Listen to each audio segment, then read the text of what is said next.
President Buhari arrives Paris for Africa Finance Summit and high-level meetings on security.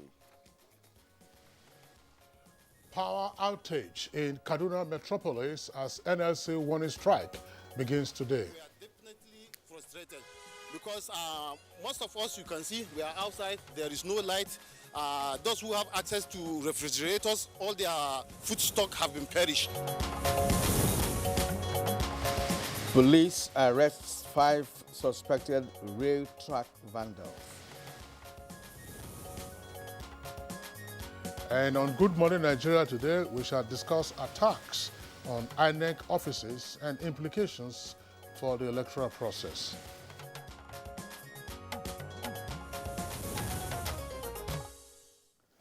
It has now become a commonplace to hear reports of an INEC office in one state or the other being attacked by hoodlums or razed down by some mysterious fire that defies explanations. Usually, electoral materials and records are destroyed in such infernos. Statistics have it that in the last 2 years, at least 20 offices of the Independent National Electoral Commission have been gutted in several states across the country.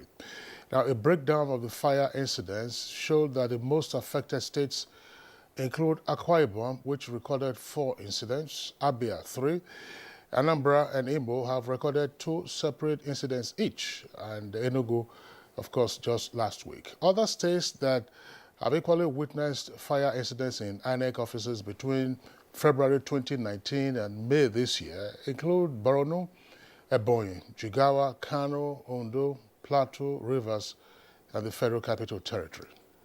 Now, the latest of the mysterious fire incidents bedeviling INEC offices nationwide occurred in Udenu local government area of Enugu State when the INEC office there went up in flames last Thursday night. And not even the intervention of the fire service could salvage electoral materials which were burnt and destroyed beyond repair. And constantly, just last night, we also heard that the INEC headquarters in Enugu had also been gutted by fire. That's pretty sad. Now, so far, the records indicate that while 11 of the 20 INEC offices affected in the last 2 years were burnt down by hoodlums, 9 others were gutted under mysterious circumstances or by electrical faults. In all cases, however, no one has been prosecuted for arson or vandalization of the critical electoral assets, which comprise card readers, sensitive electoral materials, and of course, polling stations. And one can only imagine the financial implications of such wanton destruction of INEC offices. But beyond that, a statement by INEC National Commissioner and Chairman, Information and Voter Education Committee, Festus Okoye, has described the ongoing attacks as a huge setback to the Commission's ongoing activities and preparations for upcoming electoral activities. Now, coming at a time when INEC is planning the expansion of voters' access to polling units and the resumption of the continuous voter registration exercise ahead of the off-season elections and ultimately the 2023 general elections, the questions to ask are who are those after INEC offices and materials? And what are the implications of such wanton resort to arson for the electoral process? Well, we shall find answers to the critical questions in the course of Good Morning Nigeria today. My name is Nigerian. Welcome to the program. And I'm Kingsley Osadolo. I join my colleague Kirian to also welcome you to the program, reaching you live on the network service of the Nigerian Television Authority, the NTA, and from our nation's capital, Abuja. In the course of the program, we have our complimentary segments of newspaper review and business and others. In the meantime, let's listen to the highlights of the news this morning with Nolene Belame. Good morning, Nolene. Good morning, Kingsley and Kieran. Good morning, Nigeria. Here is the highlight of the news. President Muhammadu Buhari is in Paris, the French capital, ahead of the African Finance Summit. The summit, to be hosted by President Emmanuel Macron, will focus on Africa's economic situation following shocks from coronavirus pandemic, as well as getting relief from increased debt burden. This is about seeking to generate money for the revival of African economies following the major hit they have received from the coronavirus epidemic. The continent has been plunged into an economic recession, the first of its type in the last 25 years. So President Macron is doing something that is very remarkable. The strike by Nigerian Labour Congress over workers' sack in Kaduna State takes its toll on the people, with electricity supply disruption and lull in social and economic activities. In a compliance with the strike, electricity workers locked down the 33 kVA transmission station, resulting in power outage in Kaduna metropolis and its environs. To refrigerators, all their food stock have been perished. Around Akan 7, then they take off the light. Up till now, no light.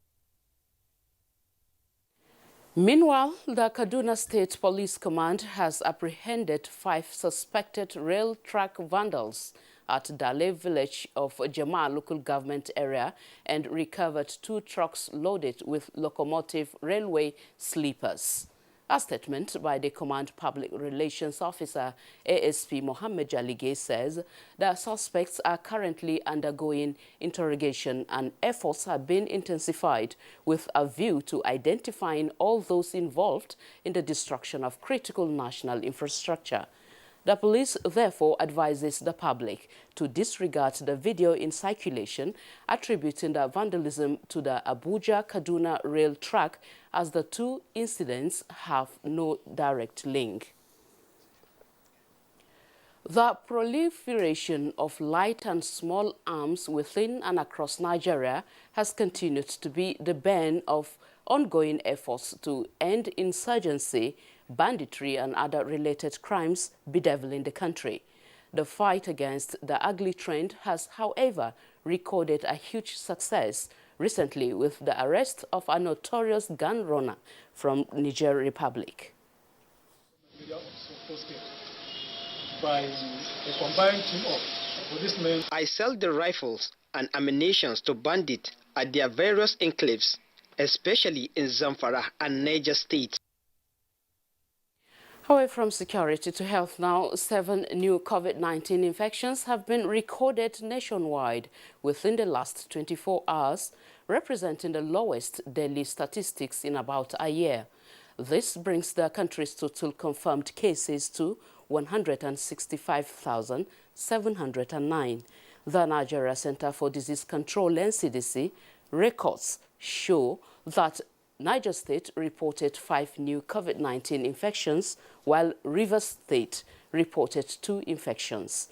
Active cases nationwide is 7,224. Total recovered cases discharged so far are 156,413, while the death toll is now 2,066.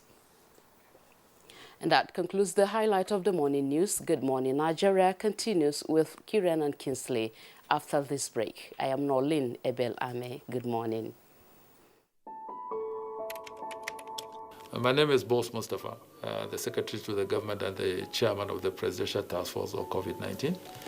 I've just had the rare privilege of taking my first dose of the Oxford AstraZeneca vaccine, and I can tell you that we are doing very well in terms of our response and the administration of the vaccines all over the country. As strategic leaders, we are supposed to lead by example, and the President did precisely that on Saturday with the Vice President, and we are continuing in that particular direction. The essence of taking these vaccines is to help us really fight this COVID-19 virus, and the combination of the non-pharmaceutical measures and the vaccine is the way to go in 2021 and thereafter.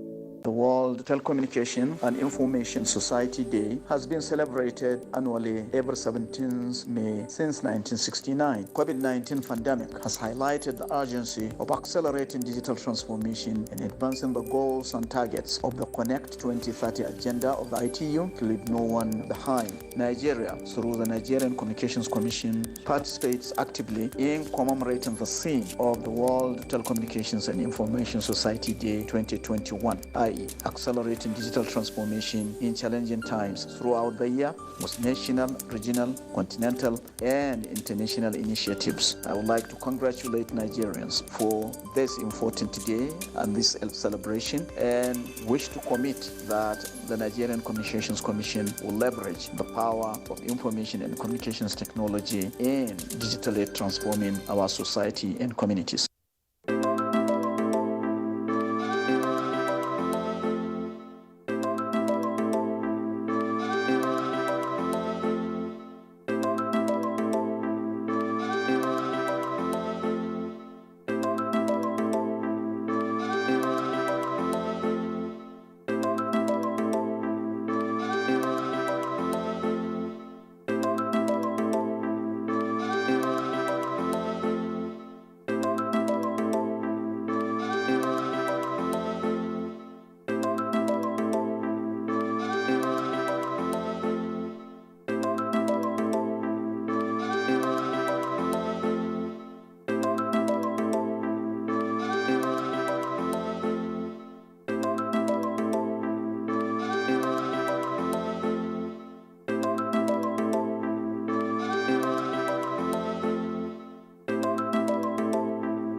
The counsel of our fathers. I will urge and advise our younger generation to use talent and brain to sort out problems, not arms. Nigerian youths, let's build our nation together.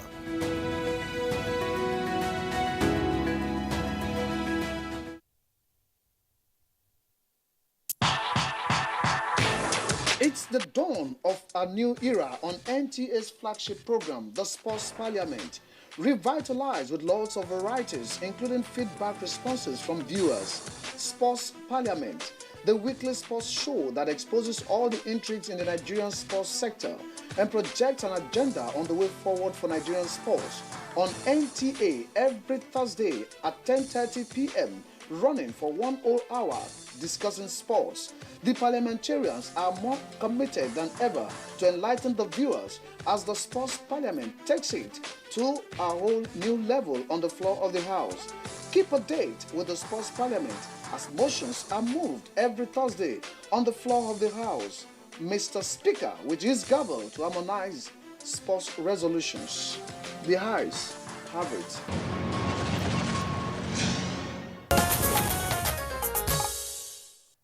And the program is Good Morning Nigeria on the network service of NTA. Up next is Business News with Comfort Amodu.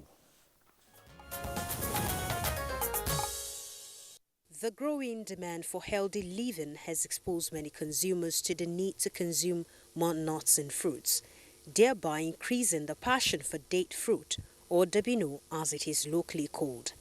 And this has made the sales of this sweet and healthy snack to soar across markets in the FCT. It has a lot of health benefits. It is nutritious.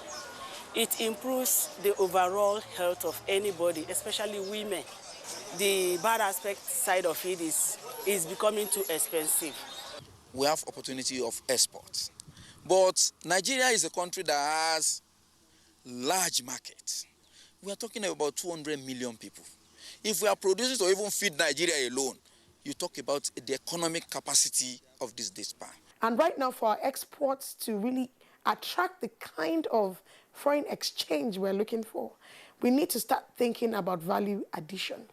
And when I talk about value addition, we're talking about processing our raw materials into products that can attract premium pricing.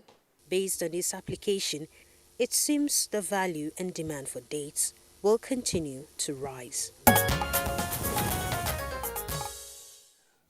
Many thanks, Comfort Amodu, for the business package. Now, coming up next for us, it's Newspaper Review.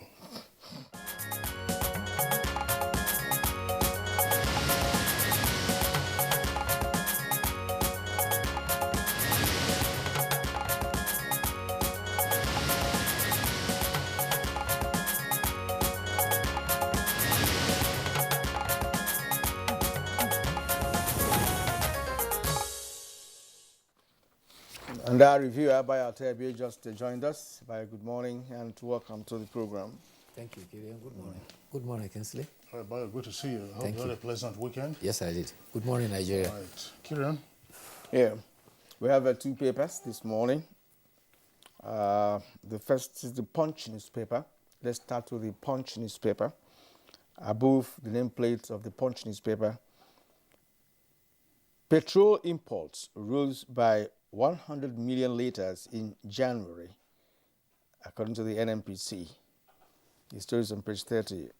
Envoys postings. Union alleges fraud as Foreign Ministry requests 8 billion naira. That's on page 9. APC plans 70-member committee for national convention. You can find the story on page 18. And the lead story this morning is on Asaba resolutions. Southern governors to meet Buhari after France trip. It has 3 riders. Aisha Yusufu carpets governors. Critics says nobody has monopoly of intolerance. We stand by governors' ban. Enugu Akwa Ibom. Killer headers don't move with cows. MBF. Mietiala seeks ranching models, begs southern governors. CNG slams resolutions. Below the photo story, we have other stories here. National Assembly resumes. Division greets minorities move against Buhari.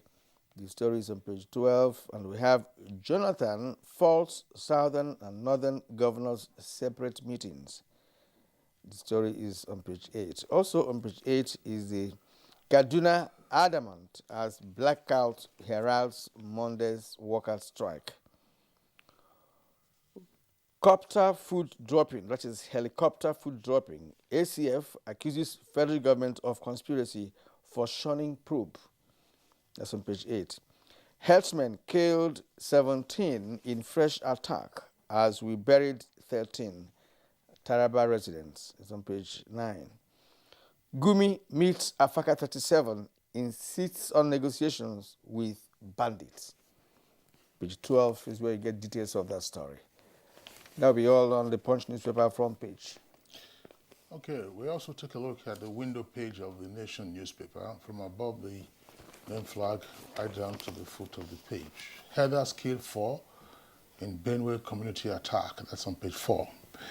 On page 8, let's back troops to end insecurity. IBB pleads they need modern arms. That's the former military head of state, Ibrahim Babangida. Capital market tightens rules against insiders. And Gumi insists on dialogue with bandits. And below the nameplate says 3 policemen killed in gunmen attack on station. That took place in Delta. Adamawa Poly reopens today. This story says Jonathan okays governors' talks on national concerns, with a number of riders to that headline. South speakers back Asaba declaration on dialogue and others. And North group kicks. Atiku calls for summit of governors and federal support likely for states to develop ranches. We have that story continuing on page 6. The strike-induced fuel queues in Kaduna yesterday. And bank customers filed 11.7 billion naira fraud complaints. The report, of course, is coming from the Chartered Institute of Bankers, which is saying that 67 bank customers filed claims. Actually, this is, well, there's a difference here between the body of the story and the headline. The headline is saying 11.7 billion. The first paragraph there is indicating 67 bank customers have filed 111.7 billion. Whatever it is, of course, those are fraud claims against banks. Showdown in Kaduna, NLC forces cut of power supply. Nasarawa TIV leaders appeal for protection. Buhari in France for finance summit. Bayo. Thank you, Kinsley. Yes, indeed, President Muhammadu Buhari began a 4-day official visit to France, where he is expected to participate in the African Finance Summit. The summit is to review the African economy post-COVID-19 and the shocks, as well as canvas for relief, especially for increased debt, borrowing, burden ensuing from the COVID-19. Meanwhile, the Punch reports that the Southern Governors Forum proposed to meet with President Muhammadu Buhari upon his return from France.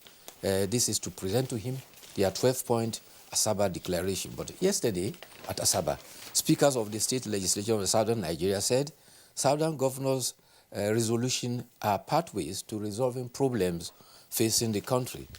They commended the position of the governors for their patriotism, asserting that they have a firm belief in the unity of the country. A communique signed by the Deputy National Chairman of the Conference of Speakers, in person of Honorable Sheriff Obowori, and 4 others, supported the position of Southern governors, as all the issues raised are not new and are not strange.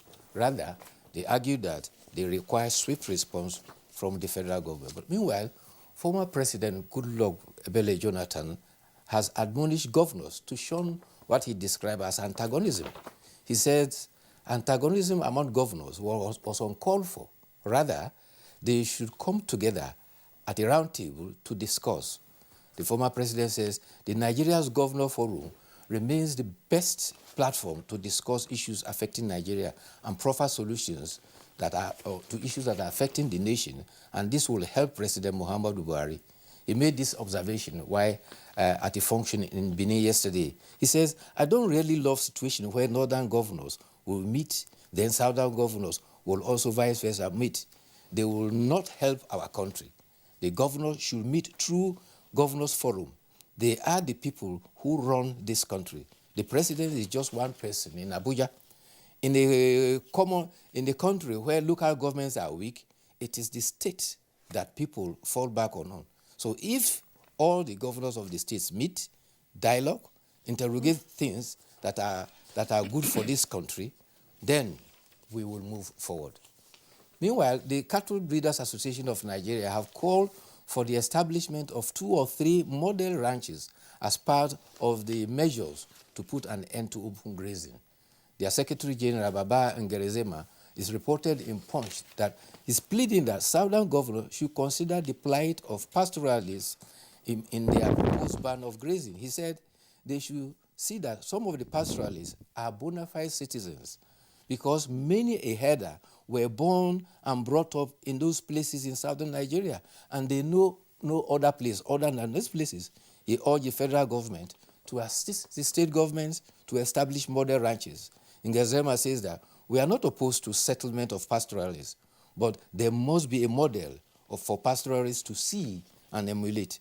Pastoralists practice primitive system which they inherited, and that is the only option they know. However, the new system that we are proposing for them, they don't realize that it is no longer sustainable to move cattle from one part of the country to the other.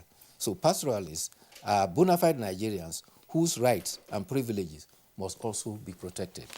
Then the coalition of northern groups say that southern governors, by their resolution, have unfairly profiled the community of herders as the sole cause and the bulk responsibility for challenges of insecurity. The spokesman, Abdulaziz Suleiman, accused the governors of deliberately leaving out the proscribed indigenous people of Biafra and the Eastern Security Network and others, and they failed to acknowledge that development of and population growth is the cause of pressure on land that has led to conflict between migrant herders and local population. They said that just as movement of millions of people from the south into the north has become a permanent and natural movement, the CNG is saying that while repudiating the hostile policy of southern governors, they demand protection for the cattle breeders until they relocate to the north, so that their ban does not become an obstacle to their movement. But I hope this issue is not taken to a level where it will become more of a national, security problem. One thing I know is that the killer herders that we know today are not. They don't have cattle.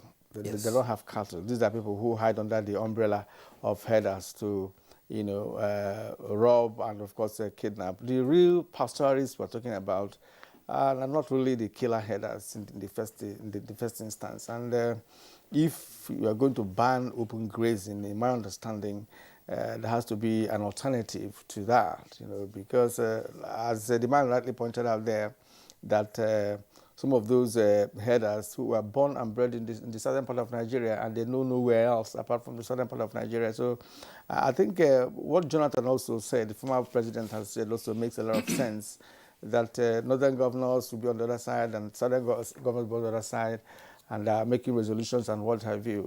That should have been resolved within the governors' forum, so they can discuss these issues, bring up ideas, solutions, and resolutions and what have you, instead of separate resolutions. And that's going to bring a kind of confusion in all of this. I agree with you, and that was why I went to elaborately to look at the various perspectives, because you see, it's the same one problem, but everybody is looking at it from a different perspective. And sometimes when you look at different perspectives without considering the holistic approach, there's a tendency to have omissions and commissions.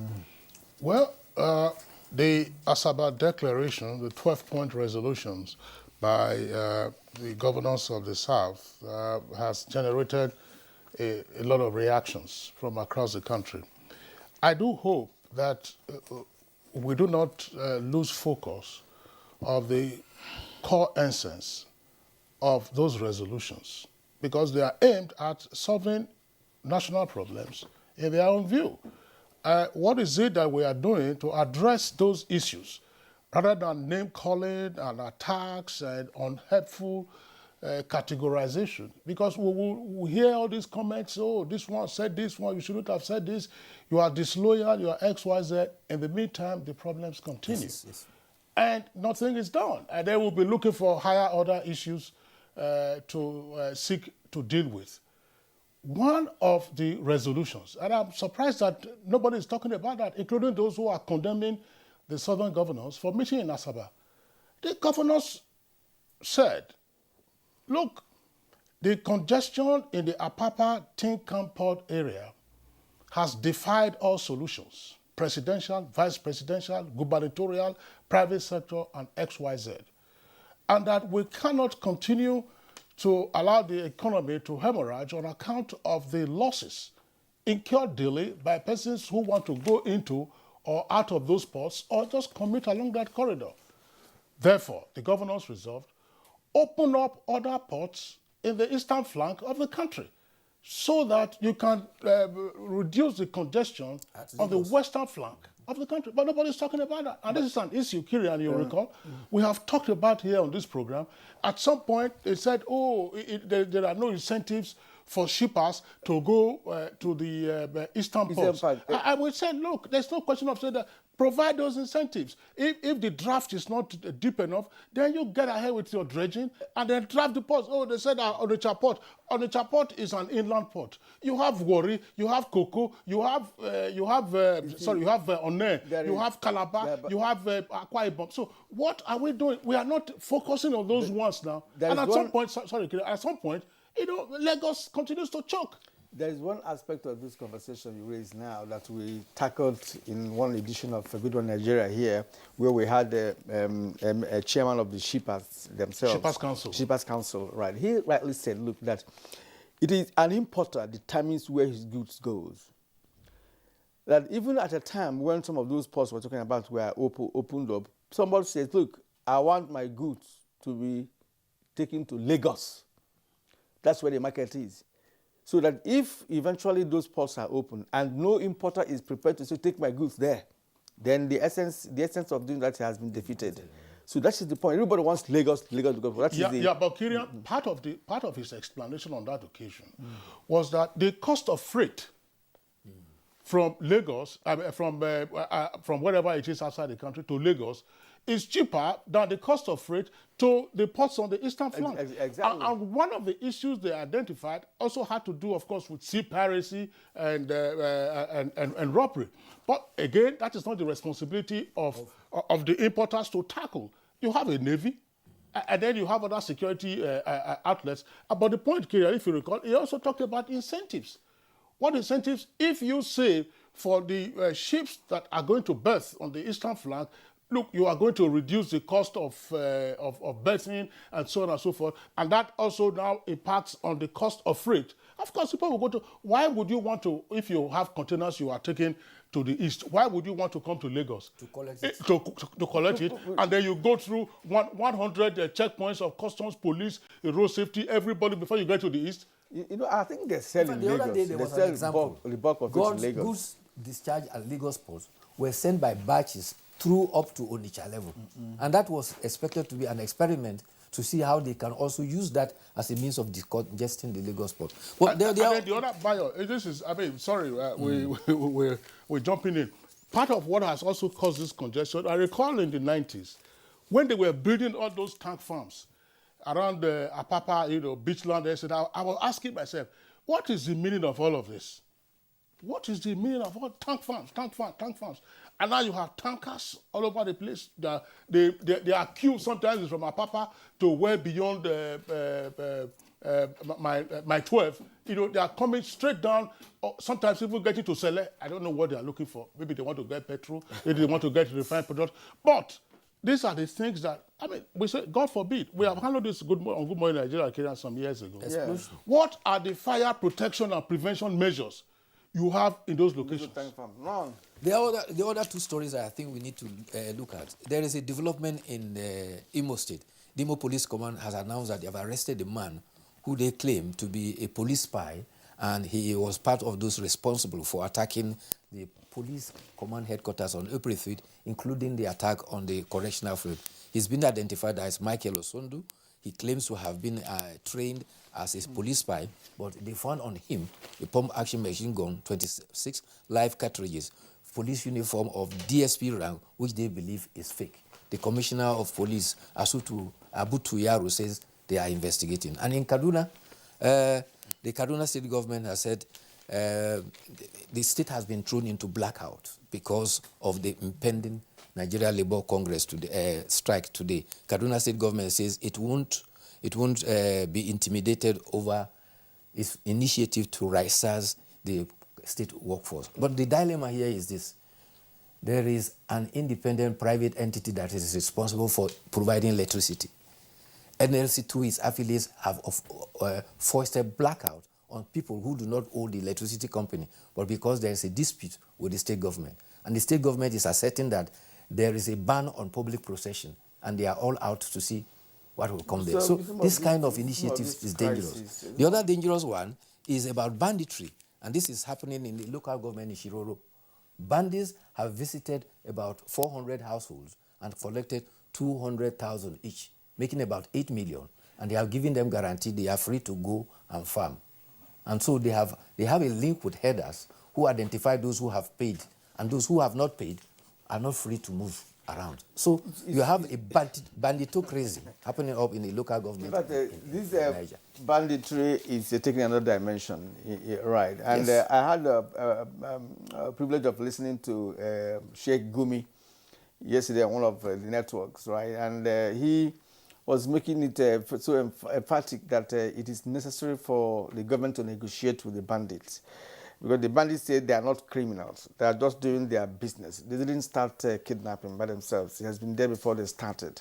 And they also complain of certain things, the lack of hospitals, water, and what have you, that they are also Nigerians. He is saying that, look, they are prepared to put down their arms and, of course, get amnesty and all of that. Because the dimension the banditry is taking is very pervasive.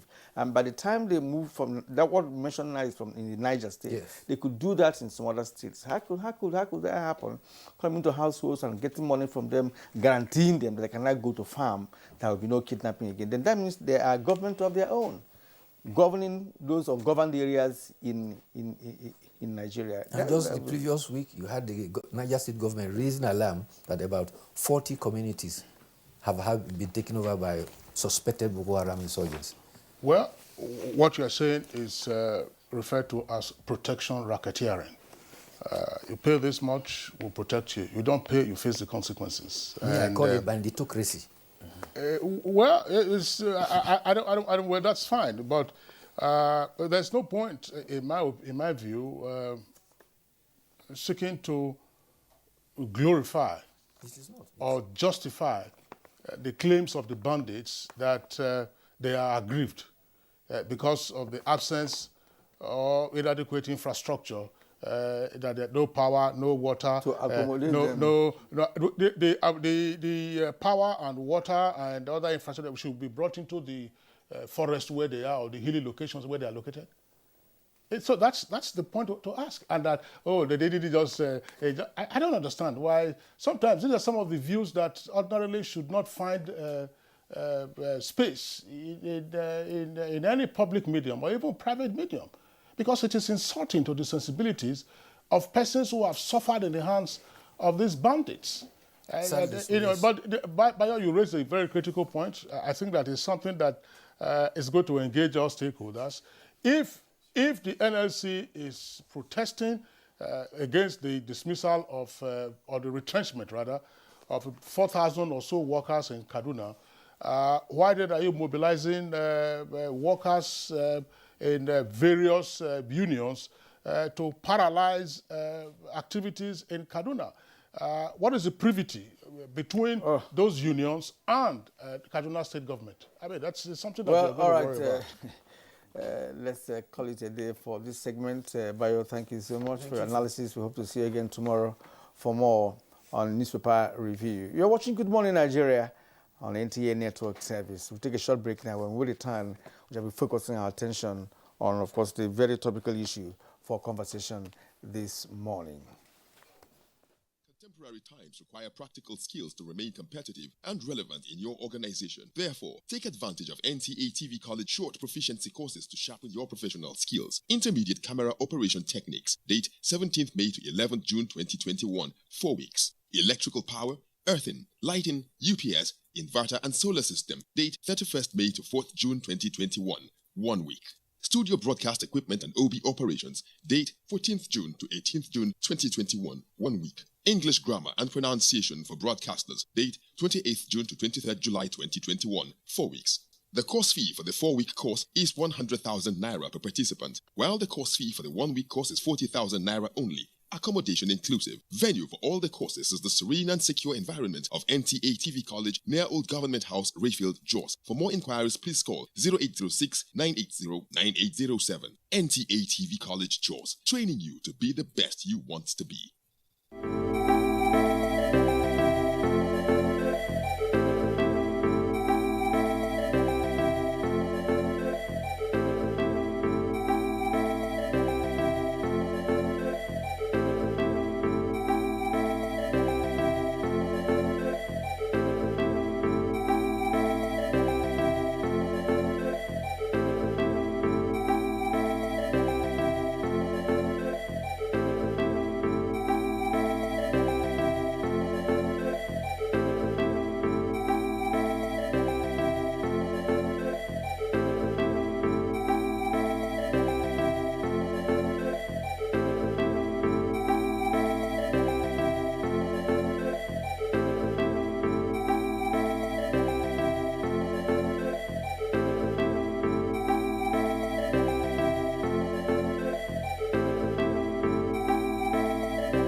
My name is Dr. Faisal Shuaib.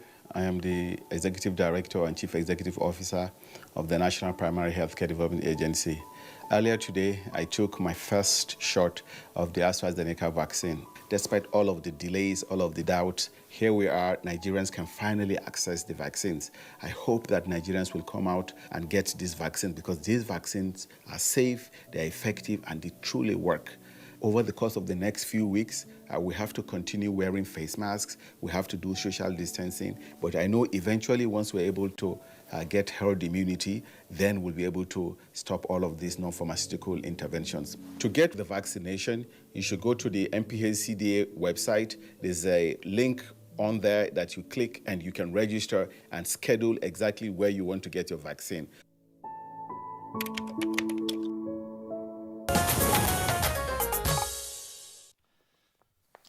Following the sack of about 4,000 local government workers by the Kaduna State government in April, the Nigerian Labour Congress and affiliated unions have vowed to commence a 5-day warning strike beginning from today to protest the arbitrary sack of workers by the state government.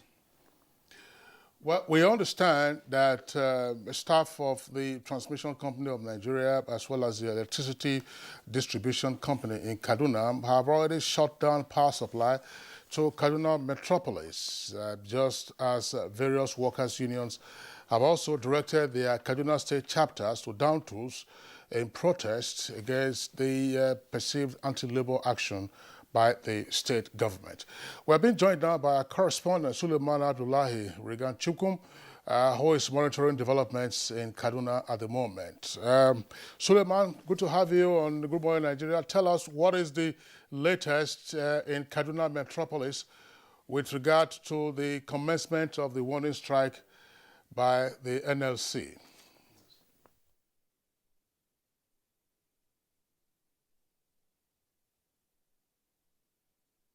Labour Congress. Members of the Nigerian Labour Congress have started trooping into the Secretariat since early morning. The stage is set for the commencement of the strike action in the state, as well as peaceful protests in the state by the Nigerian Labour Congress. Members are right now in the Secretariat patiently waiting for the arrival of the national leadership of the NLC to start the strike. And just like you rightly mentioned, since yesterday, employees of electricity, that is employees of the power sector in Kaduna, knocked down the 33 kVA transmission line, which resulted to power outage in Kaduna Metropolis and environs. And also that affected, in fact, many sectors of socio-economic life of the people in the state. At the same time, yesterday, even in our special report, a background report that we packaged for the network service of the NTA, there were long queues of vehicles at various filling stations because the filling stations too were built to shut down by 12 midnight. So that is the situation now. So members are now ready. They are in different attires, different colors, waiting for the arrival of the national chairman. National president of the NLC. All right, Suleiman, how many unions are joining this strike, and which are the major unions that are involved in this warning strike? Well, the unions that have indicated interest to join in the strike are many. One, the railway workers have indicated interest to join, and that, of course, will affect transportation, rail transportation from Kaduna to Abuja. And also, just this morning, I saw a circular released by National Union of Road Workers Union, also indicating interest to join. Also, Ratau has also indicated interest to join the strike, and even other, health workers union and so many other unions. The only exception is the TUC, who have already indicated interest, that is Trade Union Congress, who have already indicated interest not to join the strike. To them, based on my discussion with the state chairman of the TUC, they are still dialoguing with the government to see how they can resolve the disagreement between them. And right now, standing with me is the vice chairman of the NLC, in the person of Sheikh Usman, who is also going to shed light on how they intend to make the strike effective to ensure compliance. Sheikh Usman, you are most welcome. Tell us how you intend to carry out the protest and the strike in the state. Thank you most sincerely. And organized labor, as the name implies, is an organized entity. And we have our structures, and we have a means of networking and linking up with our members. Okay. What we did was essentially to mobilize our members who have been very much in the know of what has been happening in Kaduna State for years, and we've been able to reach out, mobilize them for the effective implementation of this strike action. Okay, how many unions are joining the strike? All the affiliates under the Nigerian Labour Congress are part of this. So how effective is it going to be based on your mobilization, and how do you intend to make it effective? Well, it's effective because I can hear you during your background reportage that as at yesterday, even the electricity workers have shut down the supply system in Kaduna. That was just a kind of an appetizer. Okay. What I mean is that as at 12 midnight yesterday night, most other affiliates who are under the NLC have equally followed suit. Okay. So essentially, I can authoritatively tell you that all the affiliates under NLC are part of this strike, and the effect will be manifested in the coming days. Has there been any invitation by the government to dialogue with the NLC before this day?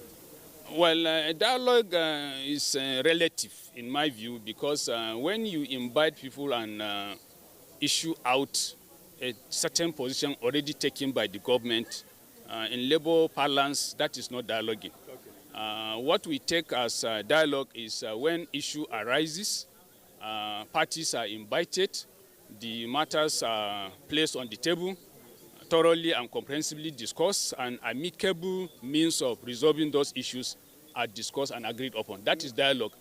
Anything short of that... What is your argument? Our argument is most often the government comes up with already position taking, and it's not in tandem with the collective bargaining principle.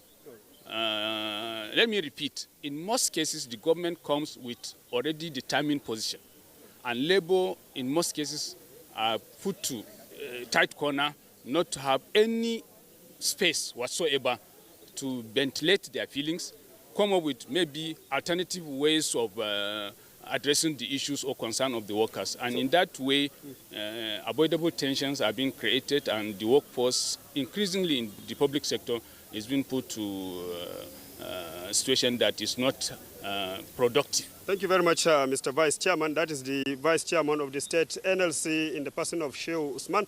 And as the National President of NLC comes in, we'll also interview him to hear more on the planned strike in the state and the protest. Already the union, that is the union and the government, have already taken stand. Kaduna State government is saying they cannot continue to sustain paying over 3 billion naira to the state workforce, which is just about 31,000, to the detriment of about 10 million population in the state. And also, the labor union is insisting that there is no justification in the sack of thousands of workers. So the grandstanding between the two unions is now the main issue, and as events continue to unfold, stakeholders have already called for negotiation, for dialogue to end the impasse, because it's not going to be too good for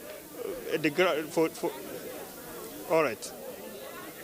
Suleiman, just before we let you go to some other location to monitor the warning strike which has commenced today in Kaduna, just give our viewers the benefit of the trigger for this warning strike. Is it the retrenchment of or disengagement of the 4,000 local government employees, or there are other issues? That's one leg of the question. And to the extent that you still have the deputy chair of the NLC with you there, who says that all affiliate unions of the NLC are going to be involved in this action. Now, the action, of course, is limited, we imagine, to Kaduna State. So would that also involve ASU? Will it involve the Duarte, that is the Union of Air Transportation Employees? Will it also involve the Medical Association, Junsun, and so on and so forth? Who are those that are participating in this strike? Well, actually, let me start with the first question.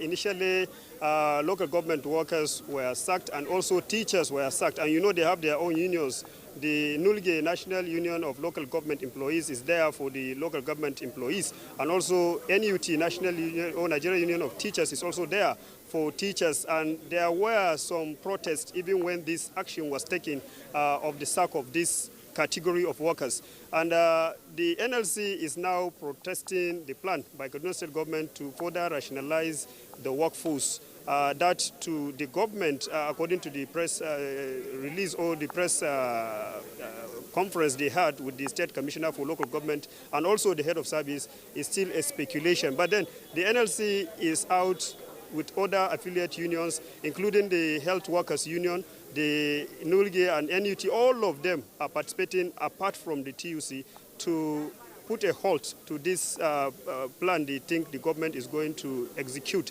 and also to now negotiate with the government to probably halt further retrenchment of workers. So in some retrenchment work letters given to workers that we have dipped our hands on, some were retrenched, some were retired, and so many reasons were given in the letters given to workers as to why they were retrenched.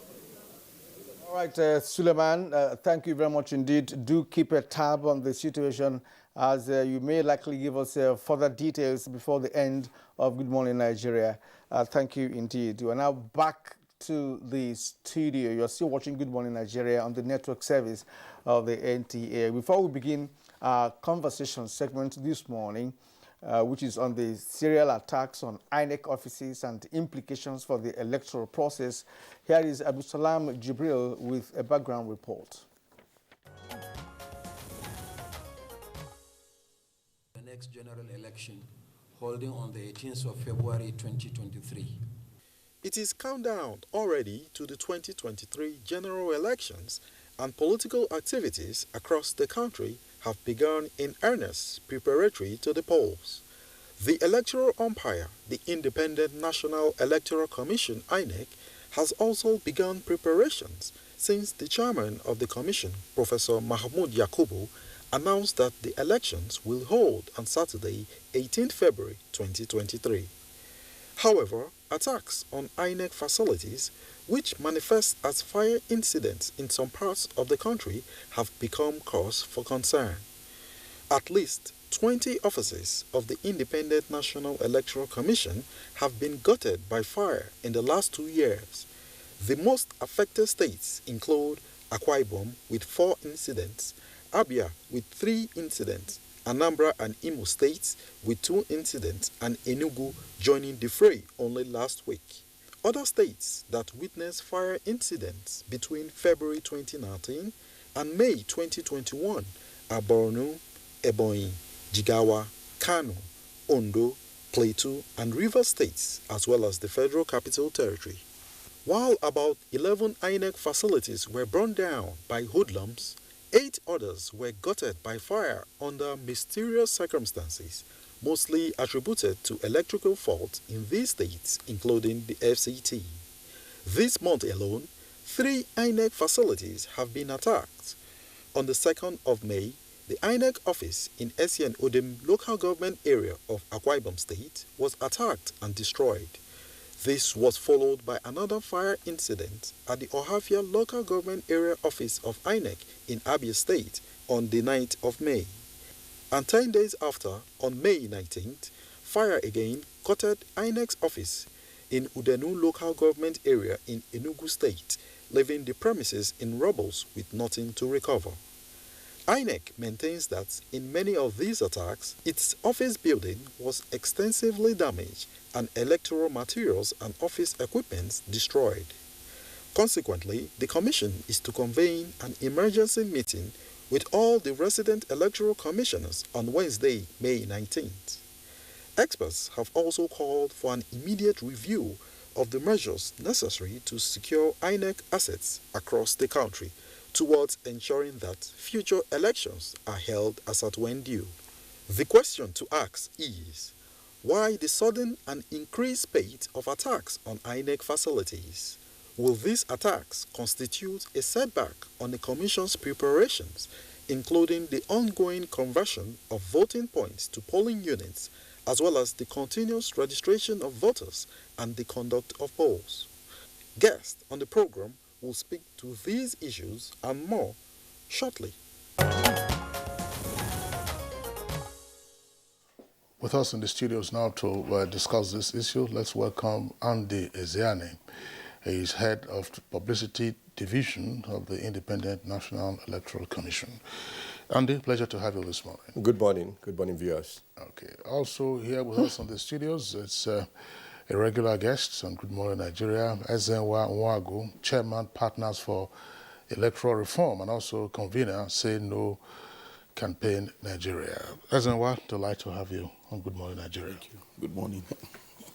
And from Ibadan studio is Professor Emmanuel Remy Ayede, Professor of Political Institutions, Governance and Public Policy, Department of Political Science, University of Ibadan.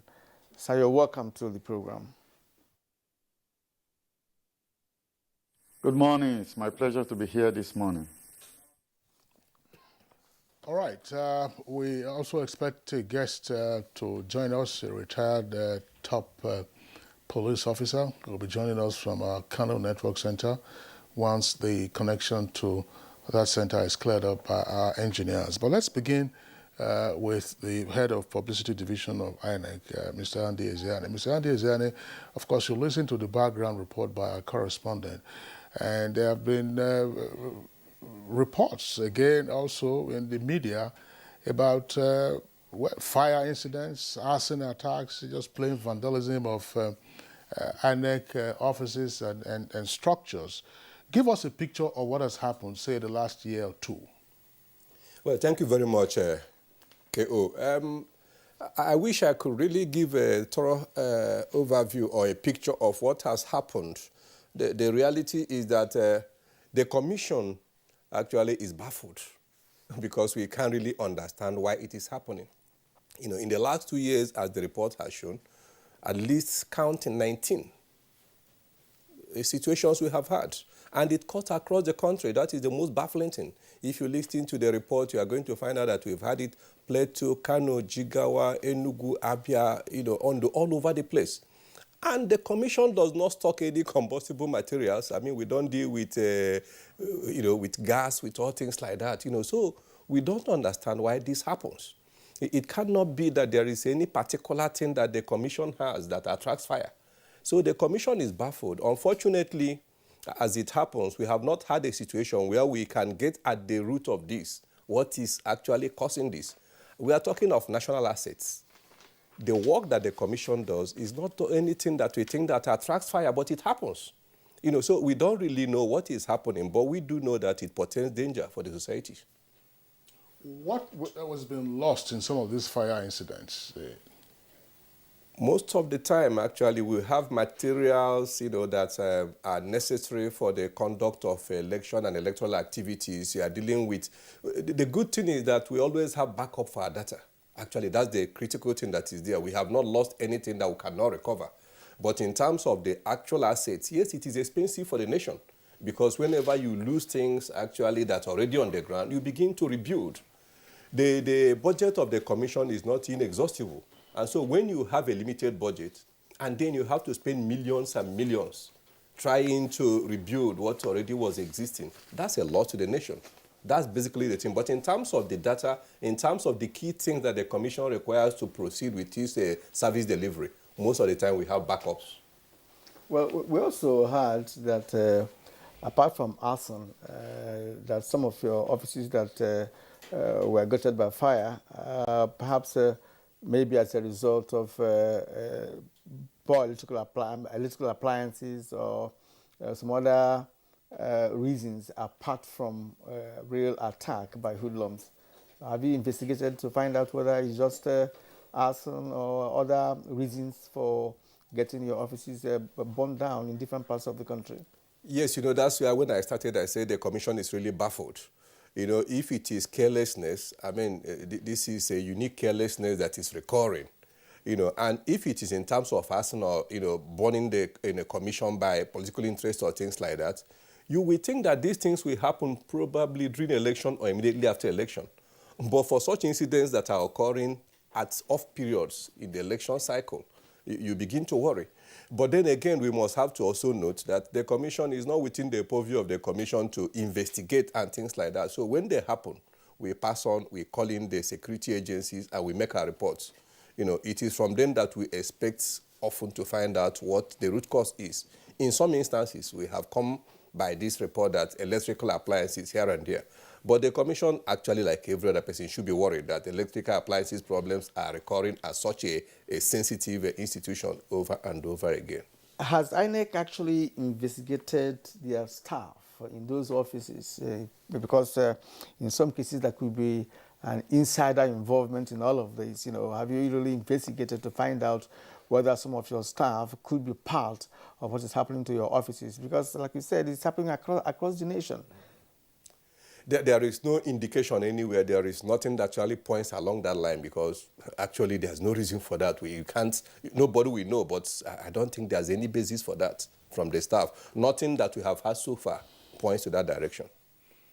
All right, Mr. Ziane, thank you very much. Ezenwa, let's come to you. What's your reading of these frequent fire incidents involving INEC offices, their equipment and facilities?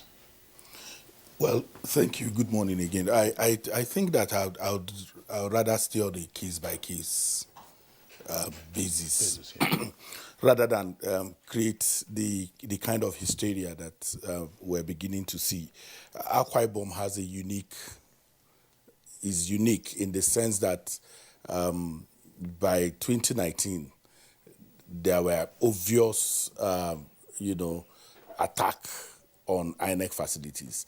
And what has happened is that there are no sanction regimes at all. Nobody has been brought to book. Excuse me. Even when security agencies have materials to, arrest and prosecute those who were involved in those attacks in Akwa Ibom.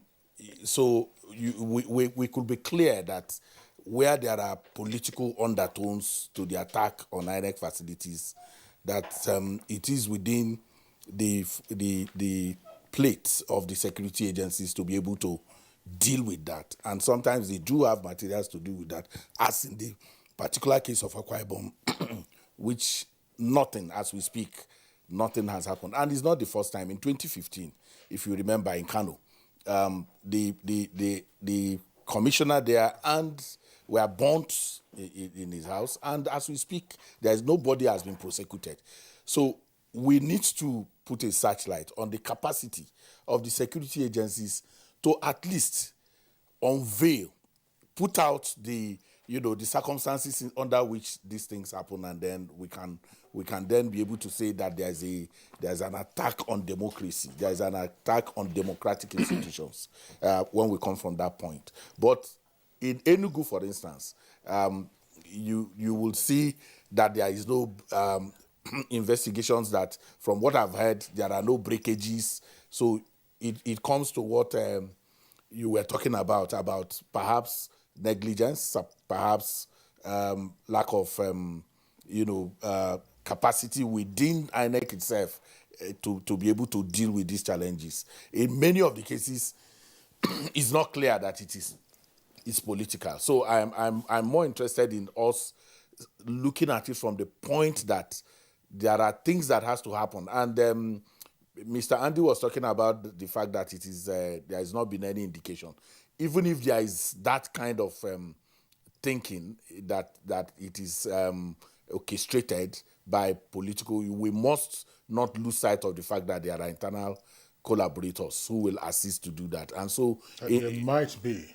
Yeah, there might be. So, and there are examples, because many of the things that have happened, untoward things that have happened within INEC, have happened with collaboration internally. No, but this instance of arson. Yes, that's what I'm saying. If you cannot, it's a different category. No, you must be able to spread the paint. You must spread the brush. If you don't spread the brush, you close out your opportunity to find out the truth. And the first thing is that, like the Yorubas will say, what eats the moat is inside it. So we need to be very, very diligent in dealing with that. But I don't think we need to create this mass hysteria. But like I said, if it happened in Akwa Ibom, if it happened in Kano, and as we speak today, 2015, 2019, nothing has been done about it, then we need to be very clear. Then secondly is the implication in terms of the lean budgets that and dwindling, resources of the country, where public institutions are burnt.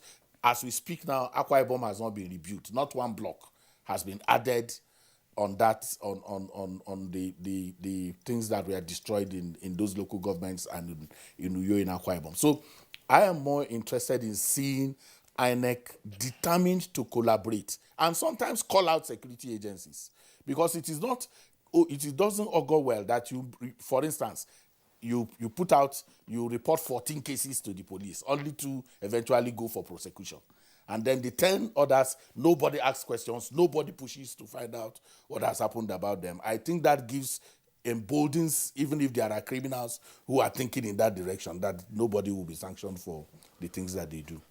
Yeah, because part of the worrisome thing concerning the spate of burning down INEC offices is the fact that, what does the person or persons stand to gain by so doing? Is there any financial benefit, in doing that? Who is benefiting from that? Because I want to believe, quite frankly, that before a person gets engaged in certain things, there must be some financial gains and what have you.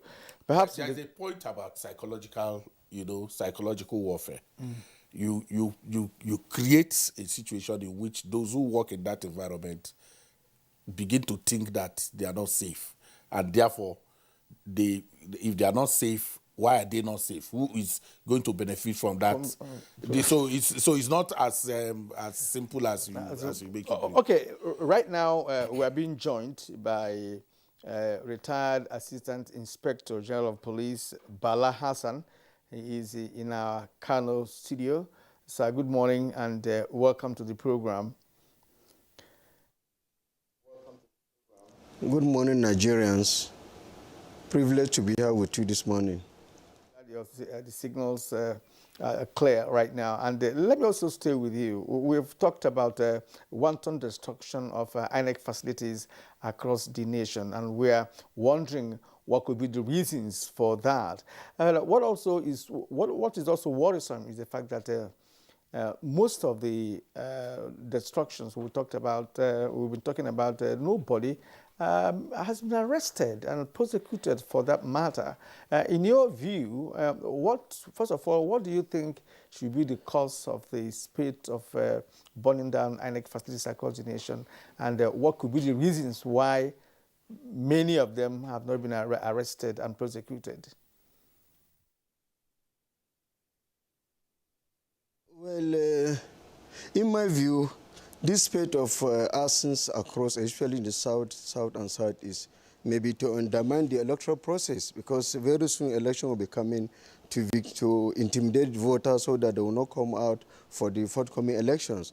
But however, on the security side, I have said it time and again that people have tendency to commit crime if they know that arresting them will not be certain, prosecuting them will not be certain, and conviction will not be certain.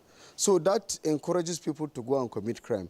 So if people commit arson, which is a very serious offense in our law, it attracts punishment from 7 years to life imprisonment. So if somebody commits arson, it's the duty of the police to get them arrested, have the case investigated, get the culprit arrested, and if they are arrested and arraigned in court, it's the duty of police to prove their case beyond reasonable doubt before the court of law. And when this is done, and conviction happens, that will act as a deterrence to other people who may want to go and commit such offenses. So this is my take on this. If people who commit the offense are really brought to justice, any person who wants to commit arson will think twice and he may renege from doing such act. But by and large, it's the duty of police, not investigation, but to ensure that these facilities that were built with taxpayers' money are protected. But the police cannot go on its own to come and start protecting INEC. INEC must collaborate with police to ensure that these facilities are protected instead of allowing this thing to be burnt. Then investigation, which is very technical, for police to get to the root of the matter and get those culprits brought to justice as it were. Okay, AIG Bala Hassan, thank you very much. We'll return to you in the course of the conversation. Let's go over to our Ibadan Network Center, where we earlier introduced Professor Ayede. Professor Ayede, you listened to Andy Ezeani, and he raised the curious point about the fact that some of these arson attacks and vandalism of INEC offices are occurring not around the peak of the general election cycle, either immediately before or after. That's to say, before, okay, you want to disrupt the election by raising voting materials, card readers, or after the polls when results have been announced, there are a few hot and angry heads who say, no, we don't agree with these results, and therefore we vent our spleen on INEC and their offices.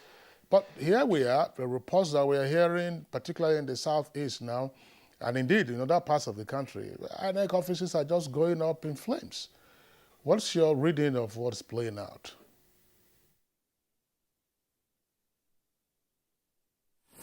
Well, I think two things are very important. The first is the security arrangement that INEC has for most of these offices. If you look at the nature of many of these INEC offices, the equipment are supposed to be very secure, especially where there are historic materials or cover materials that the commission might draw on at any point in time. Secondly, you also want to ask if the offices are insured, because if they are insured, it means INEC is paying money for insurance, and then the insurance are also, companies are also interested in the security of the offices. Now, in terms of the way the incidences have occurred of election season, it does not give the impression that it is tied to politicians or those who want to create an environment of uncertainty for elections. But that doesn't mean that it doesn't have implications for elections. The first implication is that if you look at the electoral process in Nigeria today, you find that we run one of the most expensive elections in the world.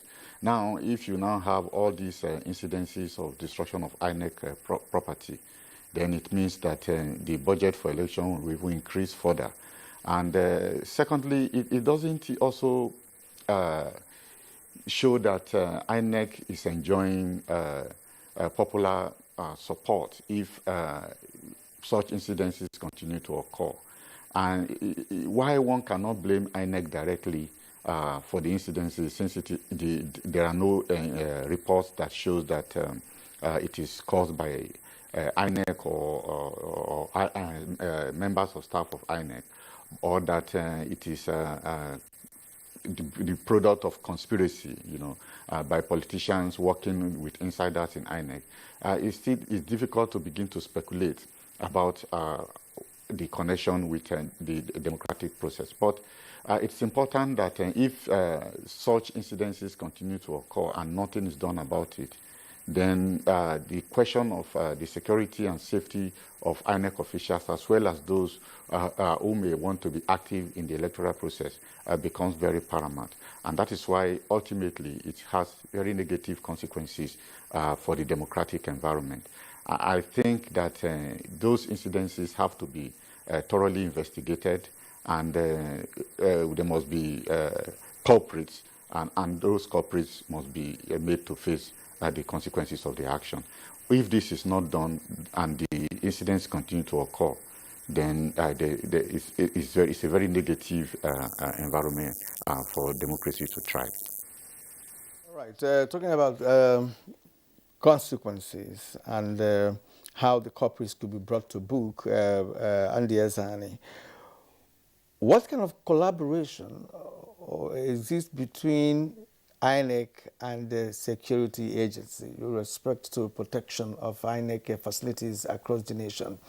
It has happened several times, and one would expect that INEC and the police should have a formidable approach to that, as to say, look, we have to develop a strategy for protecting these facilities across the nation.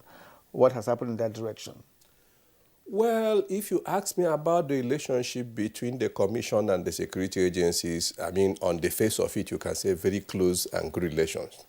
Because we have what we call Interagency Consultative Commission on Election Securities. That's as it pertains to elections. But if you go to any INEC office nationwide, you are going to find security men, policemen there. At the headquarters, actually, we have a unit of the police force there at the headquarters. In the local government and the state, you also have there the presence of the police everywhere. There is a limit. We must have to really note this, that the commission can go in providing such other services are outside what it can do. But are you receiving reports from those policemen? You say that at every location where you have a facility, there are policemen there. What kind of reports are you getting from those who are posted to man those bond facilities? Incidentally, you receive reports as things happen in this environment only when things happen. I'm not aware that on regular basis that they file report to say everything is calm for the week, everything is calm for the month. Their presence is there. What we are going to now begin to discuss is with what has happened, how do we take it to the next step where we can probably be receiving the type of report you are talking about, in which case we are going to take it a lot more serious now in coming to comb the commission on weekly, on daily basis to file the reports to make sure that it's now 24 hours activity, whether there is election coming or not. Like I started from the onset, what is baffling about this and why we must have to take this serious is the spread. October 2020, Ondo. April 2021, Kano. May 3, Esedodim, Akwa Ibom. May 9, Ohofia, Abia State. May 13, Enugu State. So you can see the graph. Why I asked about reports from police is that we've not heard that any police personnel were killed by the hoodlums who perpetuate, who are the culprits for this. So, I had to report if a policeman is posted to a particular place and he is there and such incident happens, what is the nature of his report? Was he coerced? Was he beaten up? Was he killed or something? What happened? What is the report saying? Look, for instance, we had just yesterday that Enugu has just been gutted by fire, the main office. I have not confirmed that, but I just read that on social media that has happened. So where were the policemen posted to that particular place when it happened? What is that report like? Because, that is why, many Nigerians are questioning the issue of the possibility of these facilities being burnt down when policemen were posted there and no report from the police showing, look, that we were either overpowered or our men had been killed before these places were burnt down. So what is it like? That's what some people might begin to reason along the line of whether that is conspiracy. Well, on a lighter note, let me answer you by saying, as we say, that the investigation continues.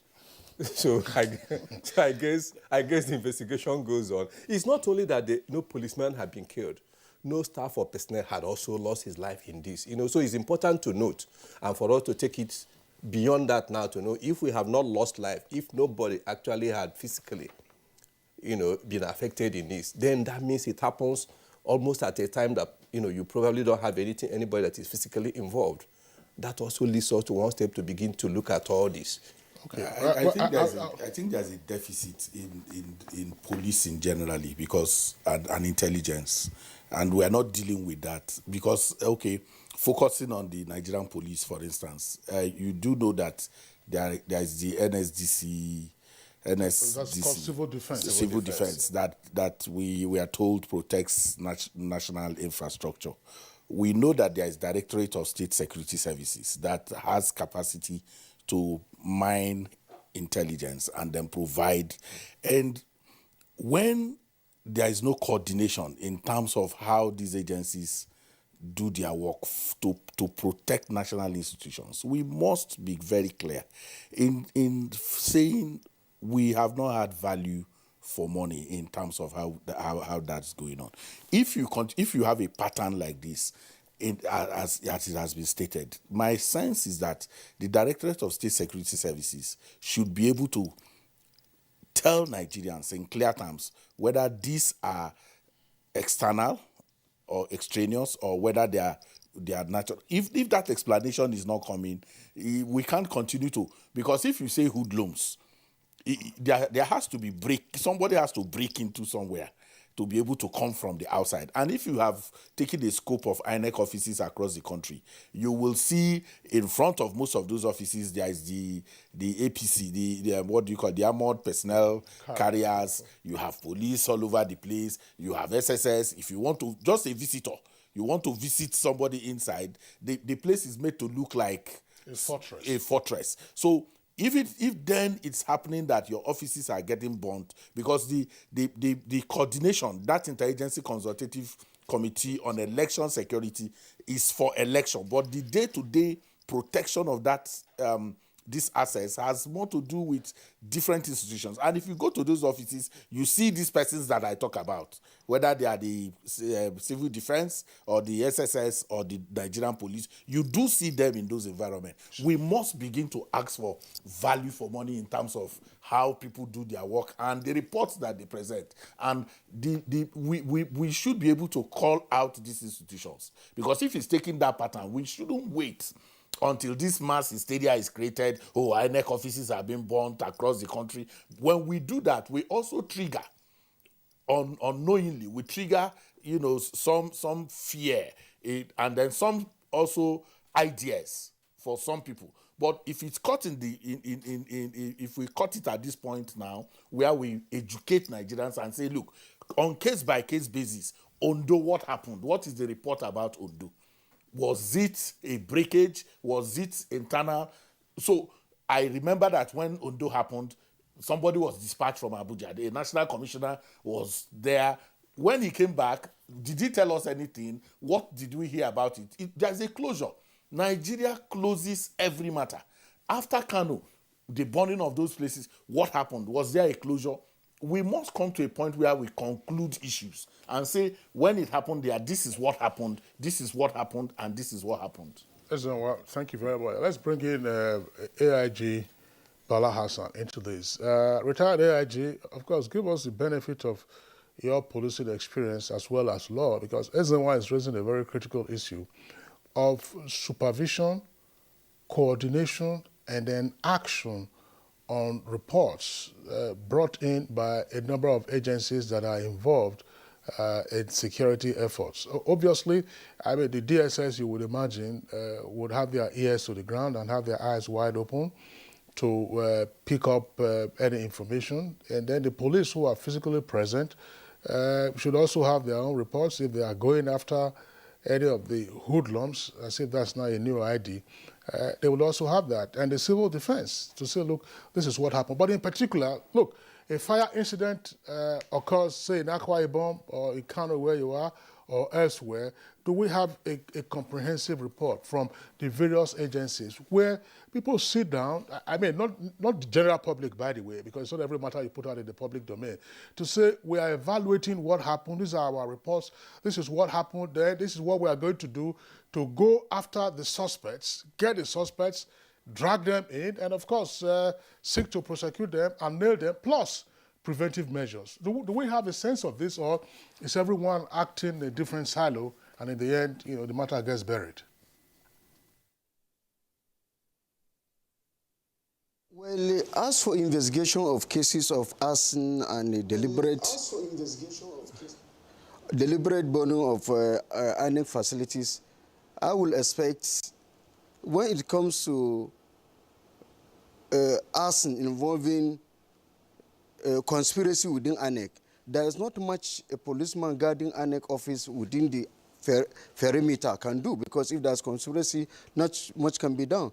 But what will be more significant is the protection of INEC offices across the Federation should be the responsibility of the various state commands, the area commands, and the divisional police officers.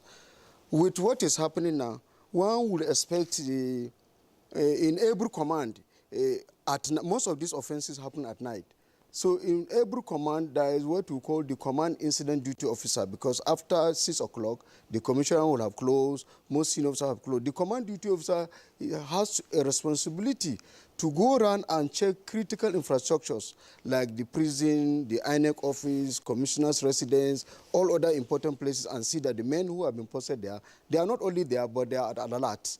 So when this is done on a regular basis, then this will act as a deterrence to any person who will come to come and attack INEC offices. And it should not end only in the police headquarters. The area command too should monitor INEC offices within their areas, while the DPOs within their various local governments. So this thing should be done in collaboration with INEC itself. Since they have an interagency body continuum security agencies, this thing should be put at their doorsteps. The DPOs, the area commander, the commissioner of police should set up, which I know they do have, but with what is happening, I expect every command duty officer or assistant commissioner of operations every night to ensure that these INEC offices are visited, prisons are visited, all places that are likely to be target of attacks are visited, so that to thwart any attempt by miscreants to undermine the electoral process. So I believe prevention is better than cure.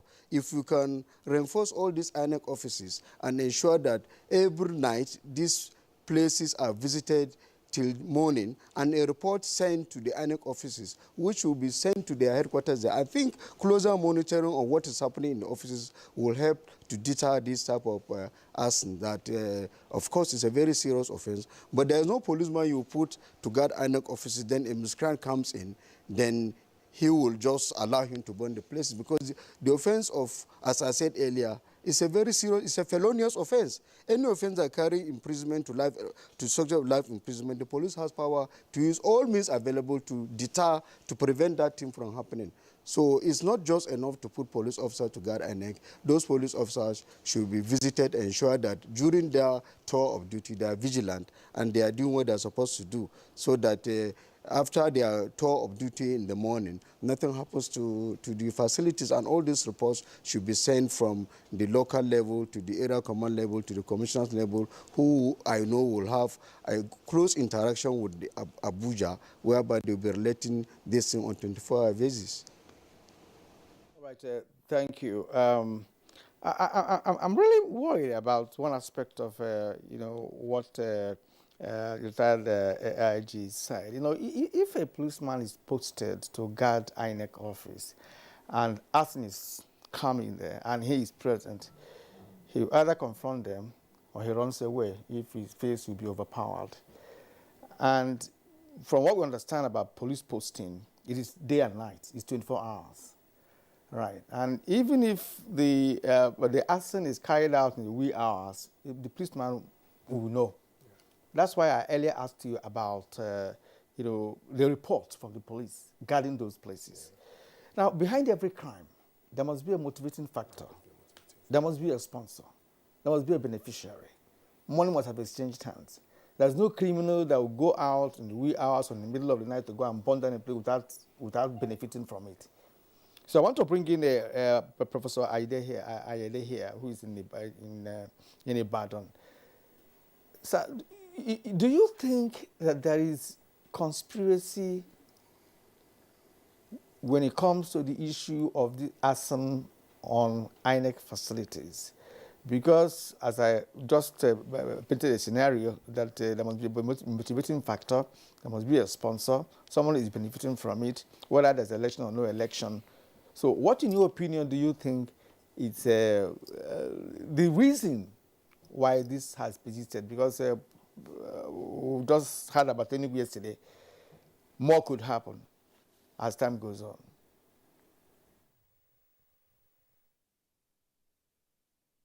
I think we should try to avoid speculation, given the fact that there are no clear reports coming out of criminal investigation into the matter. And as Susan was mentioned, we have to handle each of the incidences on a case-by-case basis. And if that is the case, then of course we can look at the situation where fire outbreak occurs as a result of electrical appliances, and then we'll be thinking about what could have been done to prevent that kind of occurrence. And where such a thing happens, what could have been done to reduce the impact or the ability of the firefighters or members of staff of INEC to quickly stop the fire before it gets very, very, very dangerous or destructive to the extent that it has always happened. Then in terms of cases where we suspect that there will be arson, there are many possibilities in terms of beneficiaries. Remember, there are many cases in the courts. INEC materials have often need to be inspected, and some of them brought to the court in the course of electoral disputes. And some of these disputes take a long period of time.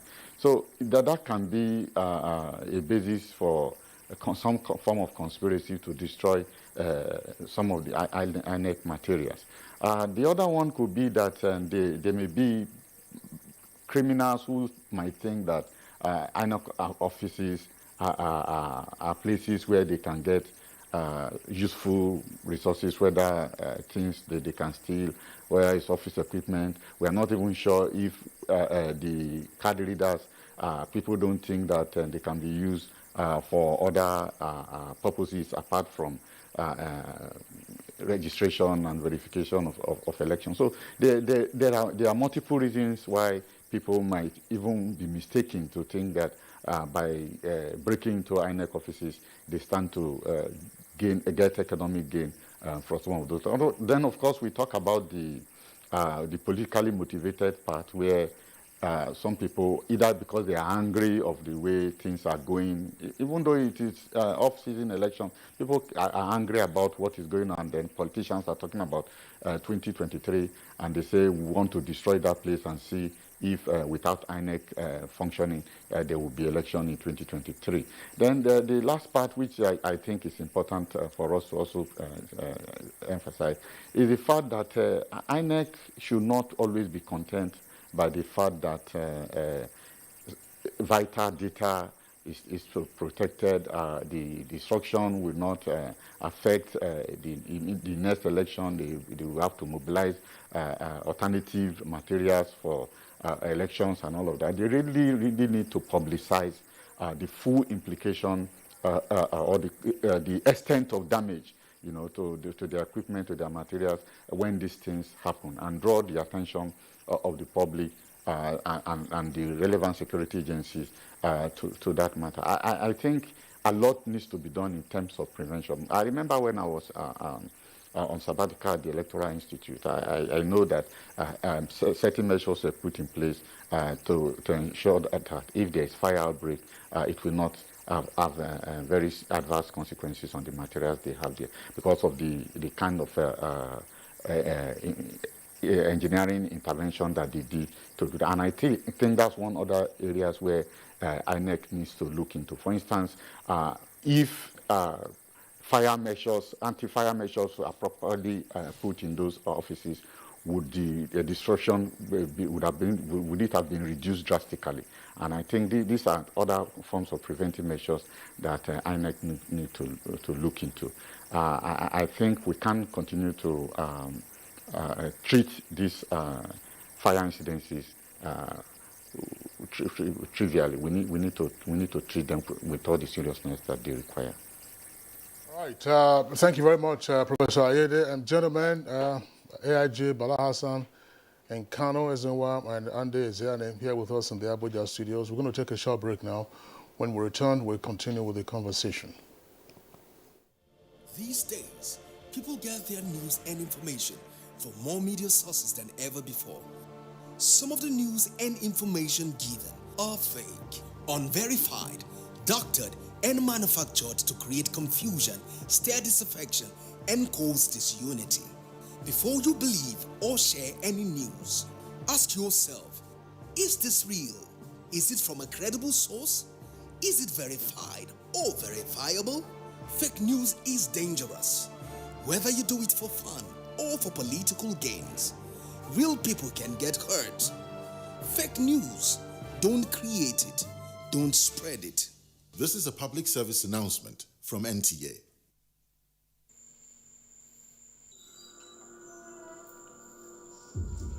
Life can be very eventful.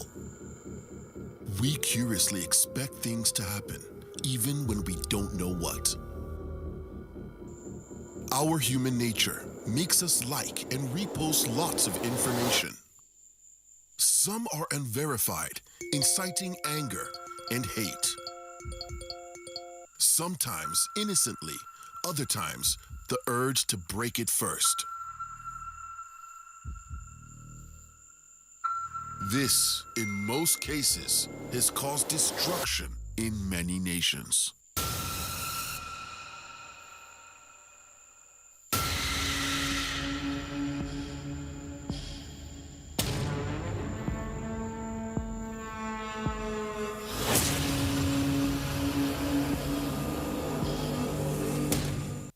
Contemporary times require practical skills to remain competitive and relevant in your organization. Therefore, take advantage of NTA TV College short proficiency courses to sharpen your professional skills. Intermediate camera operation techniques. Date 17th May to 11th June 2021. 4 weeks. Electrical power, earthing, lighting, UPS, inverter and solar system. Date 31st May to 4th June 2021. 1 week. Studio broadcast equipment and OB operations. Date 14th June to 18th June 2021. 1 week. English grammar and pronunciation for broadcasters. Date 28th June to 23rd July 2021. 4 weeks. The course fee for the 4-week course is 100,000 naira per participant, while the course fee for the 1-week course is 40,000 naira only. Accommodation inclusive. Venue for all the courses is the serene and secure environment of NTA TV College near Old Government House, Rayfield, Jos. For more inquiries, please call 0806 980 9807. NTA TV College, Jos, training you to be the best you want to be. Welcome back. You're still watching Good Morning Nigeria on NTA's network service. Now, just before we bring in our guest again, let's read out some of the tweets that have come in from our viewers. The late Jack Solomon: INEC should not succumb to arsonists whose motive might be to create fear in the minds of voters and sabotage the conduct of the next general elections. But good governance and transparent electoral ethics will go a long way in discouraging such dastardly acts as he writes. All right, Mike Anyako is also strong in the kind of language he applied here. Attacks on INEC facilities in recent times are despicable, reprehensible, malicious, unnecessary, and highly condemnable. To INEC officials, they should be strong and in high spirits. To all Nigerians, we should not be distracted by these vagabonds. Festus Akimboye: while criminals attacking INEC facilities seek to create more tension, instability, and violence, security agencies must work hard to protect INEC facilities so that 2023 will not be undermined by logistic challenges. Jibril Salisu: all criminal acts stand condemned. Security agencies need to intensify efforts in fishing out perpetrators. They should deploy more surveillance and protection to INEC structures and to all public facilities, especially in volatile areas. It's a democratic saboteurs at work. Francis Obi: INEC ought to have vital data on servers and well backed up. But if the current situation is not checked, that is the current situation of destruction of INEC facilities, the 2023 election might be bloody and security operations would have a tough time. Law Alpha C: attacks on INEC offices across the country are senseless and most unwarranted and will definitely impede the operations of the agency even before the 2023 general elections. One wonders why security agencies have not made arrests so far. Usman Banu Kantu: now, those destroying INEC facilities have their ulterior motives. Nevertheless, INEC should install CCTV cameras to apprehend the criminals with a view to exposing and punishing them accordingly. Murutala Oke: NSCDC, that's civil defense, was set up to secure critical national assets. They should do their work. Daniel Okpachu says that government needs to do the needful now by safeguarding INEC offices across the country immediately. Steve Bond: with the attacks on INEC facilities, electoral reforms and electronic voting can no longer be ignored. Mutana Farouk says the frequent attacks on public facilities pose a serious threat I therefore call on the aggrieved youths to desist from such attitude, because if they become political leaders tomorrow, what would they build upon? Well, those are the twists that we're taking at this time. Let's bring in again Andy Ezeani, Head of Publicity Division of INEC. There are 2 or 3 matters on the plate. Realistically, I mean, it will be difficult to post security officers round the clock to INEC offices, because you have not just your state office and national office, you also have them around local government areas and so on and so forth. And the basis for posting security officers will be threat analysis. Threat analysis, which might come, of course, from intelligence already gathered by the DSS and others. But to say go and post them, let them be there permanently, you have other critical national infrastructure to also protect. So that could be one issue that will be taken care of. But one point, Professor Ayede raised it, I want us to elaborate on that. What is INEC doing about its structures? Are those structures insured? I know that this is a question that ordinarily we can also pose to the rest of the public service. Are public buildings insured in any way? Because when we say that, oh, it's going to cost the government more money at a time that we're all crying for resources, for other issues, more money to now expend on rebuilding what has been destroyed, insurance has a way of mitigating the loss, and then, of course, the replacement cost from the pocket of the owner of the property. Are those INEC structures or facilities insured? Frankly speaking, I think we can only look at that, just across board in terms of the policy in the nation. Do we have public institutions being insured? We cannot take INEC outside of that. The reason why I'm saying this is that I'm getting to the answer, which is I do not have the answer here, but I don't think going by the policy and the practice we have across the nation, I don't think that there's any public institution, NTA, the ministries, INEC, what agency, I don't think we have that policy. I'm not aware. To ensure their facilities and buildings. Yes, the buildings and whatever. I'm sure we have not done that. Some of these things are things that develop as time goes on and the incidences rise. So maybe now that we are beginning to have, such situation as fire cropping up, it may now come into the consciousness of the government to begin to think along that line. The other related issue with this is we keep talking about security agencies, going after the criminals. I don't know how much engagement on the basis of the incidents that have occurred, fire incidents now, how much engagement INEC has had with the fire service. Has the fire service given you its report on incidents that occurred so that you have a determination as to how or why it might have occurred? You do know that when there are wildfires in developed countries, California burning, Australia burning, there are fire experts who will tell you whether the fire started from outside of a fence or started from inside of a fence, which is the point that Ezewa has been stressing to say, look, there might be internal collusion. So is the fire service sufficiently engaged to help you as part of the forensic evaluation of what transpired, and then going forward to say, look, these are the protection or preventive measures you should adopt? I do know of one instance where we have a very definitive situation. I mean, there was a fire incident in Plateau some time ago, and that one, it was very definitive in terms of, it came out that there was a carelessness by a security, not outside security, one of these guards around that was burning things around. So that one was clearly established that it was an accident that came from that. Short of that, I do not have any other such report that have come in. And that brings me back to the point that Ezenwa made earlier on, that it is a culture that needs to change, that we need to bring incidents to a closure, to a certain conclusion. When these things happen, in the next 1 month, we pray it doesn't, but something else happens and we move on.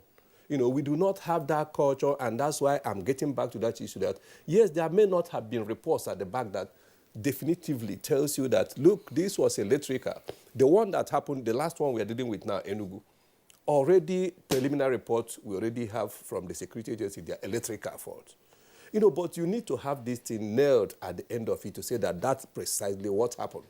We do not yet have that practice and that culture. And so if you come to the commission, yes, we have tried to interface with the fire agencies. In the Interagency Security Commission I talked about, the fire service is a part of that. Those things work, as somebody has also raised here. That the commission, I'm sure, will likely, because there's going to be a meeting this week by the commission and the Interagency Consultative Commission on Securities. Maybe we now begin to look at it in terms of what we are now going to do, not within the election period, but ordinary time, so that we can begin to, tighten up, all these activities by the security agencies. It doesn't have to wait. In any case, if we look at it, the way things have gone in the country now, the commission is virtually, conducting election almost every other month or the other. There are 3 by-elections happening. There's a governorship election in Anambra in November. And after that, you are going to have early in the year, you are going to have Ekiti, you are going to have Osun. So if you talk of electoral cycle, the way things have evolved in the country, the commission is virtually conducting election almost every other month now. So we may have to tighten up all these security arrangements. It doesn't have to wait for general elections for us now to know that there are flashpoints here and there. Now we may have to do that. And to answer your question, directly, yes, the commission may now have to insist on the fire service coming in and giving a very definitive answer on whatever happened to this, so that it can guide us going forward. But you can only go to fire service if they were invited, during the inferno. Almost always they're invited. They're invited. And most of the your facilities that were gutted by fire, none of them was saved by fire service. Therefore, it may be that they came late, or that perhaps they were not called, or that they came late, and they cannot even determine what is the cause of the fire. If you don't come in good time to... No, Kieran, that's not the case. Why because there are fire investigators. I think first that what needs to happen with fire service is that apart from the quelling of fire and all of that, there is also fire education, which INEC can tap into in terms of bringing the fire service to educate its staff in terms of how to engage. Now understanding that this has become more prevalent. More importantly also is to also find out from the states. In most of the states, the fire service is not something you can. So let's understand our circumstance. But education, I think, is critical. I think it's important that we are able to coordinate. This coordination issue is a challenge. But I need to put it out here that public institutions in Nigeria must desist from being protective of each other's deficiency. If there is a support system that you require and you are not getting that support system, it is not healthy to paper over it and then in hushed tones you complain about it. The relationship between INEC and the security agencies, the game needs to be upped in a way that Nigerian people can benefit from that relationship. And the reason I say this is that if you look at electoral offenses and the level of prosecution that has happened, you will find out that the number is so ridiculous compared to the number of people who INEC have actually sent files to the police. So that gap, INEC is not able to call out those who are responsible for dealing with prosecution and ensuring that these people who perpetrate this. Having said that, I think also that we need and require bigger capacity. INEC can think about having a fire department. There is nothing that precludes it from setting up a small department within its own institution. Or firefighting equipment within their facilities. No, not just firefighting, but a proper department. And then Kingsley talked about insurance, and Mr. Andy talked about policies. The whole idea about independent is the ability to also understand your own circumstance and understand the relative importance of the work that you do and then think through it. there is nothing that says that a government institution cannot ensure its own facilities, Assets, yeah. especially those that are very critical in terms of, so that when there is this kind of situation. So if there is this emergency meeting, that can become an agenda for that emergency meeting. So that it's not just ritual, because we also have a ritualistic way of relating with everything. Oh, fire is burning in INEC. INEC has called an emergency meeting, and then after the emergency meeting, what has happened? We need to be able to say, after this emergency meeting, 1, 2, 3 things clearly have been, established and determined in moving forward. Sorry. All right, gentlemen, we are actually running out of time, but I'd like Bala Hassan to give us his final thoughts on this matter, especially with respect to how INEC facilities can be manned by security agents. Well, it's a common knowledge that police, especially in the southeast and southwest, are overstretched, because I can't see the police in a local government leaving its area when they are vulnerable to go and be protecting INEC. So that synergy between INEC and the police must be properly enhanced, because what I mean here is that if there's any deficiency, police, I know at the command level, it's easier for the Assistant Commissioner of Police Operations to arrange visit to INEC headquarters in any of the states.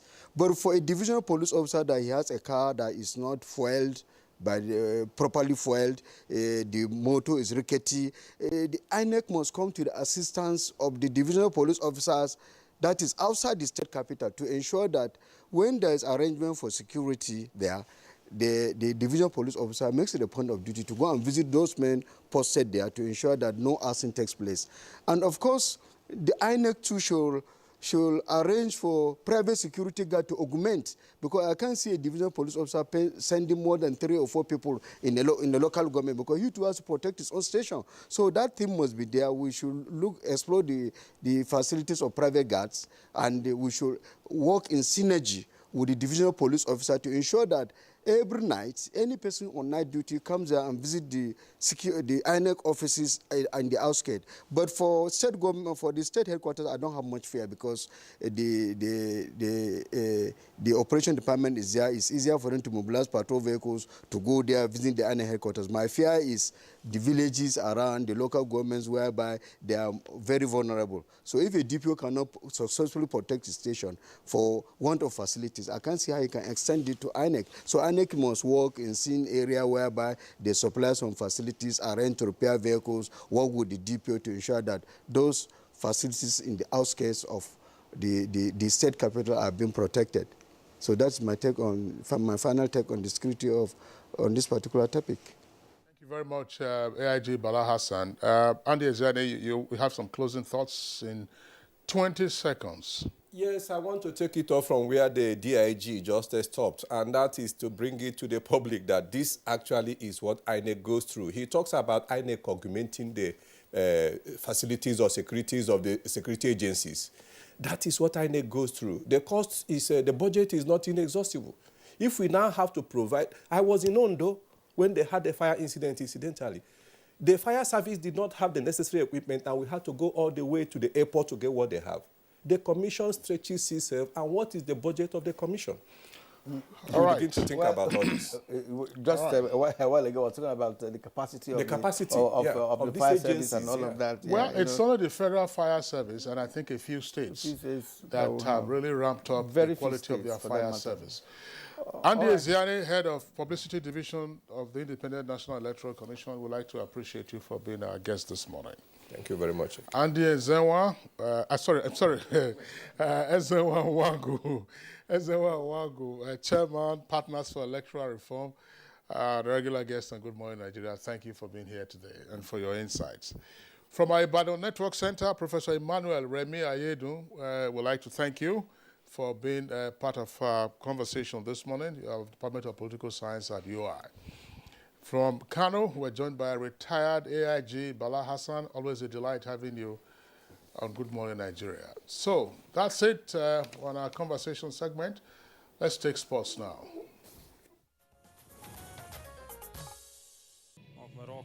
Eyimba Football Club suffered a humiliating 4-1 defeat to Pyramids in Sunday's CAF Confederation Cup first leg quarter-final clash. Due to the coronavirus, and there we have an opening goal from nowhere.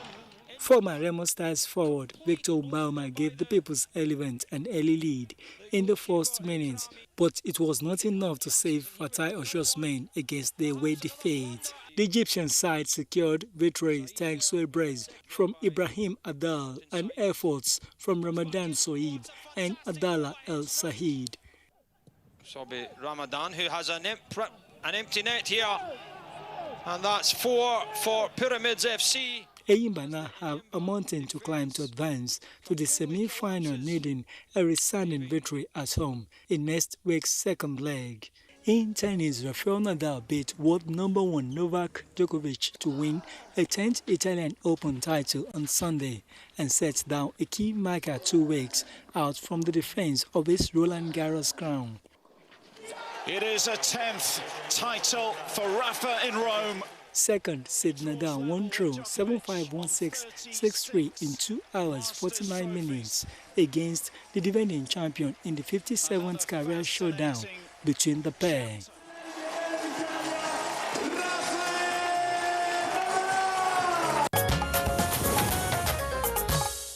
Well, and that's Good Morning Nigeria for today. We thank you for watching. Join us again tomorrow when we'll bring you a fresh edition of the Good Morning Show. My name is Kirian Umaya. Do have a great day. And asking you to take care of yourself, I'm Kingsley Osadolo.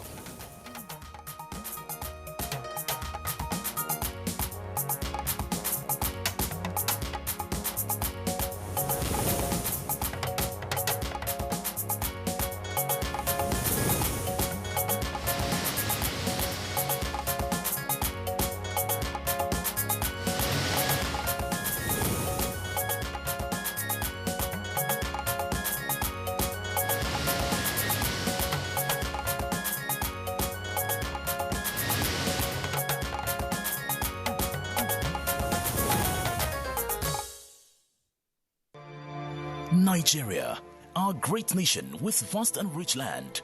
Our people are strong and united. Our founding fathers, Sir Ahmadu Bello, Sir Abubakar Tafawa Balewa, Chief Obafemi Awolowo, Dr. Nnamdi Azikiwe, and a host of others bequeathed us a united, peaceful and prosperous Nigeria. Let us honor them by living in peace with one another. Let us eschew violence, ethnic profiling, and religious bigotry. We must avoid hate speech and other forms of derogatory words against our fellow Nigerians. Let our differences in tribes, cultures, religions, or politics be the ingredients that make our unity palatable. Let us all join hands to fight our common enemies of insecurity, poverty, and unemployment. Nigeria is big enough for us all. Let's unite to make our country a great place for us all. This message is from Sir Ahmadu Bello Memorial Foundation in collaboration with Nigerian Television Authority, NTA.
to Abuja, the place that unites Nigeria.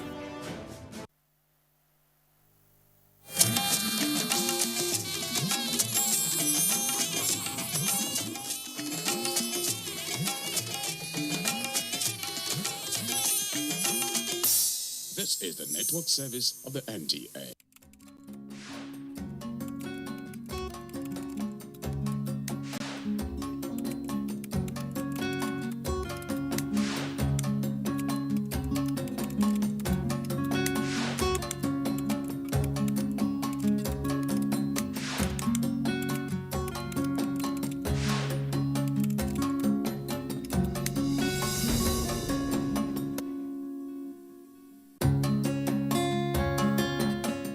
Hello and welcome to Thoughts for the Week. I'm Cordelia Obey, and the idea is to talk about things we usually would talk about. This time using proverbs, wise sayings, fables, you call them any name from around the world. And what are we looking at today? We are looking at being faithful to our friends. Welcome. Now, I have a story to share. It's a fable because I have some animals in it. Many years ago, there was a shark who had a monkey as a best friend. Every time the shark would swim to the island where this monkey was, and they'll be happy together. One day the shark said, my friend, as some people would say, my friendship, you don't even know where I live. Won't you come and visit me one day? And the monkey said, okay, why not if not? So it hopped onto the back of the shark, and the shark swam fast and straight towards the middle of the sea. When he got to his own home, all his friends, relatives, and all that were very happy. And the monkey said, why are your family people this happy? Shark said, our king is very sick, and they say we need the heart of the monkey to take care of him. And the monkey was almost fainting. Boy, he was very bold, so he said, my friend, why didn't you tell me what you wanted to do? You didn't trust me enough to tell me. Don't you know that we monkeys, we usually keep our hearts somewhere else? You see that tree you used to meet me? That is where I kept my heart now. And the shark said, He said, just take me back home. Let me collect my heart. I will come back. And the shark, okay. So to the amazement of everybody, the shark turned back and took the monkey back home. Now, our elders say, if God had not been the friend of the faithful ones and made them wise, even in the valley of death, life would have been extinct in the world. So, our monkey got home, got up to the tree, and told the shark that, you are a bad friend. Who told you? My heart is here with me. But thank God I escaped from you. And that was how the monkey got saved. My father told me that story many years ago, and I never forgot it. Because he said that every parent should teach the child or their children how to be faithful to their friends. When you are faithful to your friends, somehow, when they try to plot evil or anything bad against you, somehow you have a means of escaping. It may not be the case all the time, but posterity would hold it dear in its heart, knowing that you have been faithful to your friends. That story is a story we should share every time, because every day it seems as if things are getting worse. People don't trust each other anymore. Whose fault?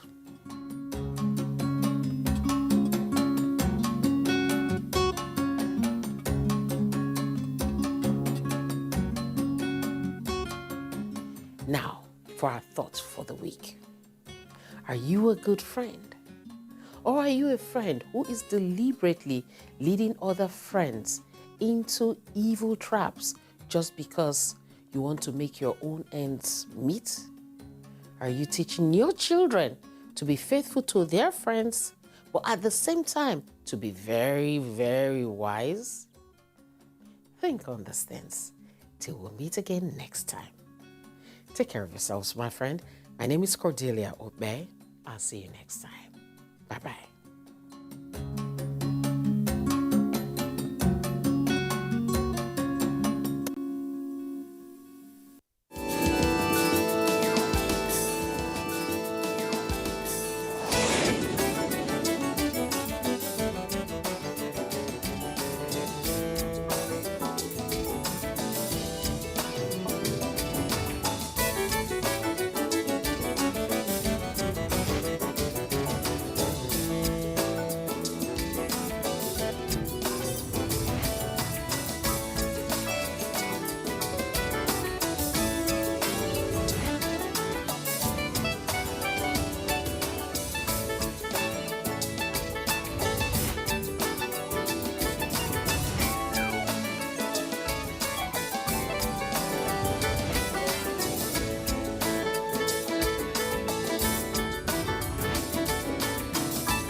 The observance of traditional marriage rites is more than just a tribute to culture. It is an impeccably stylish and colourful celebration, and rightfully so. Gather to witness the traditional engagement of Jummai Enna and Oluwa Koinsola Adetomiwa. Family and friends wore their finest traditional clothing, a sea of bright textures and elaborate head ties stretched toward the ceiling. Crisp linens with intricate embroidery and exquisite lace ensembles melded effortless glamour into folds of crinkly glittering fabric, complemented with jewelry made of gold, coral, or a mix of both. Guests were largely dressed in a medley of brilliant green and gold shades that conveyed well wishes of wealth, fruition, and prosperity for the couple. With her sisters and close friends on hand, Jummai prepared to greet her new family. I love him, so I'm super excited, but then I'm scared because it's a different face, the new face of my life. How did I meet him? He saw me, to be honest. He was the one that saw me first. He can remember the dress I was wearing, the color of the dress. Surely, another outfit the groom would never forget. The bride was picture perfect in an elaborate yellow Ankara gown with a jewel-encrusted bodice. For this special day, the crowning piece of her outfit held a particular significance. The headgear, I'm very particular about that. And I wanted my mom to tie it as well, because I used to love the way she ties her headgear growing up. The bride made the first of many grand appearances for the day, draped in a striking red veil. Red was worn exclusively by the couple, an overtly symbolic representation of their love, excitement, and passion. As for the groom, he dressed in a rich shade, coral beads lacing his neck.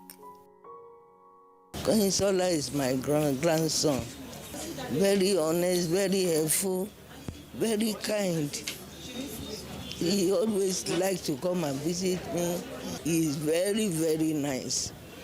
He's a good-living boy. I am very, very proud of him.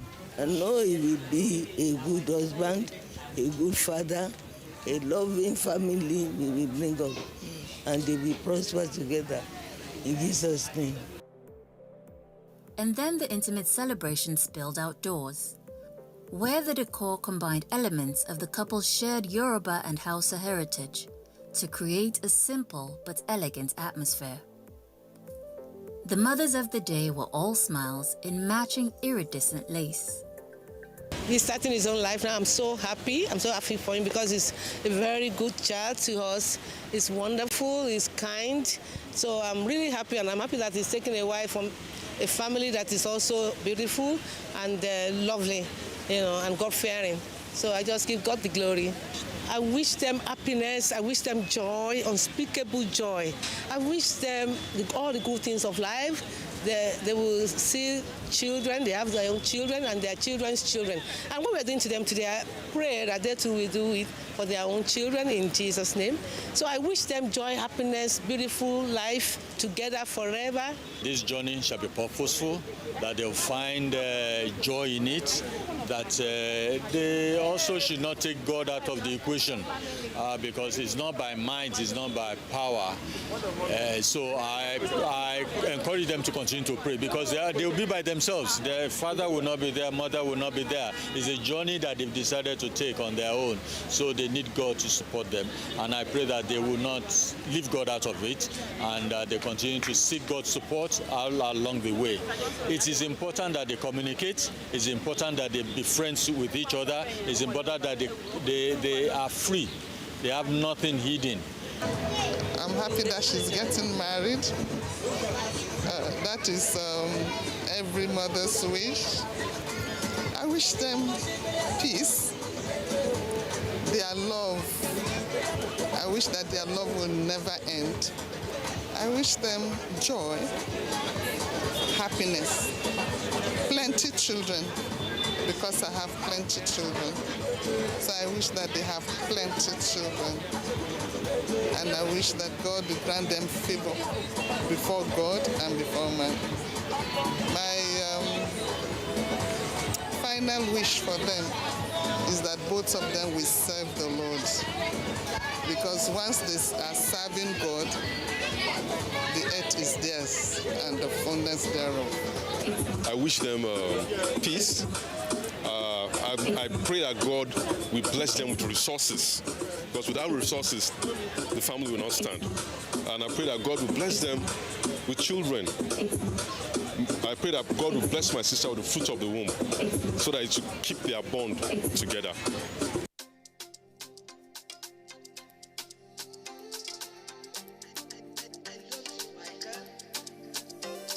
Red made another bold feature with the couple's next appearance.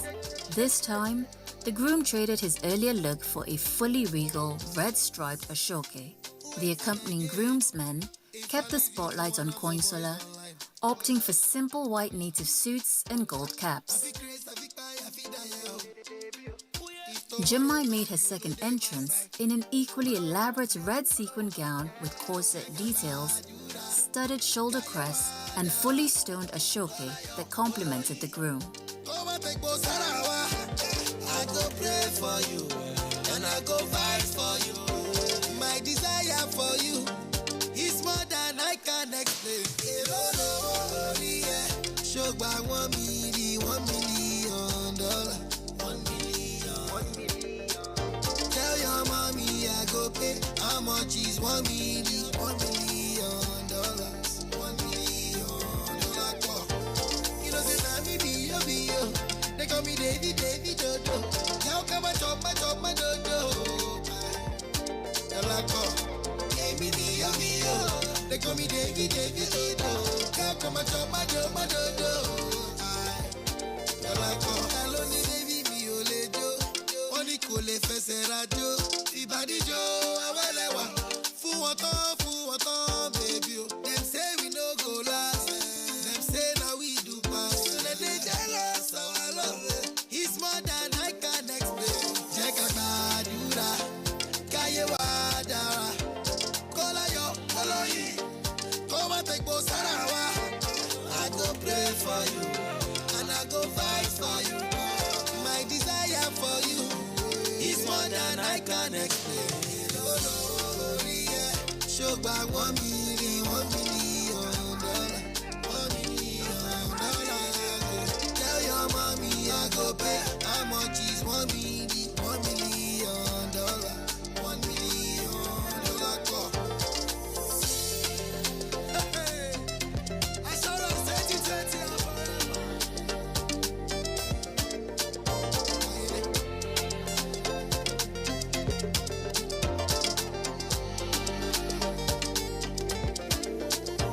one major thing, and which is key, that we have always said, that God should be the center of this home. A family that prays together, they stay together, and that way they'll be able to nurture their children in the way of the Lord, and they will live after the things, doing the will of God.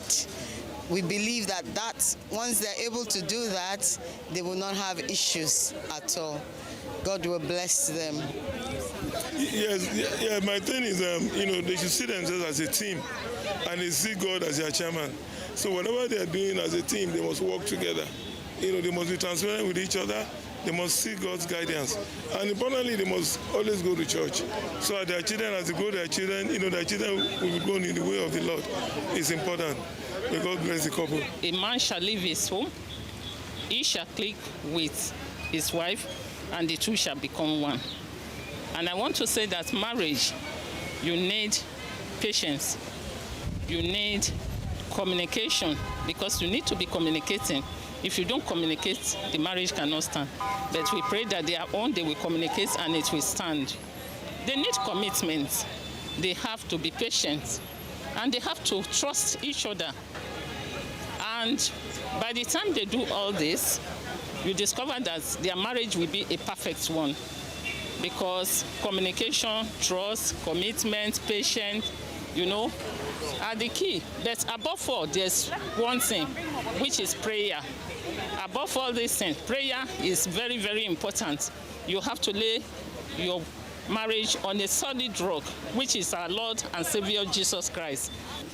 There's this thing about couples always giving information about issues they've had outside their homes. My candid advice is that they keep their problems within the home. They're always stronger when that happens. They always come out stronger, they come back better, instead of giving information and getting wrong advices. When people give information outside, give advices outside, you always come back to your home and it's just the both of you. So it's always better when it's dealt with indoors. They are both a couple that are a strong force when they are together, and it's good to utilize it since they know that's their strength. For me, it's about decisions. If you make a decision, you stick to it and you put every effort that you have within you to see it through. They have so many years ahead of them, and we pray that those years will be beautiful. Running to you. I've been running to you, running to you. Anywhere that you go to, running to you. I've been running to you, running to you. Anywhere that you go to. The wedding dress was a bespoke blend of floral design and ultra-modern fashion. A sheer bodice started the look off with a bold statement, creating a semi-off-the-shoulder illusion with nude tulle and floating lace details. A delicate headpiece and slight shimmer throughout the fit and flare design echoed modern luxury and just a touch of drama. The groom kept it dapper in a fitted three-piece in deep navy with touches of red.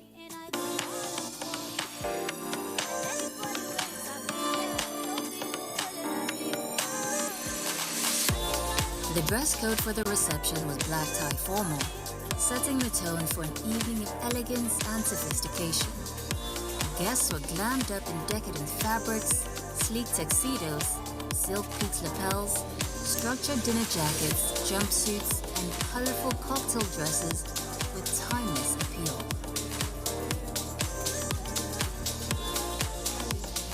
Unique design details and embellishments added extra luxury to gorgeous floor-length gowns and classic silhouettes, while rich hues and jewel tones made an elevated statement against a breathtaking backdrop of delicate crystals, stunning floral centerpieces, and mesmerizing lights. My role here is the decoration for this beautiful wedding. That's my role. She's very sweet, the bride, so she asks for elegant decor. Not overly loud, not too busy, just elegant, subtle and nice. And I'm happy that I got that eventually. I'm very happy. Like the candelabras, I had to put that in. The flowers, pastel colors, very light and subtle. I just love that effect. So I happen to be friends with the bride and the groom. And the groom I've known for over 5 years, and the bride I know through a mutual friend of ours. And apparently they met through a barbecue that I took the bride and her friend to. Koyin met her, and it looks like things kicked up from there. And I don't know how it started off exactly, but here we are today. So I'm pretty happy for them. Koyin's a top guy, a stand-up guy. I know him way more than I know the bride, and he's my friend for a couple of years. And he's always been the responsible type, especially when we're all young and restless. He turned out to be the responsible one all along. And yeah, I'm pretty happy for him, and I wish them the best. Yeah, well, he had to celebrate a party with them. She was far younger than me, but we're very close. Even as we got older, I could talk to her. I could share my secrets with her. Even as the older one, she'll come and cry. I will cry together, all those things. She was sweet, and she's very adventurous, and she likes education. She wants to be a career girl, a career woman. I'm so happy for her. She found the love of her life. Koyin has always been a quiet guy. He's big, so you don't expect him to not be loud, but he's actually quiet and soft-spoken. I think that's one of the things he has in common with his wife. So, and I'm really happy for him. The first time he told me he was going to get married, the first time I asked him, like, are you sure? Because I didn't feel they had been dating for that long. But I think when you meet someone that you want to be with, you already know. So I think this marriage was made in heaven and is blessed by God. I'm very happy for him. She's an amazing person. She's one of the sweetest girls I know. She can be annoying, but she's really sweet. And anyone that knows her loves her. For her wedding, I wish her all the best. I mean, it's been a long journey coming to this point, but we're finally here and we're all excited. And I'm happy for her, and I wish her so much love and joy and peace. Oh, my ego now for you. Oh, my ego for you. Oh, my rabba now for you. Oh, my rabba for you. Oh, me now for you. Yeah. Okay for you. All the motor for my garage for you. Yeah. All the motor in the garage for you. Yeah. Oh, my ego now for you. Ego now for you. Yeah. Oh, my rabba now for you. Yeah. Oh, my rabba now for you. Yeah. Oh, me now for you. Yeah. All the motor for my garage for you. Yeah. All the motor for the garage for you. From the minute I saw you, I was hooked. Your eyes, your smile, your voice, all of it, I fell in love with. Your presence alone brightens up my day. It makes me feel blessed, and every day it grows. You turned my life into a journey of love and happiness. And on this journey, I'm glad I have it to walk, run, jump, and fly. You're my best friend, my companion, my heartbeat, my gossip partner, my lovers, and my peace. I'm looking forward to making so many beautiful memories with you. And I know I always will look at you, smile, and say to myself, I made the best decision of my life. Please a round of applause. Oh, you never finish. Is that all? Oh, okay. My love for you is boundless and without limits. And there's no other person I'd rather do this with. Chuck baby and Chuck daddy for life. Oh, please a round of applause for them. My God sent Chuck daddy, prayer partner, K-Papa, best guy, my hype man. It feels like a dream that this is happening, but I'm super excited that I'm starting another phase of my life with you. You are exceptional, calm, loving, tender, and amazing. I love the way you call my name, especially when I'm mad at you, to be honest. It's so hard to stay upset with him. You made every day of our relationship so easy, and I'm grateful. Today I officially become your wife. I'm not perfect, but I promise to love you, take care of you, pamper you, the way you pamper me. like the king that you are. I'm most grateful of how passionate you are about God. And every time I talk about prayers, I know that this union and this relationship has already been blessed. I promise to be your helpmate, to stand by you through it all. And I pray that God will help us to achieve our destiny as a family and a couple. My chop daddy, my husband, my pop star. I love you so much. She know they carry last yo, she know they greedy. Yeah, yeah, yeah, yeah, kilon wa kiri. Mommy yetunde won tun lo yawo, won fe ra gele lo sibi yawo. Daddy Sulia won fe lo shaye, won ti de fila pe ka lo jaye. O ja won la won tun lo shayo, won pe Sunny Ade won pe Bado. Èyí tún lè gan o ní ìjọ tí mo jó lánàá. Ayé tí mo jẹ lọ́jọ́ yẹn o.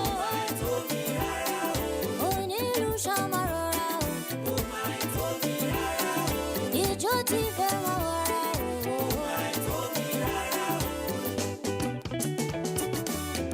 Na so you dance and forget yourself.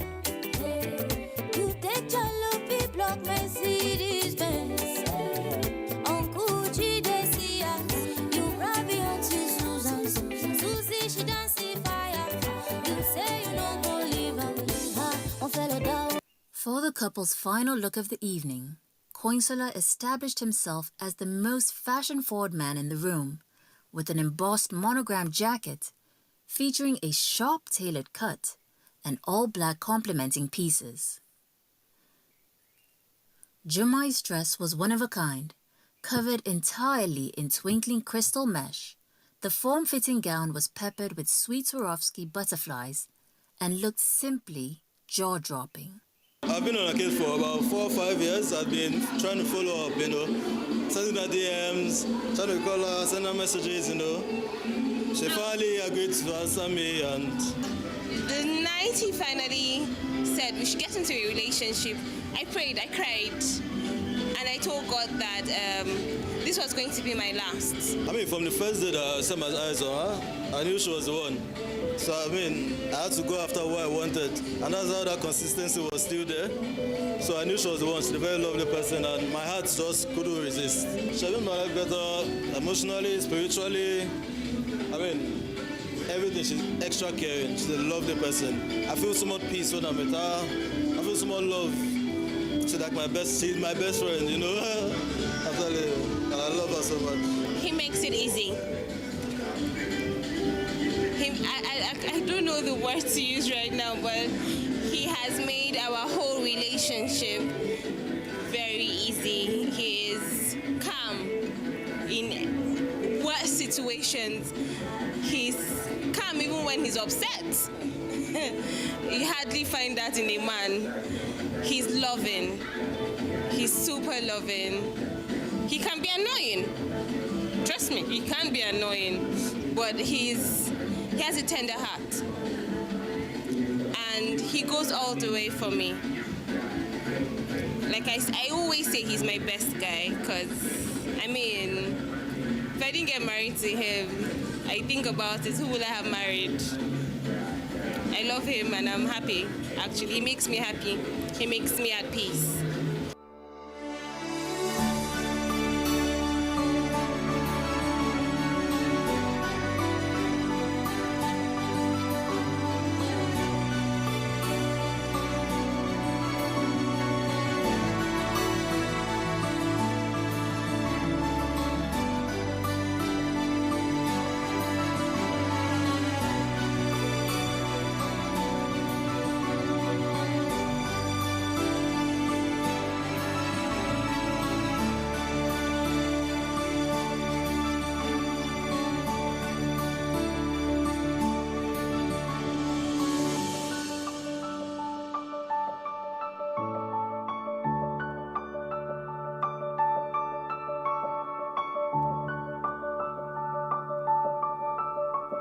You can follow us on all our social media platforms: Facebook at NTA Network News, Instagram at NTA Network, Twitter at NTA News Now, YouTube at NTA News Online, or visit www.nta.ng.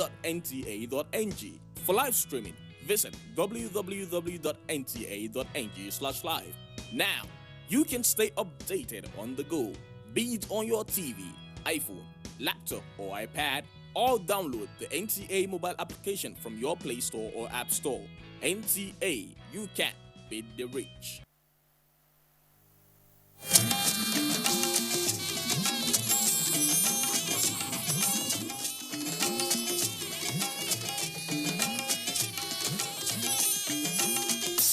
This is the network service of the NTA.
Road accident is one of the leading causes of death across the world. It has become a global menace, leading to serious injuries and a life of misery for a lot of people. However, lives can be saved if there is on-the-spot help for accident victims. Welcome to Road Matters. I am Fatima Umar. It is a sad fact that people pass by accident victims without helping them. Not because they do not want to help, but because they are afraid of what will happen after the help. This is not right. Is there a law on compulsory treatment of accident victims? And how far has it been implemented? We'll find out more in the course of this program today. First, we drive to Ibadan in Oyo State, where Bumi Adeyemo will take us through on compulsory treatment of accident victims.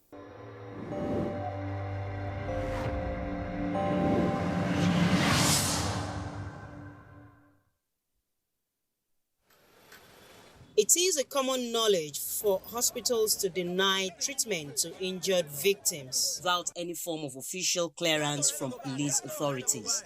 These, on major occasions, have caused rising figures of casualties, either from armed robbery victims or ghastly motor accidents, especially when victims or their relatives couldn't get the clearance on time.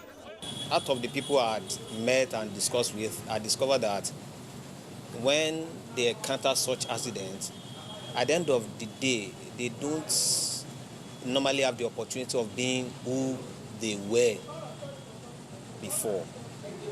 Some cases there will be deformity. There are times properties will go along with it, because when the person is being admitted, the hospital will be demanding for this, demanding for that, and before you know it, cars, houses will be sold in order to make sure that this person still lives. And at times, by the time they are discharged and out of the hospital, there's nothing for them again. Accident experiences are usually very bad, as we know. It was a very bad experience for me, as usual. And how I overcame the accident, it was just my own willingness to be alive. And number two, taking the drug in dosages as administered by the physicians. Although this phenomenon goes against the ethics of the health providers like doctors and nurses to save lives first, still there is need to abide by the dictates of the law. It's not supposed to be like that. You don't need a police report to attend to accident victims or gunshot injuries or suspected armed robbers. We are supposed to treat them and If they have a police report, fantastic. If they don't have, treat and report to the police. But if it's accident, because you don't know who and how they will dump the person, you treat the patient, but you make sure one person stays with the patient. You get the ID of that person. You must have an ID and the phone number. Sometimes they give you a wrong phone number. As soon as it gives you a phone number, call that number and let it ring. So you know the person standing with the person, it's actually genuine. So you are supposed to treat, then request for a police report or inform the police. It is wrong to drive them away and get a police report. With the government order that accident victims should be given prompt and adequate medical care, there seems to be hope of survival for victims. Any Nigerian that attend to accident victims, taking accident victims to the hospital, the first thing they will request is police report. The purpose of police report is to guide the incidents of what happened. That is for the government to know exactly what really happened. The life of every citizen is precious, no matter the circumstance of victims. As such, it should not be allowed to waste.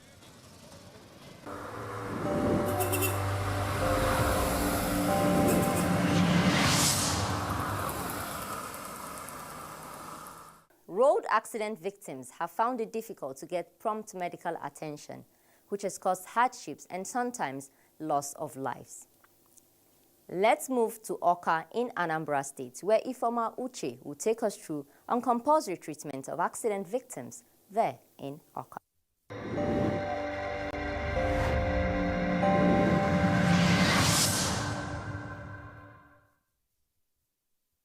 For many decades, road traffic crashes has become an issue of great concern, as it is one of the leadway causes to death globally. One of the major issues facing safety on Nigerian roads today is overspeeding and lack of concentration.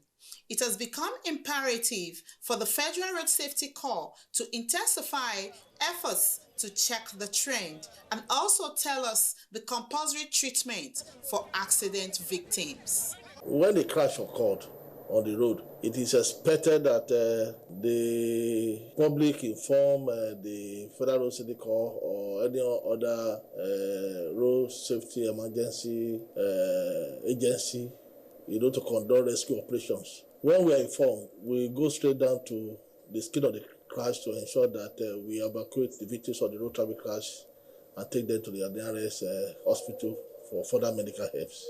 The Federal Road Safety tells us more on the difficulties road users experience when involved in an accident and efforts done. What is expected of a road user is that when they witness a crash, the first thing they're supposed to do is to call the emergency number 122 of FRSC. But I'm surprised that some of them will not do that.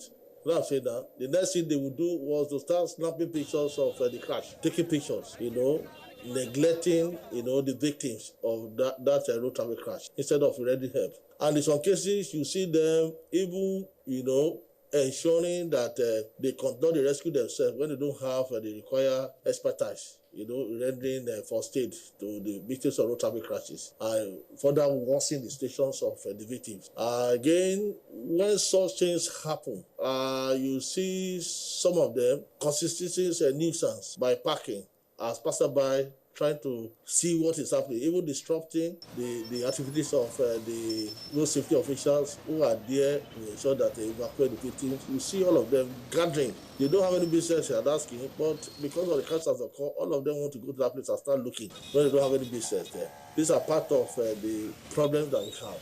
One of the difficulties again is when a crash occurs in the night. It is always very difficult to get help. So we advise the motoring public to please try as much as possible to plan their journey during the daytime, because when the crash occurs in the night, it's always very difficult to get help. Here is one of the flashpoints of road traffic crashes in Awka, the Anambra State capital, known as Immigration Junction or Ezuzu Junction. Let's find out from road users their experiences when there is a crash. Especially the road safety corps. I'll give them 100%. They are doing their best. I've been in an accident scene before, I was the one driving, and the guy behind me lost control. and he jammed us. We entered into the bush. Road safety came and police came. But just communication was just a problem that took time, but they came. The important thing in an accident scene is to rescue those people that are involved. But in this time around, you see people taking shots, snapshots and posting all those things instead of rescuing those people. The response of the police and the other security agents like the road safety is not encouraging. I was involved in an accident. That's what did to my cutting off my right leg. And then I was attended by road safety. They came to my rescue. They took me to hospital. Even they have to pay my bill safe. Consensus is that safety is everybody's business. In case of any accident, alert the road safety emergency number for prompt actions.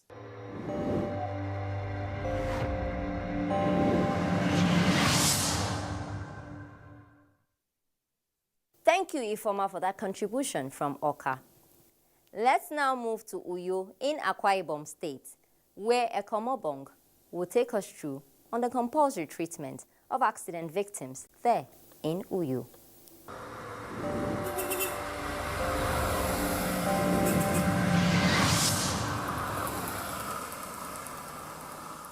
Road traffic crashes has been identified as one of the leading causes of death in Nigeria. While a lot of these crashes could have been avoided if road users obeyed traffic rules to the letter. There is also the question of whether or not the death of the victims of these road traffic crashes could have been avoided. My name is Ekomobong Ntese, and this is Uyo, Akwa Ibom State, Nigeria. In Akwa Ibom State, according to the Sector Commander of the Federal Road Safety Corps, Akwa Ibom Sector Command, Ochi Samuel, the rate of road traffic crashes has been relatively low in comparison to other states of the Federation in the past year. However, he noted that a lot of education and enlightenment needs to be done in the area of rescue of accident victims. We noticed that a number of times when an accident occurs on the highway, people prefer to gather around the place and then they become spectators. They watch what happens without really giving a helping hand. We have our lines, and we also have what we call responders, first responders that are trained at the various communities that give us information where accidents occur, so that the Federal Road Safety, through the use of the ambulance or the patrol cars, respond to evacuate crash victims to the nearest hospitals. In the time past, salvage of accident victims happened frequently through fellow road users, especially commercial transporters. But in recent times, for fear of being accused of being responsible for the accident or death of victims, some would rather inform the police on their way and not be directly involved, and some would just rather look on. The brave ones or family members who proceed with the victims to the hospitals are allegedly faced with the issues of bill payment before treatment of emergency cases. I have been involved in a couple of accidents. This guy with the rickety bus, this man hit his head on the iron, and the iron kind of cut his head, and blood was gushing out. I had to step down and held the man. And I went down, entered into their reception, and I said, this man has accident. This man hit his head on this iron, and said, first of all, he must register, must pay money and register. I believe strongly that we need to get that out of the way. When it is a case of accident, it is a case of emergency. You see the number of cases, and sometimes they've been there for more, sometimes 6 hours, sometimes still bleeding and all of that. So it's usually a very ugly sight. We don't see that quick response to emergency cases, especially accident victims. We need more professionals to be up and doing. And then government should also respond. Sometimes maybe it's because of the incessant, industrial actions here and there. So sometimes you get there and the nurses are on strike, the doctors are on strike. Of course, what do you expect? Buy card first, do this, register this and that before they start attending to someone who's at the verge of death. An orthopedic surgeon and head of department, accident and emergency, University of Uyo Teaching Hospital, Dr. Ibiok Usendia, takes us through the admission and treatment processes of accident victims. The first team that will meet that patient is the coronavirus screening team. On getting in there, whosoever brought the patient will be encouraged to visit the health information unit, otherwise known as the medical records unit, where that patient will be registered and a card obtained for the patient. At this point in time, the nurses in A&E will take the vital signs of the patient, confirm whether the patient is even alive. If he's still alive, then doctors on duty will be notified, and they will now attend to the patient. At this point in time, the card should have been ready from the health information system, because at the end of the history taken by the doctor, examination by the doctor, all those information will be documented into the folder. However, we have made provisions for people that arrive and they don't have the emergency card fee money to pay. The hospital has made provisions for the card to be released and clearly written at the top, card fee not paid. In drugs, emergency infusions will be taken care of. Even if the patient needs blood, sometimes we have to rush to the blood bank and sign for at least a pint of blood and come and transfuse for the patient, all in an attempt to keep the patient alive. However, within that 24 hours, while the doctors are doing their best to sustain the person, the relations are informed, whosoever brought the patient. Those treatments are not free. After that 24 hours, we no longer consider it as an emergency. Whatever has been done has been done. Subsequently, the relations have to come and pay and ensure that things are done and funded by them.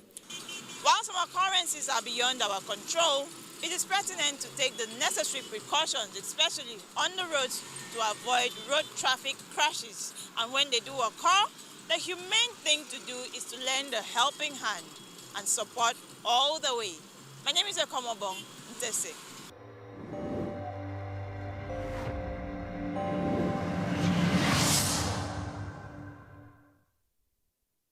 We all need to be good citizens and assist each other as we drive on the road.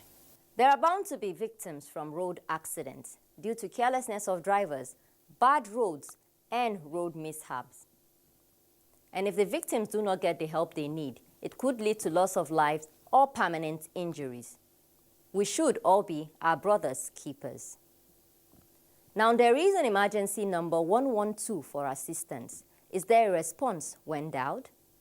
What you should do when you see accident victims. Road Matters had a chat with the country director, UN Decade of Action on Road Safety.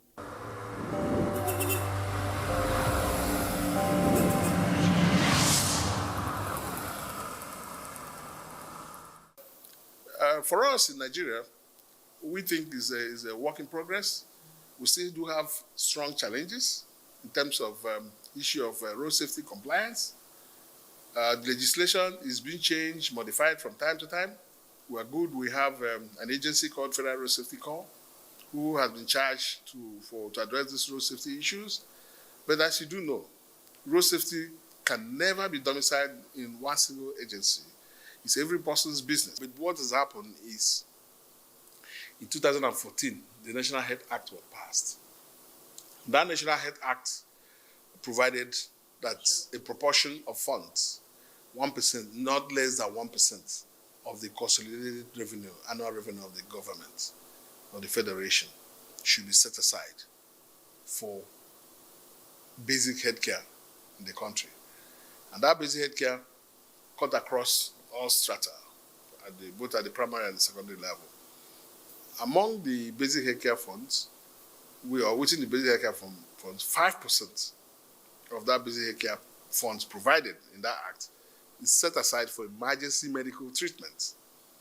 And what that fund means is persons who require urgent care or emergency care, medical care, should receive treatment, and that treatment shall be paid for from that fund, without recourse to asking for deposits or police reports by the healthcare providers, hospitals or medical facilities, or even ambulance providers to transport these persons from one point of the scene of incident to the hospital.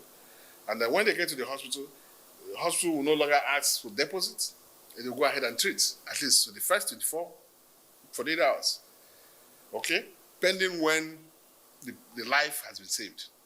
Is a law which protects consumer, including person needing emergency services.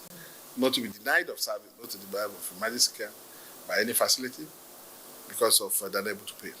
That is being implemented because I have been in the committee set up by that commission to try some hospitals in Lagos.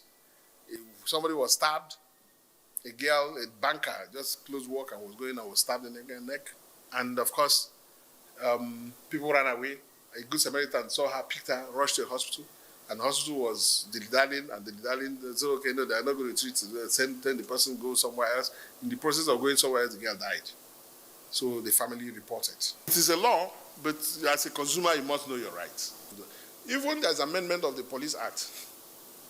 That actually goes towards gunshot injuries, where the IG of police had come out to say that if patients come with gunshot injuries, that you should treat without waiting for police report.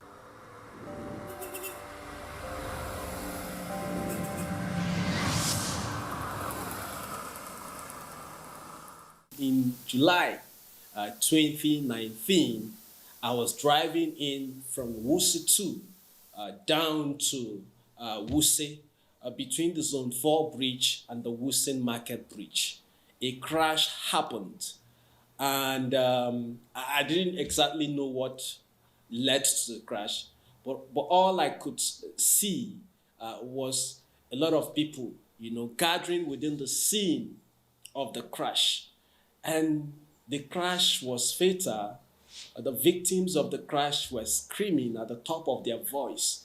It happens that a driver was driving against the traffic, not knowing that a vehicle was coming up. That was what led to the collision, and it was fatal. Having said that, what happened at that scene was traumatic for me because instead of people rushing to assist the victim, I can see people gathering and taking pictures of the victim or the crash scene, which is very, very, very unacceptable. Because these are victims of crash road accident, and they are really in pain. The least you can do is to call the 112. But let me also further explain what transpired. The moment I arrived there, I quickly called the 112, but unfortunately, the 112 wasn't connecting, and it took 10 to 30 minutes before a rescue team from the Federal Road Safety arrived at the scene of the crash. And even when they arrived, the way they managed the situation, the way they were under pressure, because a lot of persons have gathered and mounted pressure that they should do something. And the way they were carrying the victim was screaming at the top of his voice. This means that, he was poorly managed.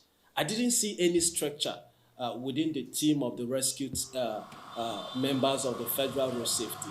And so there is a need to empower, to train Federal Road Safety team, the rescue team, not just the rescue team, but the patrol team on issues of rescue and phase 8 administration to crash victims. There are basic tools that a driver needs to have, like a razor blade, which would help in case of trap and all of that. But what you find out is a lot of drivers do not have such tools and equipment. But I'm looking at a situation whereby we incorporate aspect of phase 8 treatment, the basic phase 8 treatment to all drivers. Even if it is a day class, such that these drivers have the basic knowledge, because it takes little thing for someone to die, and it also takes little thing for that person, for you to resuscitate that person. So if these drivers have the basic knowledge to resuscitate crash victim, I think it will go a long way to reduce the number of fatalities we have on our way. And the best way to do that is to try and incorporate those basic first aid knowledge to drivers' training. Thank you.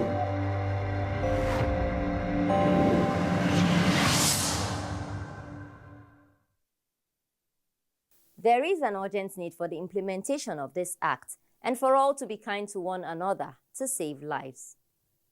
Do follow the program on the social media handle on Twitter at RoadMattersNTA or send a mail to roadmatters@nta.ng. Until the next episode, I am Fatima Umar. Be good citizens and be good on the road so the road can be good to you. Bye-bye.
Along a flyway, seasonally, birds migrate often north and south between breeding and wintering grounds.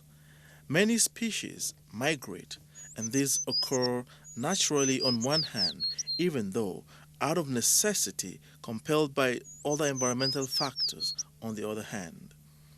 This migration carries high cost in predation and mortality, including hunting by humans. Migration is driven primarily by availability of food. It occurs mainly in the northern hemisphere, where birds are funneled onto specific routes by natural barriers such as the Mediterranean and Caribbean seas. Migration dates back to about 3,000 years. Every year, on the 9th of May, the United Nations celebrate World's Migratory Birds Day to create awareness and promote safety of birds that migrate. During flight, some birds become incapacitated and are unable to continue the flight, which explains why sometimes we wake up to the sight of rare species of birds in our compounds. What are we supposed to do should this happen? Globally speaking, in other parts of the world, value is attached to this species of bird, even though that cannot be said about most African countries, Nigeria inclusive, where these birds are hunted down either for food or sold in the market to make money.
I never get this kind of thing, or I hear it. Nínú ẹgbẹ́ la wà tá ti gbọ́ formation tíjọba tó ń ṣèrànlọ́wọ́ fáwa tailor wọ́n nítorí COVID-19. Wọ́n ní kí n korúkọ àtàkáǹtì tí mò ń lò so mo kọ sílẹ̀ mo mọ́kàn kúrò mú o.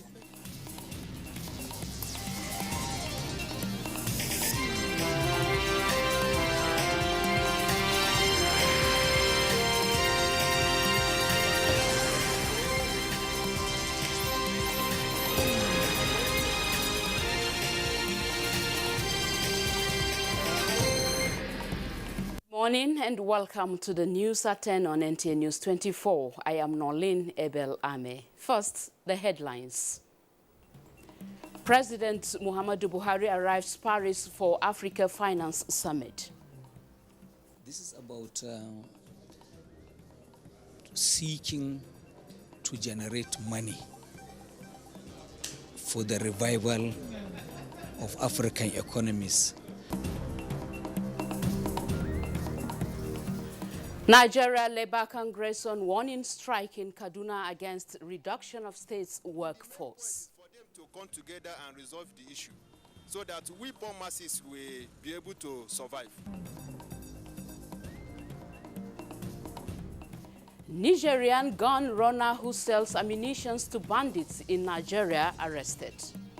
He was arrested at Gada, local government area of Sokoto State, by a combined team of policemen from FID operatives.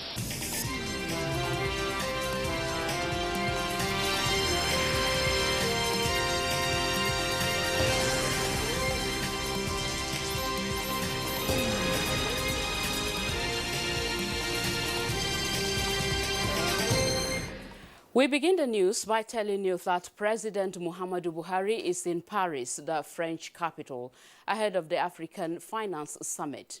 The summit, to be hosted by President Emmanuel Macron, will focus on Africa's economic situation following shocks from coronavirus pandemic, as well as getting relief from increased debt burden. State House correspondent Adamu Sambo has details. President Muhammadu Buhari alighting the Nigerian Air Force 001 aircraft at Abuja International Airport, Paris at 10:15 Sunday evening local time. It is his first official visit to Europe since the outbreak of the coronavirus pandemic in February last year. On hand to receive him were senior French government officials, Nigeria's ambassador to France, as well as ministers of foreign affairs, finance, budget and national planning, health, industry, trade and investment, and other top government officials. President Buhari is expected to join other heads of state and government at the African Finance Summit on Tuesday to collectively discuss external funding and debt relief for Africa, as well as private sector reforms. This is about seeking to generate money for the revival of African economies following the major hit they have received from the coronavirus epidemic. The continent has been plunged into an economic recession, the first of its type in the last 25 years. So President Macron is doing something that is very remarkable and important for our continent. This conference is supposed to seek money that will be used to restart the cycle of development on the continent. This is why we're here. President Muhammadu Buhari is scheduled to hold high-level talks with his French counterpart, Emmanuel Macron. The two leaders are expected to discuss growing security threats in the Sahel and the Lake Chad region and other areas critical to the economies of both countries. Security is a key issue, is a key element of the president's election and re-election agenda. And when you consider that Nigeria, as we are geographically located, we are surrounded by French-speaking African countries. And France is the metropolitan headquarters of French-speaking world. very influential in the affairs of the continent. And so therefore, President Muhammadu Buhari is right, very correct in seeking partnership with President Macron, so that together with our African brothers, we can seek to find permanent solutions, to the problems not only around Lake Chad, but in the entire Sahel and Sub-Saharan West Africa, which is racked by this crisis of terrorism. During the visit, President Muhammadu Buhari will receive key players in critical economic sectors, as well as heads of other European institutions. From Paris, France, Adamu Sambo, NTA News. Thank you, Adamu Sambo. And back home, President Muhammadu Buhari has called on religious leaders of all faiths and backgrounds to unite in support of the fight against terrorism, kidnapping, banditry, and novel coronavirus pandemic. The president spoke in response to the Sultan of Sokoto, Alhaji Saad Abubakar III, who called to felicitate with the president on the successful completion of the Ramadan fast and the observance of the Eid. The president called for continuous dialogue between the leaders of the two major faiths for peace and stability to reign in the country. President Buhari commended the Sultan for his effective leadership of the Muslim Ummah and credited him with the unity of the community sustained under his watch. 1 in every 4 men and 1 in every 5 women are hypertensive, according to statistics.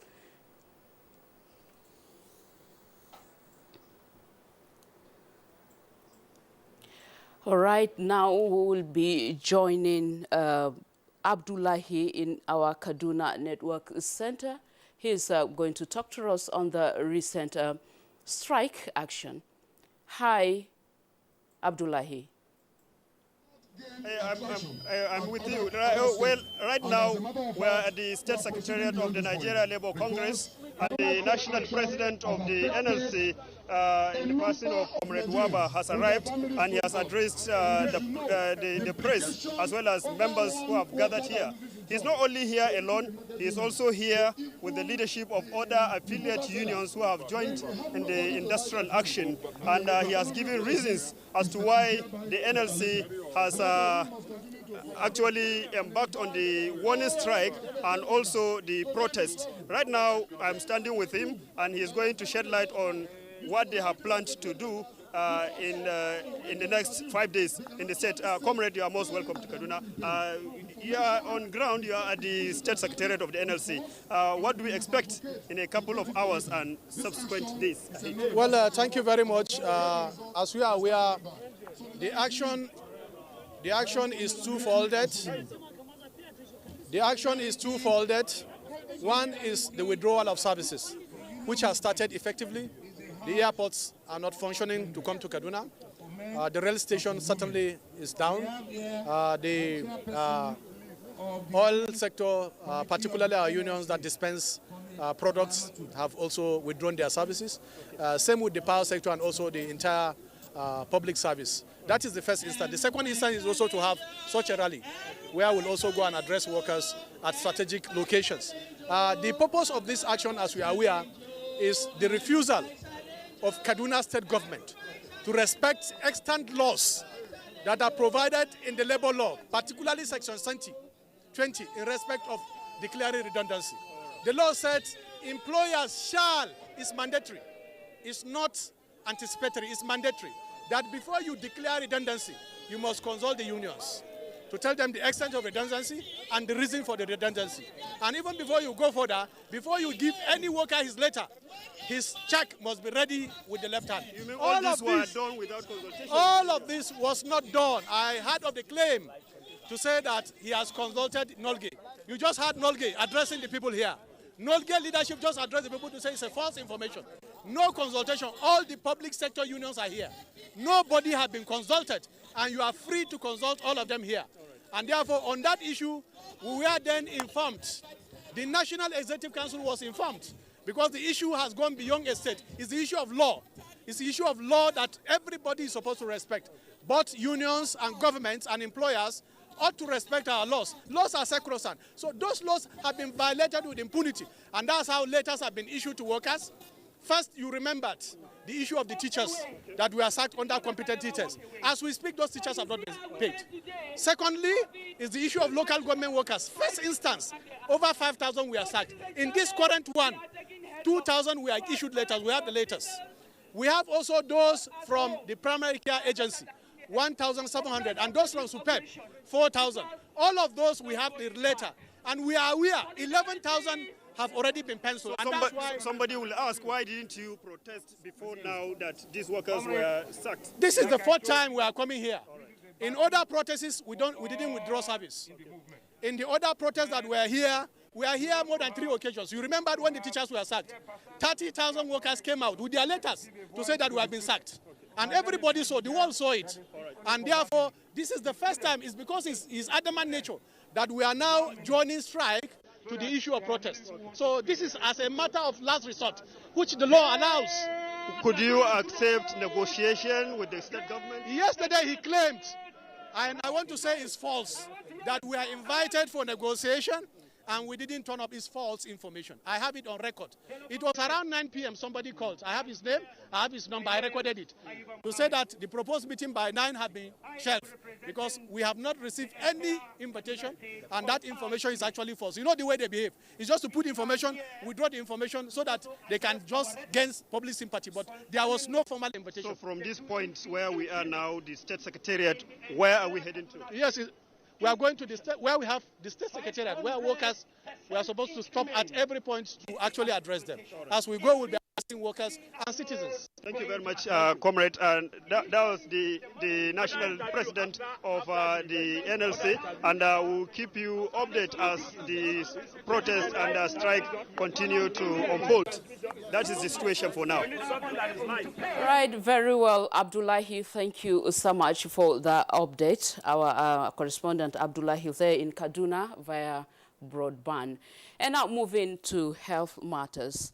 1 in every 4 men and 1 in every 5 women are hypertensive, according to statistics. Aisha Ubali in this report examines the causes, prevention and management of hypertension. It is commonly referred as the silent killer. Hypertension, known as high blood pressure, a condition in which the vessels persistently raise pressure. Although medical experts have classified blood pressure into 2, primary and secondary, they have also continually advised adults above 30 years to endeavor to live a healthy lifestyle and present themselves for regular check. I'm aware. Okay. So that's why I did it yesterday. And the doctor said, very okay. And the last time I checked was November last year. According to statistics, it has been estimated that nearly 1 billion people globally are affected by hypertension, with 1.5 of the population not aware of their condition. This figure, they say, may rise to 1.5 billion by 2025. The person that has it doesn't feel anything, so it continues to gradually damage the vital organs of the body until maybe the person collapses. For the essential one, the primary one, we have to take care of what could be the provocating causes. High blood pressure is more common in adults. Medical experts say it also presents in children. Commonest condition that will cause high blood pressure in children is if the child has a kidney problem. So if you see a very young man having this thing, they have to check his kidneys or check other associated conditions like thyroid, and other organs in the body.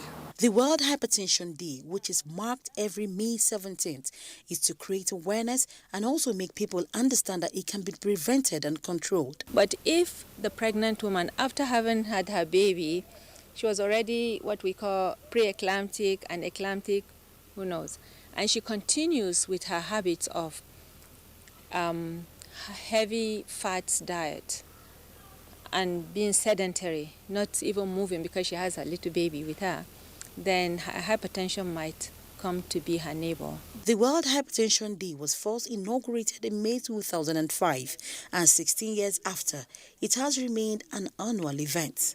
The theme for this year's commemoration is Measure Your Blood Pressure accurately, control it, live longer.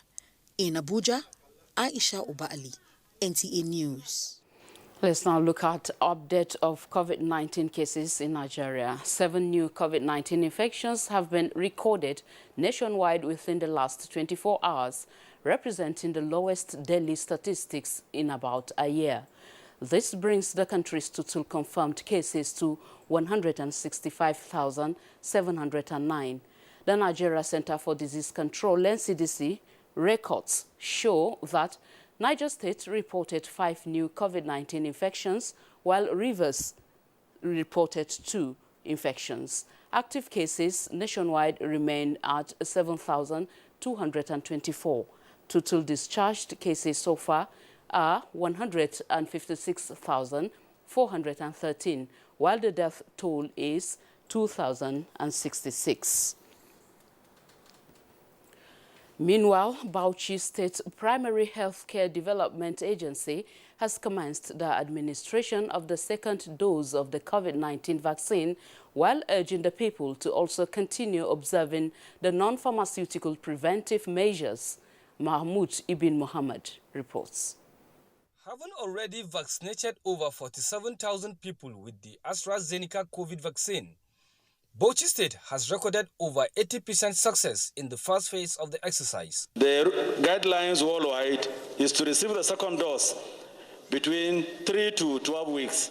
And the longer you stay before receiving the second dose, the more protection you will receive according to the available studies.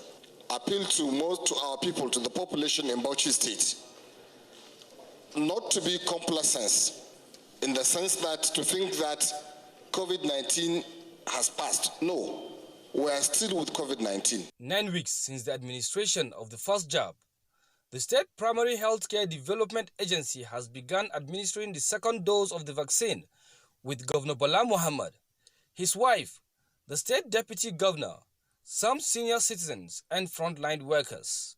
The response that we have gotten in terms of percentage is very encouraging.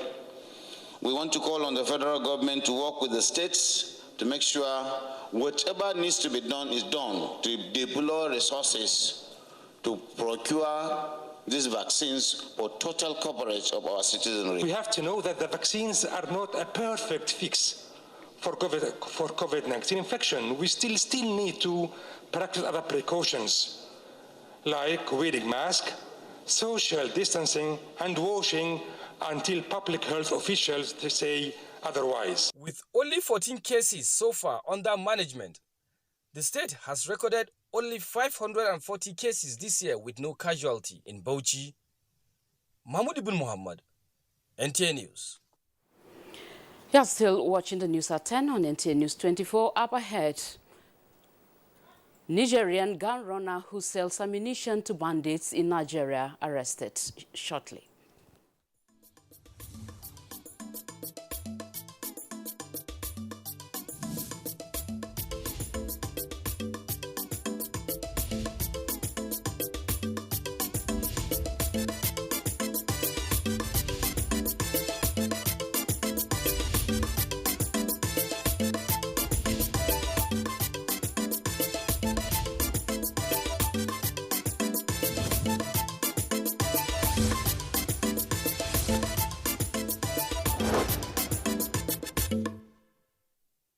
Thank you for staying with us on the news at 10 on NTA News 24.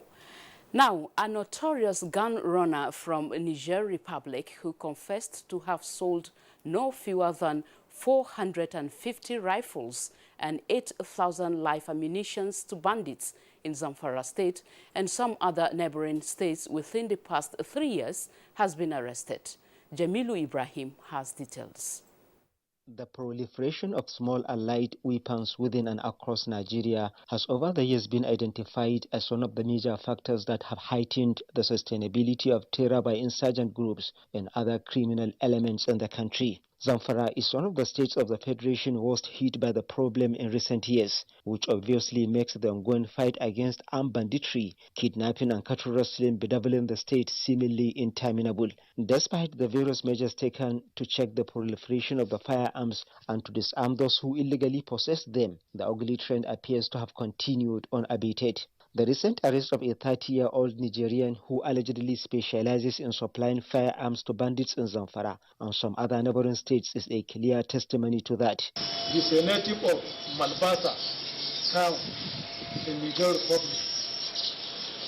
He was arrested at Gada local government area of Sokoto State by a combined team of policemen from FID operatives, Zamfara and Sokoto State kidnapping unit of the two commands, in collaboration with the Miyetti Allah. The notorious gun runner was arrested alongside some other suspected armed bandit kingpins who have been allegedly terrorizing communities in Zamfara, Katsina, Kaduna, Niger and Kogi states over the years. He has confessed to have sold no fewer than 450 different categories of rifles and 8,000 live ammunitions to various gangs of criminals in northern part of the country within the past 3 years. I sell the rifles and ammunitions to bandits at their various enclaves, especially in Zamfara and Niger states. The suspect claims that he imports the deadly weapons to Nigeria with the support of a military personnel who gives him a cover at any security checkpoint, adding that he purchases the rifles and ammunitions from some two dealers residing in Niger Republic. I buy the rifle at the rate of 650,000 naira and sell at the rate of 700 to 1 million naira. I buy live ammunitions at the rate of 1,000 and sell at the rate of 1,200 naira. Zamfara State Police Command assures that the notorious gun runner will face the full wrath of the law as efforts are being intensified to bring all his collaborators to book. Some security experts and analysts are of the view that unless the activities of arms traffickers and dealers are adequately checked, the ongoing effort to achieve lasting peace in the country will be a mirage. In Gusau, Jamilu Ibrahim, NTA News. From Gusau, we take you to Imo State, where the effort to flush out criminal elements in Imo State is taking a new dimension, as the State Police Command has relaunched the Special Police Squad, Operation Search and Flush. Obianu Jungosu reports that the State Commissioner of Police, Abuja Yaro, assured that the team has been equipped with necessary tools and urged the officers to be professional in discharge of their assignment. Going by the recent security challenges in Imo State, security agencies have continued to evolve ways of tackling the situation. The relaunch of Operation Search and Flush by the Imo State Police Command is therefore one of the latest efforts aimed at ending the series of attacks on government and private facilities. The Commissioner of Police Imo State Command, Abuja Yaro, notes that the team has been equipped to achieve maximum results. He urges them to be professional in the discharge of their assignments and eschew all forms of compromise, stressing that their purpose is to ensure restoration of peace and security in the state. You must comport yourself. You must be compliant with the tenets of operating in an ICT era. There must be decency, there must be comportment, there must be professionalism, and there must be maturity. While warning that no form of cowardice will be acceptable, the CP enjoins leaders of the teams not to deviate from their mandate in order to achieve the desired result. The activities of the tactical team is expected to cut across the 27 local government areas of Imo State. In Owerri, Obianu Junwosu, NTA News. The Ogun State Police Command has rescued about 22 underage girls from a brothel in Ogun State. The underage girls were allegedly brought to Ogun State from Akwa Ibom State by two child traffickers for prostitution. Yemi Dalemo reports that the girls have been handed over to the National Agency for the Prohibition of Trafficking in Persons, NAPTIP, for further investigations. The girls, who are between the ages of 10 and 14, were allegedly brought to Lagos by a suspected child trafficker under the pretense of providing job for them at a restaurant as sale agents so that they can be sending money to their parents in Akwa Ibom State as a way of rendering financial assistance. However, upon their arrival in Lagos, they were brought to a brothel in Iteleota, Ogun State, and lured into prostitution where their mobile phones were seized to discourage them from contacting any of their relatives. Receiving information on the illegal activities of the traffickers, Sangwater Divisional Command of the Ogun State Police Command swung into action and rescued 22 underage girls at the brothel. We were able to arrest the manager of the hotel and some other suspects that were met in that particular place. Some of the victims, who claim to be orphans, say they are ready to start a new life. I don't get father, I don't get mother. Why do you carry me to Abuja? I should come and do this work. He tell me don't worry. The girls and the two suspected child traffickers were later handed over to the officials of the National Agency for the Prohibition of Trafficking in Persons, Lagos Zonal Command, for further investigation on the matter. Ogun State Police Command and NAPTI say effective collaboration among security agencies will put an end to cases of child trafficking in Nigeria. In Abuja, Jemi Dalimo, NTA News. And in Kaduna State, Police Command has apprehended 5 suspected rail track vandals at Dale village of Jama local government area and recovered 2 trucks loaded with locomotive railway sleepers.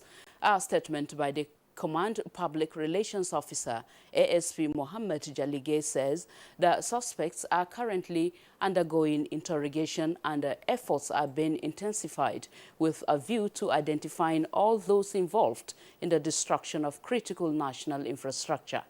The police therefore advises the general public to disregard the video in circulation attributing the incident to the Abuja-Kaduna rail track, as the 2 incidents have no direct link. You are still on to the news at 10 on NTA News 24. We'll pause here for a break. Stay with us.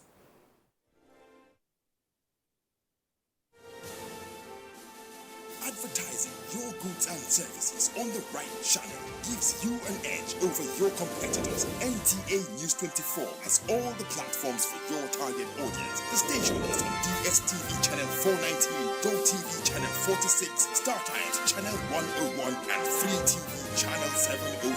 With our digital format and wide range, we can reach customers in next to no time. We are eager to promote your business, goods, and services. So partner with us for a very rewarding business experience. For more information, please call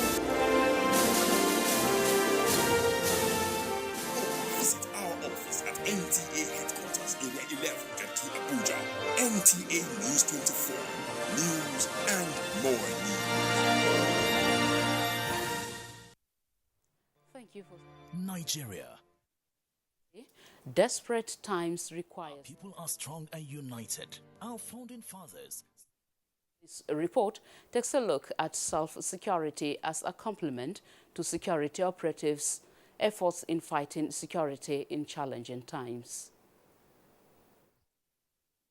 Oftentimes, many individuals, when moving from their homes to both known and unknown destinations, find it difficult to disclose intended destinations to close family members, be it to the wife, husband, children, other close relatives, or even workmates, all in the name of protecting one's privacy. This habit has led to issues of missing persons who might be dead or living, but not to the knowledge of their loved ones, who end up in anguish looking for them, hoping that they will one day turn up alive. There has been cases of persons who left home for years with no trace. However, as the nation battles rising cases of insecurity, it is imperative that citizens cultivate the self-security habit in these trying times. There's always a link. For instance, if someone calls me out, then I go and I don't come back. What the police does is to check who was your last caller. And often at times, the whereabouts of this person is usually known through that last caller. So at one way or the other, it's always help the police in the investigation when any of these things come to play. Many youths are in these habits. When parents inquire of their destinations, they cringe and claim of desiring privacy. Some adults and family heads are also culpable. At every given point, whether it's your family, whether your friends, whether your colleagues in the office, they should be able to know, oh, Bridget has gone to this place. You are doing it because, one, you are a responsible citizen. Two, everybody must know. I'll be their brother's keeper. Let people have a track record of your movement, because when things happen, it can easily help to save your life. In fact, telling people about your movement can mean the difference between life and death. For those who have very clandestine intentions, that's when they refuse to tell people where they are going to. Otherwise, if your movement is legitimate, there's nothing wrong in telling one or two persons, especially your family members, where you are going to. You know, most of us Nigerians, we are used to saying, I dey come. Just wait, I dey come. I dey come can be 2 weeks' time, 3 weeks' time. Nobody knows your whereabouts. So some of this security.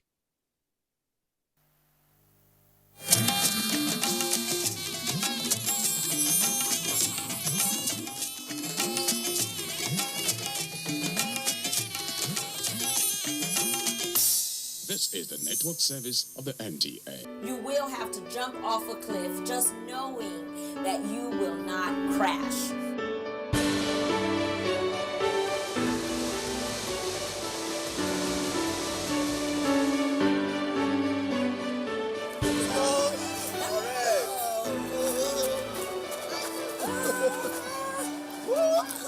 If you're not in control of your emotions will be in control of you.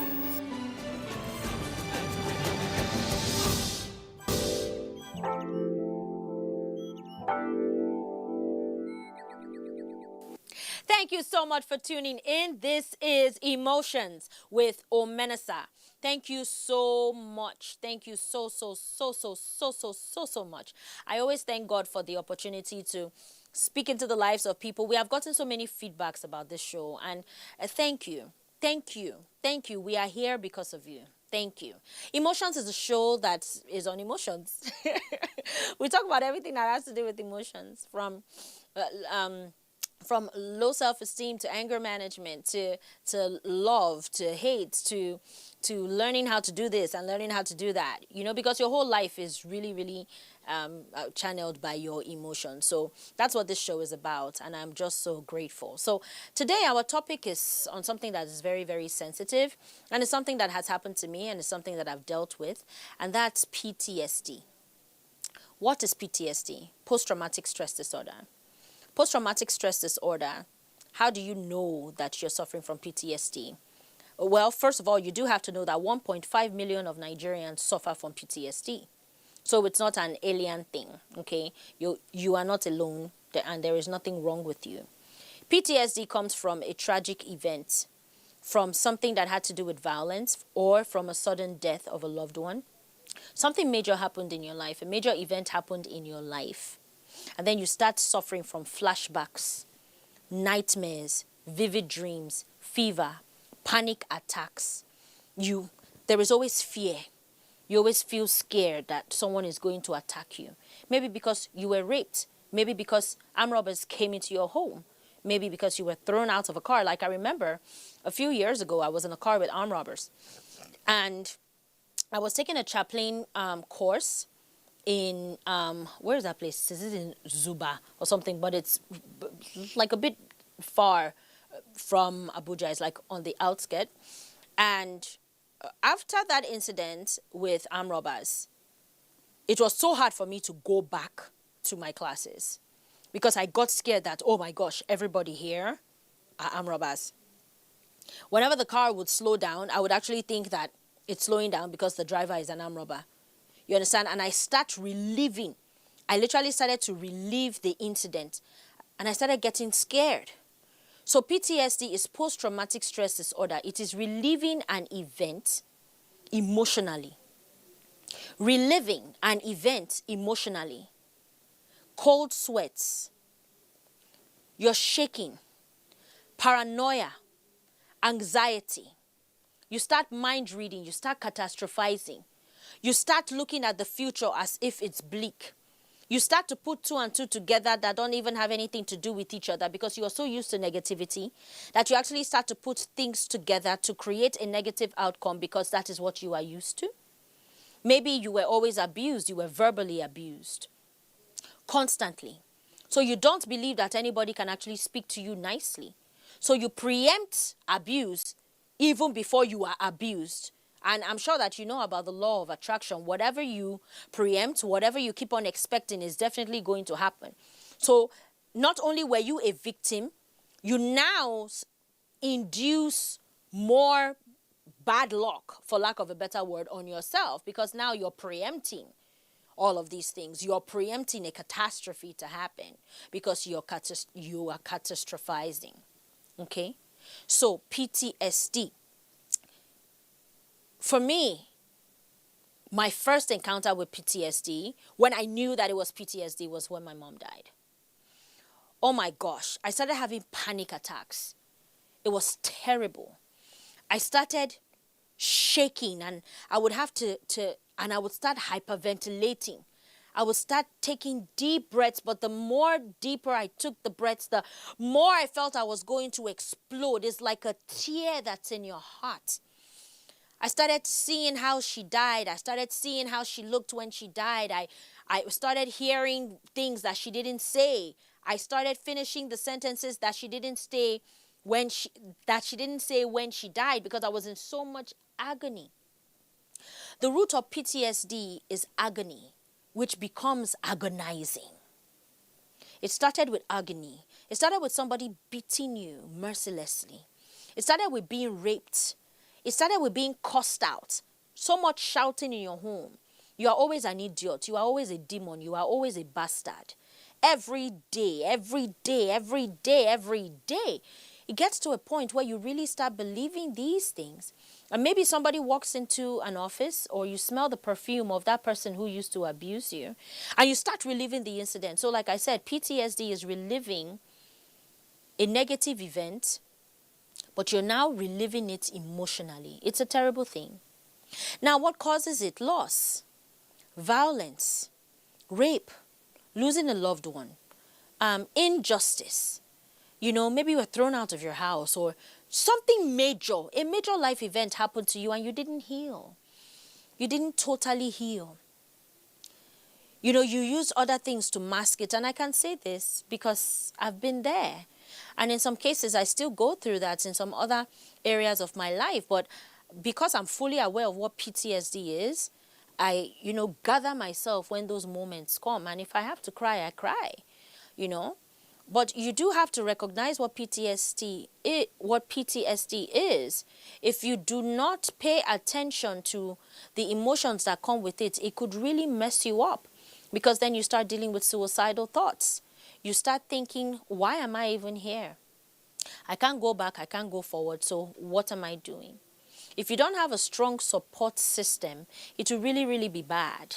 You don't have people who are calling in to check on you. You don't have people who are praying for you. You don't have people who wish you well. You don't have a loved one. You don't have a wife. You don't have a friend. You don't have anybody. PTSD could really become a debilitating thing, and it could cause physical problems as well. You could end up with cancer. You could end up with high blood pressure. You're always suffering from paranoia. That's PTSD. You're always scared that something bad is going to happen because something bad really did happen. But you really didn't get over what happened. It's a terrible thing. Triggers could be events. It could be a country. It could be a language. It could be somebody resembling someone. It could be a perfume. It's a very, very dangerous thing. And a lot of people eventually get on medication. They start taking antidepressants because when PTSD has lingered for so long, you actually do become clinically depressed. Now, clinical depression doesn't only come from PTSD, of course not, but it's such a major ingredient to suffering from depression.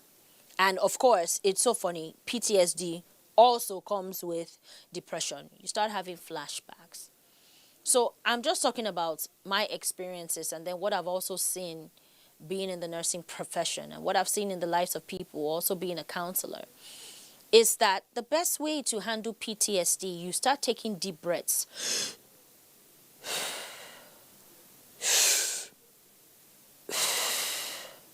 Then you have to start doing practice words of affirmations. Every day you tell yourself that that event was an event. It is not you. It was an event. It was what happened. And then you tell yourself that what happened is not going to happen again. Of course, my mother cannot die again like she has already died. So why will I torture myself by dealing with the pain, the exact pain of how it felt when she died, when she has already died? Like, can you see how we subconsciously harm ourselves unnecessarily? Fear is false evidence appearing real. PTSD is an overwhelming feeling of fear. You are scared. You are scared that life is going to go on without you. You are scared that, like for me, ever since my mother died, I now realize that anybody can die. And I realized that I could die, but most of all, I realized that my father can die. So whenever his caregiver calls me, I freak out. When I'm looking at the phone, I'm like, oh my God, he's dead. Oh my God, he's dead. That's PTSD. Like, you really, really haven't healed. Like, you start to catastrophize. And it's such a terrible thing. And I'm so wild up with emotions now because it is something that I'm still going through. You suffer from nightmares. You see your loved ones like in your dreams, and that's not them. It's just a figment of your imagination, but it's haunting. It's really, really haunting. You have to see a therapist. How did I deal with my PTSD? I had a strong support system, and I still do. But I had to start seeing a therapist, which is a psychologist. And if you do need to get on medication, then that's when you start seeing a psychiatrist. Because, listen, it's not a small thing, no. It's not something that you should bypass. So mental health is a serious topic. And a lot of people think that people who are mad are people who are walking on the streets. No. All of us have the capacity and all of us have the ability to actually completely go on the other side and not come back. That's the difference between you and that person on the street. And that's why I have so much compassion for those people walking out on the street. It's so dangerous. You know, when you see mad people on the street and people are stoning them and people are cussing them and people are yelling at them, do you realize that that mad person is just somebody who couldn't handle his issues? The issue became too much. The husband was cheating too much. They just couldn't handle it. You understand? PTSD is a real thing. I'm going to be back with some more tips.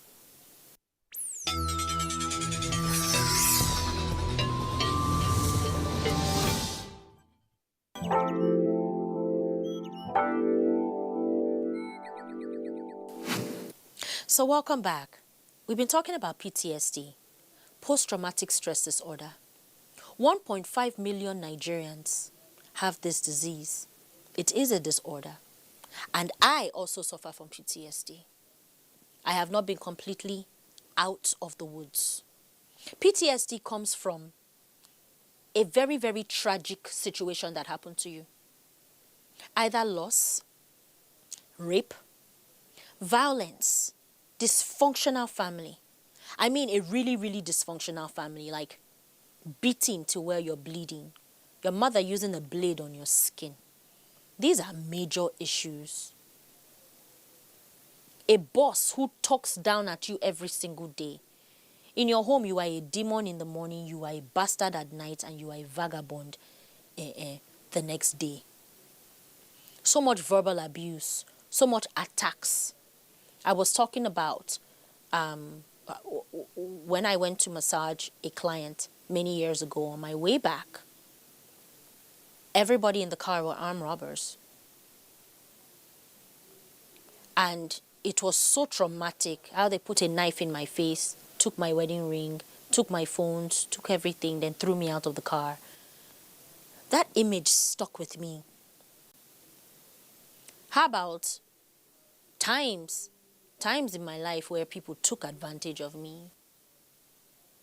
Or when my mother died, and I didn't have the power to raise my mother. In fact, I remember vividly when I saw her and her body was very warm. And I just couldn't believe that I couldn't raise her up. I couldn't believe it. So flashbacks, that's PTSD. You start having flashbacks. You start having nightmares. Nightmares are the flashbacks that you were having in the daytime that continued in your dream. Then you start hallucinating. You start seeing things. What's the difference between you and that man on the street?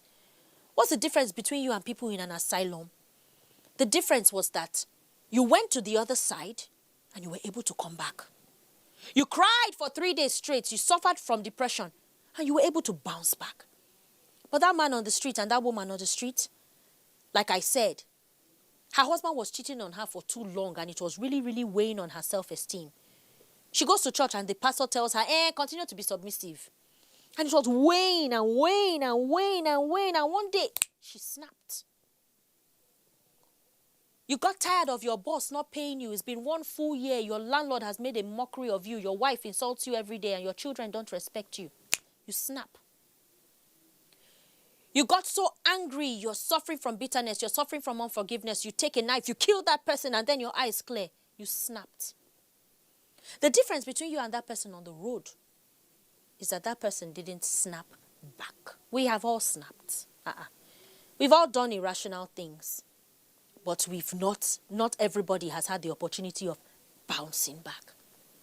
PTSD is a very dangerous thing and I suffer from it. And no, I am not on medication. There are a lot of people who have to be on antidepressants.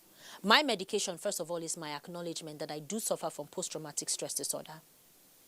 I do suffer from flashbacks. I suffer from cold sweats. I suffer from fever. I suffer from anxiety. I suffer from paranoia.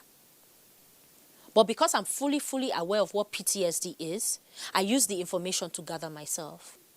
I assume that I'm talking to an audience that may not really know much about it and you may be experiencing it. Do some research about it. Use words of affirmations. That's what has been helping me. Every day I wake up in the morning. That is not going to happen. That was an event. That is not me. That rape was not my fault. That being taken advantage of was not my fault. Being insulted like that was not my fault. Being left was not my fault. Being abandoned was not my fault. The secret is, make sure that you do not become exactly what you detest, because that is what ends up happening, especially with people who suffer from PTSD, is we start to catastrophize. We start to worry that that thing is going to happen again, and then we now start to assume things from different people. We now start to blame people for things that they never did. We start to assume things that were never said. We start to put pieces and pieces and put pieces together, and then we create this whole false reality for ourselves. And then we now start to hyperventilate and we start to have heart palpitations and everything. Fear is false evidence appearing real. False evidence appearing real. False evidence appearing real. Where does fear come from? It comes from an event that you never got out of. You never forgave it. You never moved on. When I was 9 years old, I was put in boarding school. My parents were having a hard time at that time. But you see, I was 9 years old. I didn't know what having a hard time was. I didn't know what that meant. And I dealt with the trauma even till when I got married. Whenever my husband is going out of the country or whatever, I'll start freaking out and I'll start thinking that he's abandoning me. Oh my God, he's going to leave me. Oh, is he going to come back? That's PTSD. And that's why, you know, all of us, we have to be very, very careful about our actions, about the things that we do, because we cause people pain. And in the cause of causing people pain, we now cause other people pain. Hurting people hurt people. Post-traumatic stress disorder. It's a very, very dangerous thing.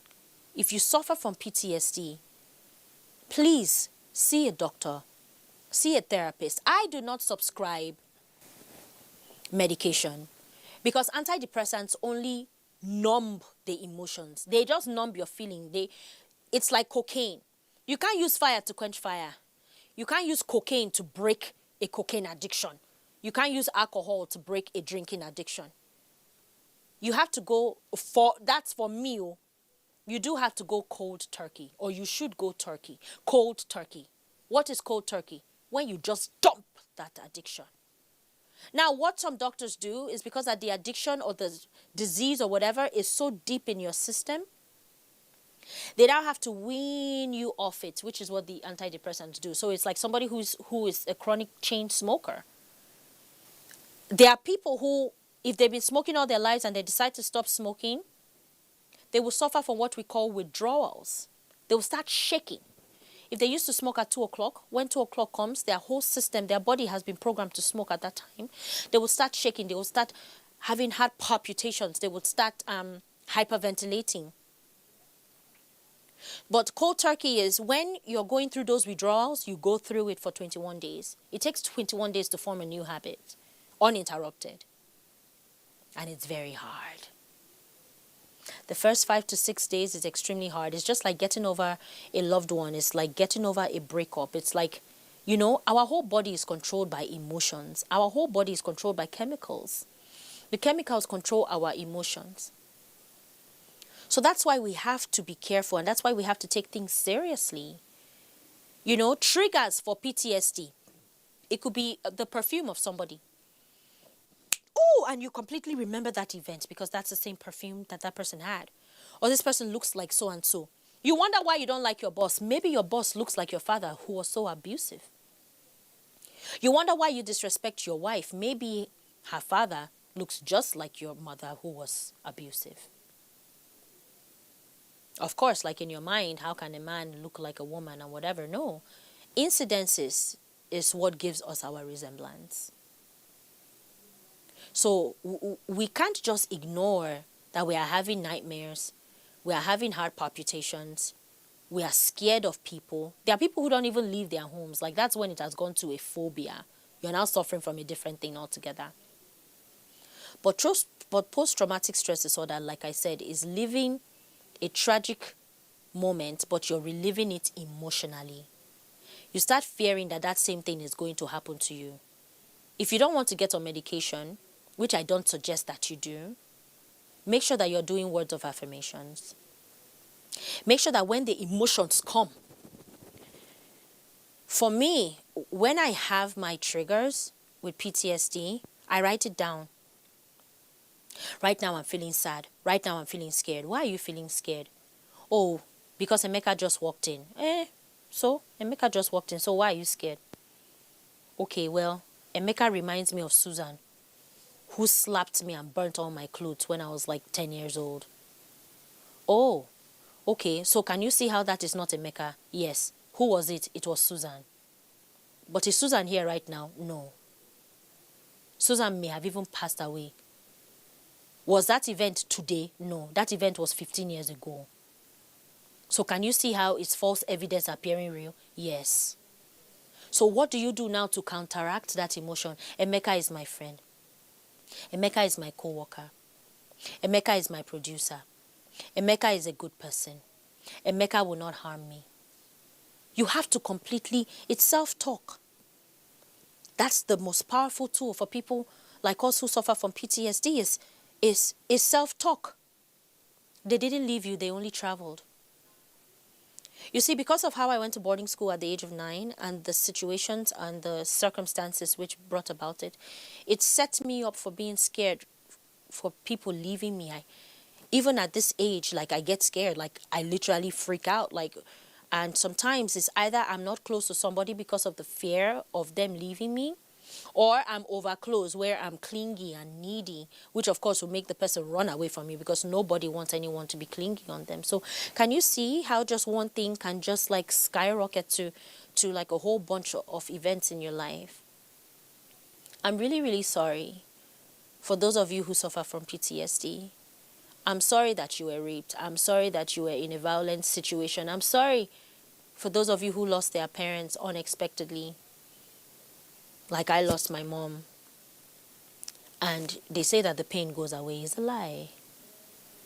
The effects, yeah, they do eventually numb out. But that pain is still there. But how do we deal with that pain so that we don't affect our relationships and we don't affect our lives? There was a time that PTSD was beginning to affect me at work. I'll go to work and I'll be having crying spells. Crying spells because I'm so scared and I feel so lonely. It's like your mind reverts to being a child. You know?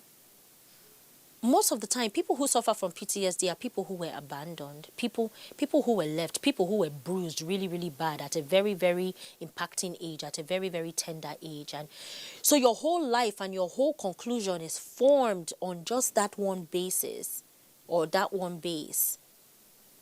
Post-traumatic stress disorder. Remember, 1.5 million Nigerians suffer from this disease, and I am one of them. PTSD. Reliving an event emotionally. Armed robbery, rape, violence, verbal abuse, emotional abuse, being beaten till blood was dripping out of you, being ignored, being abandoned, being dismissed, being handled harshly. Now, your world has become a threat, and all you can think about is suicide. There is hope for you. Remember that I always say on this show that as long as you're breathing, you have a purpose. Everything that happened yesterday was an event. It is not you. It is not your today, and it is not tomorrow. It was an event. I still suffer from this, and I still have to tell myself every day that the mishaps that have happened in my life, I also played a role in some of them. So you take self-responsibility, take your deep breaths, exercise so that the endorphins in your brain will come out and so that you can be more happy and more stable. Don't keep toxic people around you. Keep positivity around you. Be healthy. Take control of your life. Don't take control of your life from the standpoint of nobody is ever going to hurt me. No. Be open. Live. Be like the sun, and the sun will come to you, and the sun will shine on you. Don't catastrophize. Don't assume that everybody is bad. Nobody is bad. We are all a product of our upbringing. We are all a product of our experiences. But I bet you that if you continue to be light, everything around you must shine. So, once again, I am very, very sorry for those of you who suffer from PTSD. Like I said, I am one of them. I am sorry that you lost something major in your life. I am sorry that at some point in your life you were rendered powerless. Take your power back and live again. God bless you.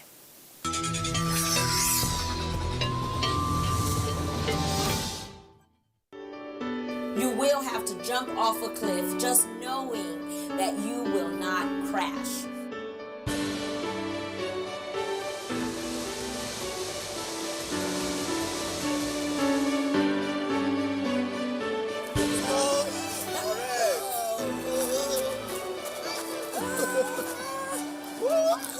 If you're not in control of your emotions will be in control of you.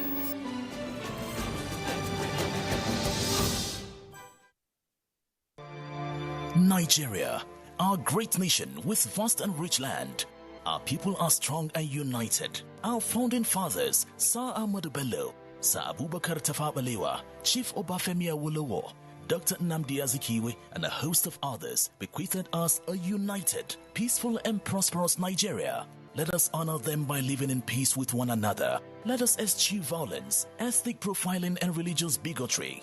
We must avoid hate speech and other forms of derogatory words against our fellow Nigerians. Let our differences in tribes, cultures, religions, or politics be the ingredients that make our unity palatable. Let us all join hands to fight our common enemies of insecurity, poverty, and unemployment. Nigeria is big enough for us all. Let's unite to make our country a great place for us all. This message is from Sir Ahmadu Bello Memorial Foundation in collaboration with Nigerian Television Authority, NTA.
Welcome to the news update at 11. I am Norlene Ebel Ame.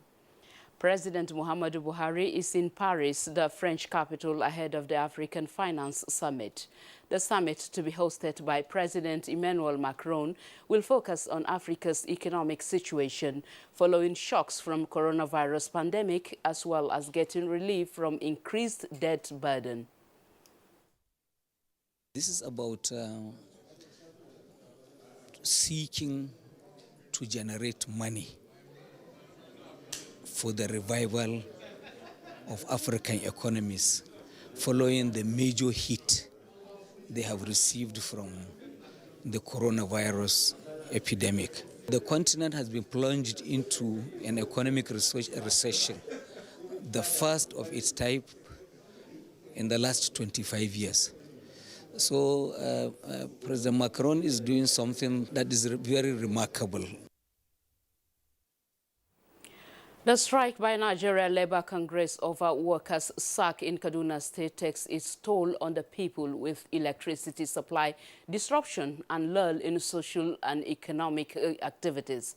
In compliance with the strike, electricity workers locked down the 33 kVA transmission station, resulting in power outage in Kaduna metropolis and its environs. Those who have access to refrigerators, all their food stock have been perished. Around account 7, then they take off the light. Up till now, no light.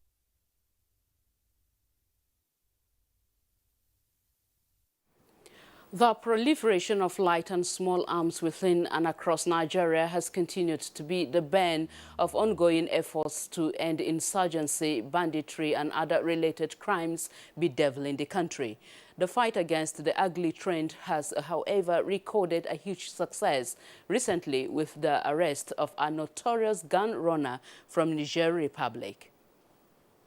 Local government area of Sokoto State, by a combined team of policemen. I sell the rifles and ammunition to bandits at their various enclaves, especially in Zamfara and Niger State. And that concludes the news update at 11. Do join us for another update at 1 p.m. Many thanks for watching. I am Norlene Ebel Ame.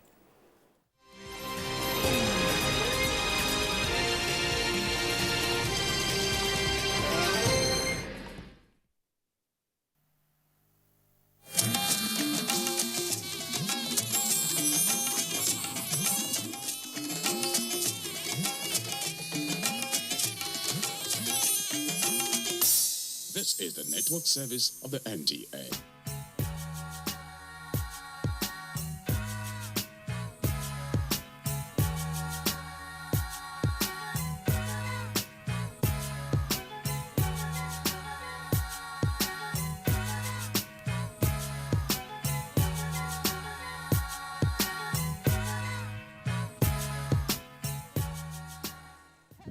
Hello, this is Property and Style, your one-stop shop on everything real estate. Property and Style is a program that has been designed to ensure you are aware and empowered on everything and anything that has to do with the built environment. It is coming to you from the network service of the NTA. My name is Patience Eloy Abba. Thank you for keeping a date with us.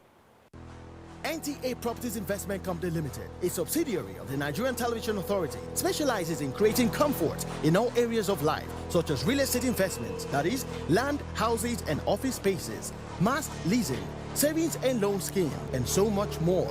Other information and entertainment services include Property and Style, a TV program that airs on the network service of the NTA, and also Property Connect, a nationwide magazine. Our priority is to bridge poverty gaps and sustain quality welfare of our clients. Partner with us and watch us help you grow. Pay us a visit today at the NTA headquarters permanent site, Area 11 Gariki, Abuja, or our Lagos office at number 15 Awolowo Road, Ikoyi, Lagos. For more information, visit our website on www.ntaproperties.com.ng, or you can email us on ntap2000@yahoo.com. Call us on 0066417900. NTA Properties Investment Company Limited, the much needed help at your doorstep. Welcome back.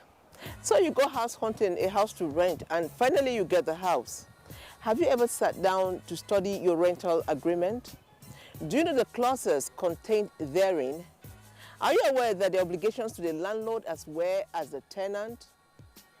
Have you ever searched and looked at the details of your rental agreement?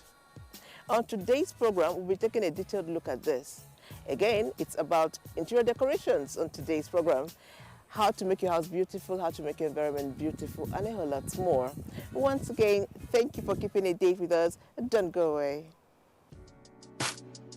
Question of the day.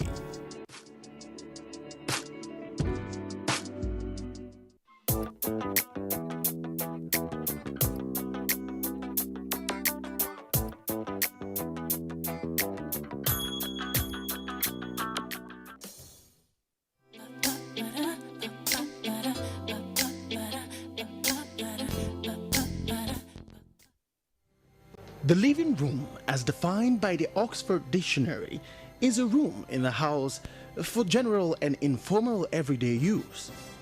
For married couple, it is where the family gathers and perhaps receive guests and spends time catching up with friends and relatives. For this reason and more, purchasing a furniture set is crucial because it serves as the main showcase of the house. Furniture can be defined as a movable object or article that are used to make a room or building suitable for living or working, such as tables, chairs, and desks. It also supports home activities such as seating, that is, chairs, stools, tables, and sofas, and sleeping, for instance, the bed. Furniture is also used to hold objects at a convenient height for work, as horizontal surfaces above the ground, such as tables and desks, or to store things, example cupboard and shelves. Furniture can be made out of materials such as metal, plastics, or wood. There are, however, few things to consider when purchasing a furniture. In most cases, the living room is the first room one enters on coming home, especially after the hustle and bustle of the day. It is important, therefore, that the furniture is not just comfortable, but have colors that are suitable and calming. That goes a long way in relaxing the mind.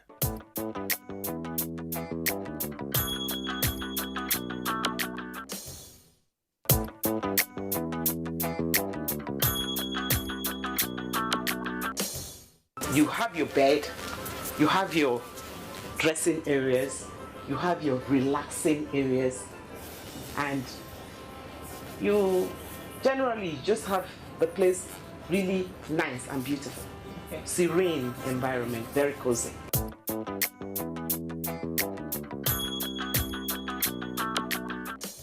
Depending on the designer, there are some designers that believe that whatever color can be used for a bedroom.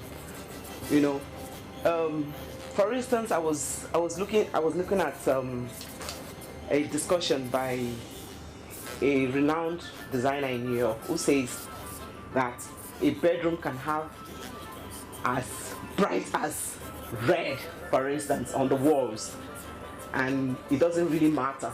They're like, for somebody like me, red is a no-no for me for bedroom because different people react in their spirits with colors around them. Like, I cannot sleep in a room that is painted red. It will not calm me.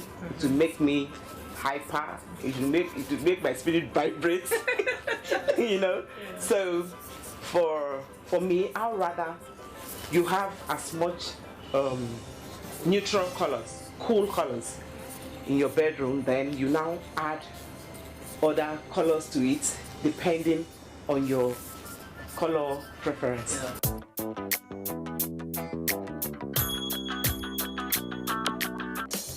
When you come into your bedroom and you see the beautiful, well-dressed bed, pillows, as you see them, they say a lot about a woman. When you come into a woman's bedroom, the way her bed is dressed, the way everything is arranged, says a lot about you. And when you go that way as a woman, for instance, you never want to do the ordinary thing that other women will do in their bedrooms. They add beauty, they add color, they add that comfort that you're thinking about. You do a lot to throw pillows when you sleep.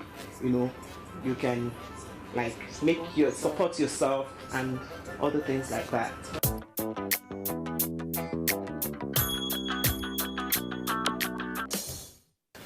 The rule for small spaces, whether a bedroom, whether a living area, you know, is the same.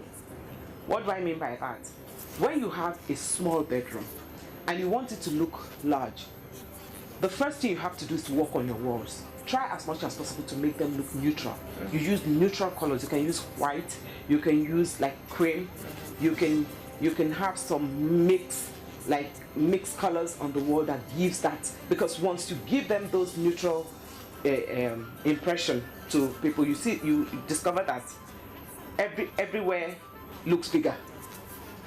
You could call it a false illusion, but you know that it really makes your space bigger. Then another trick you can use is use mirrors. Maybe like the biggest part of your wall in that room, you can just fill it up with a mirror, and in front of the mirror you can decide to even drape it with curtains that even when you're walking into that room you will think there's a passage, you know, in between the curtains. So you work with mirrors, you work with bright colors. When I mean bright, I mean neutral colors.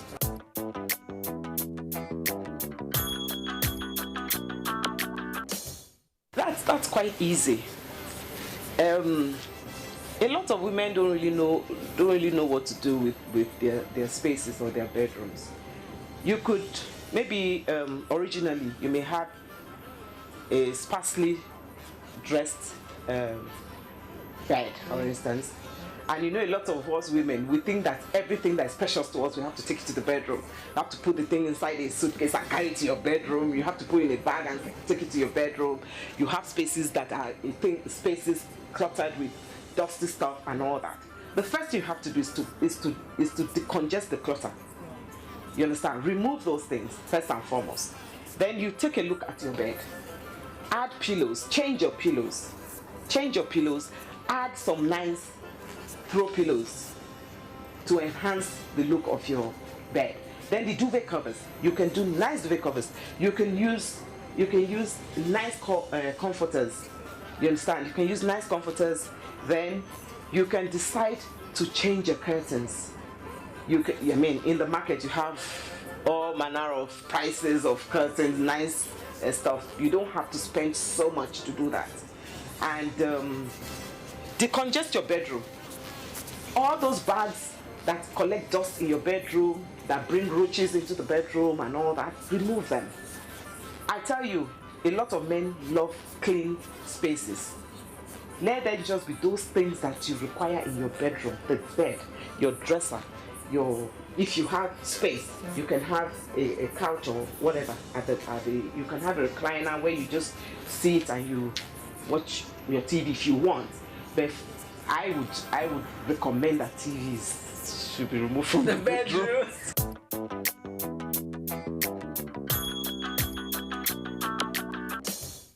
For me, I just feel that my bedroom is my sanctuary.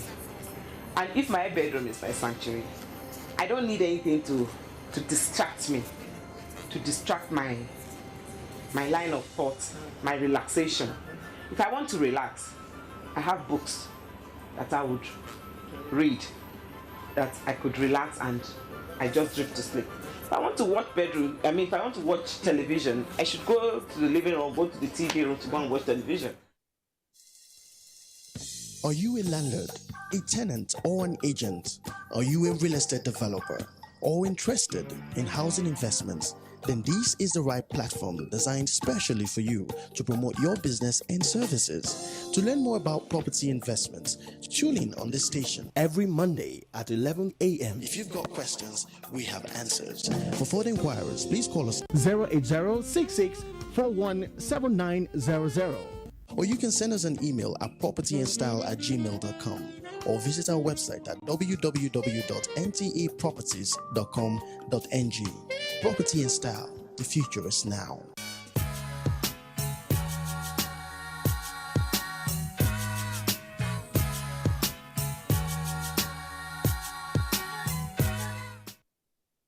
rental agreement is a contract between landlord and tenant, and it specifies clearly what landlord responsibilities are and what the obligations of the tenants are. They are stated clearly. Like I have an example here. This is a copy of tenancy agreement, and it has various provisions. First, it describes the property and describes the parties that are entering into that contract. That's the landlord and tenant, gives the address, and then goes ahead to describe the property and also describe the period for which this tenancy covers. And then it goes down to talk about tenant covenant, things that the tenant must do or must not do during the period of his tenancy. Like as a tenant, you have no right to sublet a property given to you without a written consent of the landlord or his manager. When I mean manager now, estate manager, as it were, that is in charge of that property. You need to obtain a written consent to be able to sublet any part of that property. You are also under obligation to use the property for only that purpose for which you took it. Because from beginning you will say, I want to use it for a residential accommodation. So it would be contravention if midway, after 1 year or 2 years, you begin to change the place to a shopping complex or an office or so. So if you do that, you're already breaching the terms of the tenancy agreement. So it specifies all this, and it talks about the landlord, that the landlord have responsibility that once the tenant has paid, to allow him quiet enjoyment of the property, peaceful and quiet enjoyment of the property without disturbing him. And of course, it has also provided that the tenant, at appropriate time, with appropriate notice, should allow the landlord or his agent the opportunity of inspecting the property to determine how the property is being used, so that at any point, everybody will be informed. Look, tenants, you ought to have done A, Y, Z, and you have not done it. Or landlord will observe that his own part, somehow he has failed in doing it. And then hitch-free tenancy relationship will continue. I want you as a professional to advise Nigerians on the importance of the tenancy agreement. And a lot of people don't take it in, but they just enter a house and they just sign and they think they... Actually, it's not only about tenancy agreement. If you watch what is happening in our society, a lot of people sign things. Once you put certain things in document, people do not read, and they don't care to know about their obligations or responsibilities. They simply sign. What we see in practice is that a lot of people, when they are looking for a house or an apartment, they are in a hurry to move in. And so if you give them the tenancy agreement, in my firm, the policy is that you should go and study and come back at another time for us to execute the agreement. But you see some of them tell you outrightly, what is there is the same old terms. Let's sign. And then they will sign. Then halfway into the tenancy, he will start doing things that are not reflected in that agreement, even when he has the copy at home. And then when you raise letters and queries about it, he will get mad at you and tell you, I've paid you my rent. I have right to do whatever. Yes, I'm not owing you anything. That's the Nigerian language. Yes. But he owes other responsibilities apart from the money he pays. So I will encourage that Nigerians should read documents, not only tenancy agreement, anything you have to put your signature on. You should, open your eyes, as they would say, shine your eyes, and make sure that you are at terms with each and every provision of that document before you put your hand on the document to say you have signed and sealed it.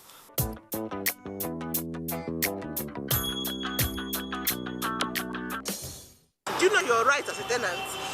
Yes, I do, based on what the paper my landlord gave to me. Beautiful. Do you take your time to read your... Well, a lot of Nigerians don't read. Yeah. You read your tenancy agreement. I do. So you know your rights as a tenant. Tenant, yes. If your landlord violates this right, what will you do?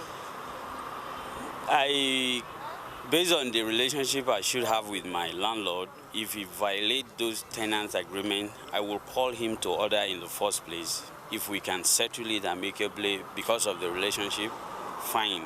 If he feels that relationship he does not respect it, then I go to court for that. The major problem that I think we have is this agent thing that is the middleman. You're paying a rentage of 200,000 and the agent is asking for 60,000 naira. Altogether will be 260,000. And in most cases, when you pay for rent for 1 year, for let's say 2 years in Lagos, before the 2 years get expired, the landlord will come again and tell you that we are not going to collect the same amount that you paid for that first 2 years, because probably they see a little development around the area, and before you know it, they will now increase the rentage. And by so doing, it's another expenses, because for a tenant to begin to think of how to pay the former rentage, and now landlord now come to say, okay, they want to increase the rentage, it's a big problem. I will want government to visit that area of tenancy and landlord and see how people can manage to pay and stay in peace with a landlord and all that. Yeah, no get problem with anybody for tenants. For house, for my landlord and landlady, nothing dey rest and peace there. So any agreement we just dey do be say, if you have to rest deal, we go pay money. So no any problem for there. NTA Properties Investment Company Limited, a subsidiary of the Nigerian Television Authority, specializes in creating comfort in all areas of life, such as real estate investments, that is, land, houses, and office spaces, mass leasing, savings and loan scheme, and so much more. Other information and entertainment services include Property in Style, a TV program that airs on the network service of the NTA, and also Property Connect, a nationwide magazine. Our priority is to bridge poverty gaps and sustain quality welfare of our clients. Partner with us and watch us help you grow. Pay us a visit today at the NTA headquarters permanent site, Area 11 Gariki, Abuja, or our Lagos office at number 15 Awolowo Road, Ikoyi, Lagos. For more information, visit our website on www.ntaproperties.com.ng, or you can email us on ntap2000@yahoo.com. Call us on 0066417900. NTA Properties Investment Company Limited, the much needed help at your doorstep.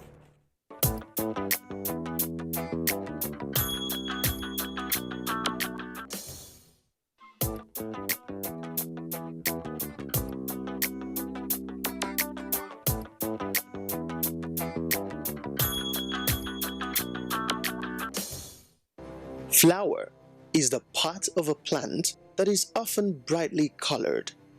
It usually lasts a short time and from which the seed or fruit develop. Examples of such include the lily, holly, jasmine, poppy, rose, amongst others. Flowers bring natural beauty to our living spaces by creating texture and balance. A room can be transformed into an environment that comforts and welcomes. Ornamental plants can be used in the home to beautify the surroundings. A large tropical plant in a living room or flowers placed in a vase in a room provides a pop of culture and helps soften harsh lines from furniture and architectural designs.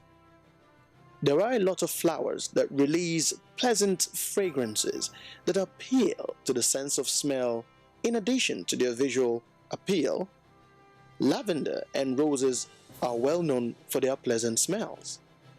Some flowers are beneficial at repelling outdoor pests such as ants, mosquitoes, flies, amongst others.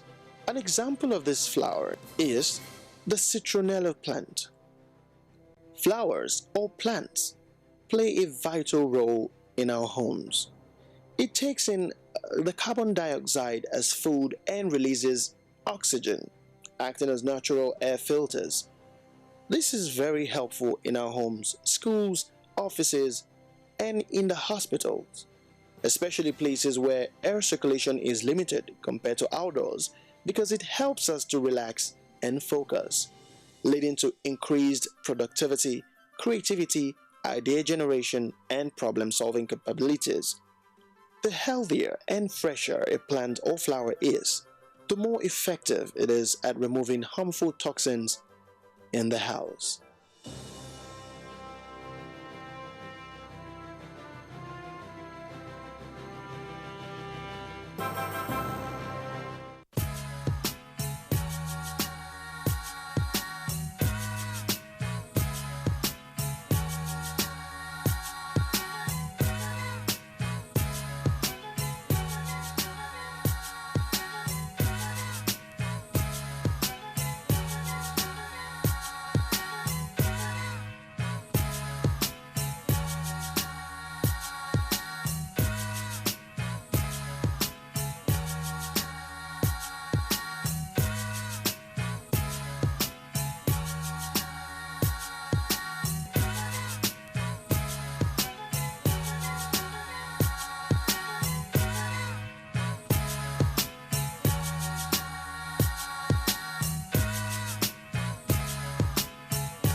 find the answers.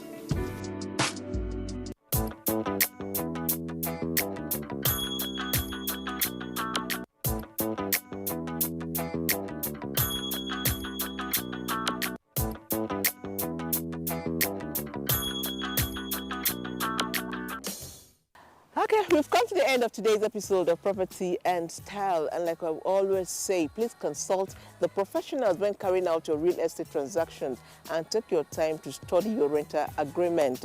Until we come your way next week, be good and God bless us all.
I never get this kind of thing, or I hear it.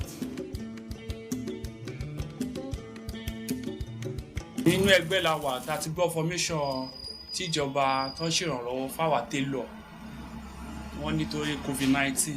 Wọ́n ní kí n korúkọ àtàkáǹtì tí mò ń lò so mo kọ sílẹ̀ mo mọ́kàn kúrò mo wò pé ó lè jẹ́rọ́ ni nǹkan tá a wá ṣe. Ju bí ọ̀sẹ̀ bíi mẹ́ta ẹ̀ lọ tí wọ́n gba àkáǹtì nọ́mbà wa tí wọ́n béèrè ọ̀rọ̀ lọ́wọ́ wa yẹn ni wọ́n sẹ́ndì owó sínú àkáǹtì mi.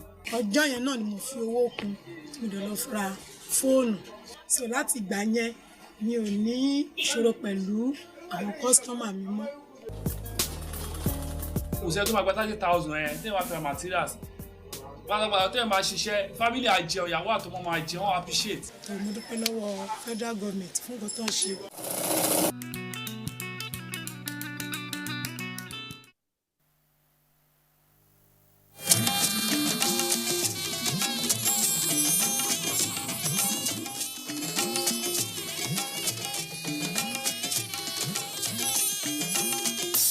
This is the network service of the NTA.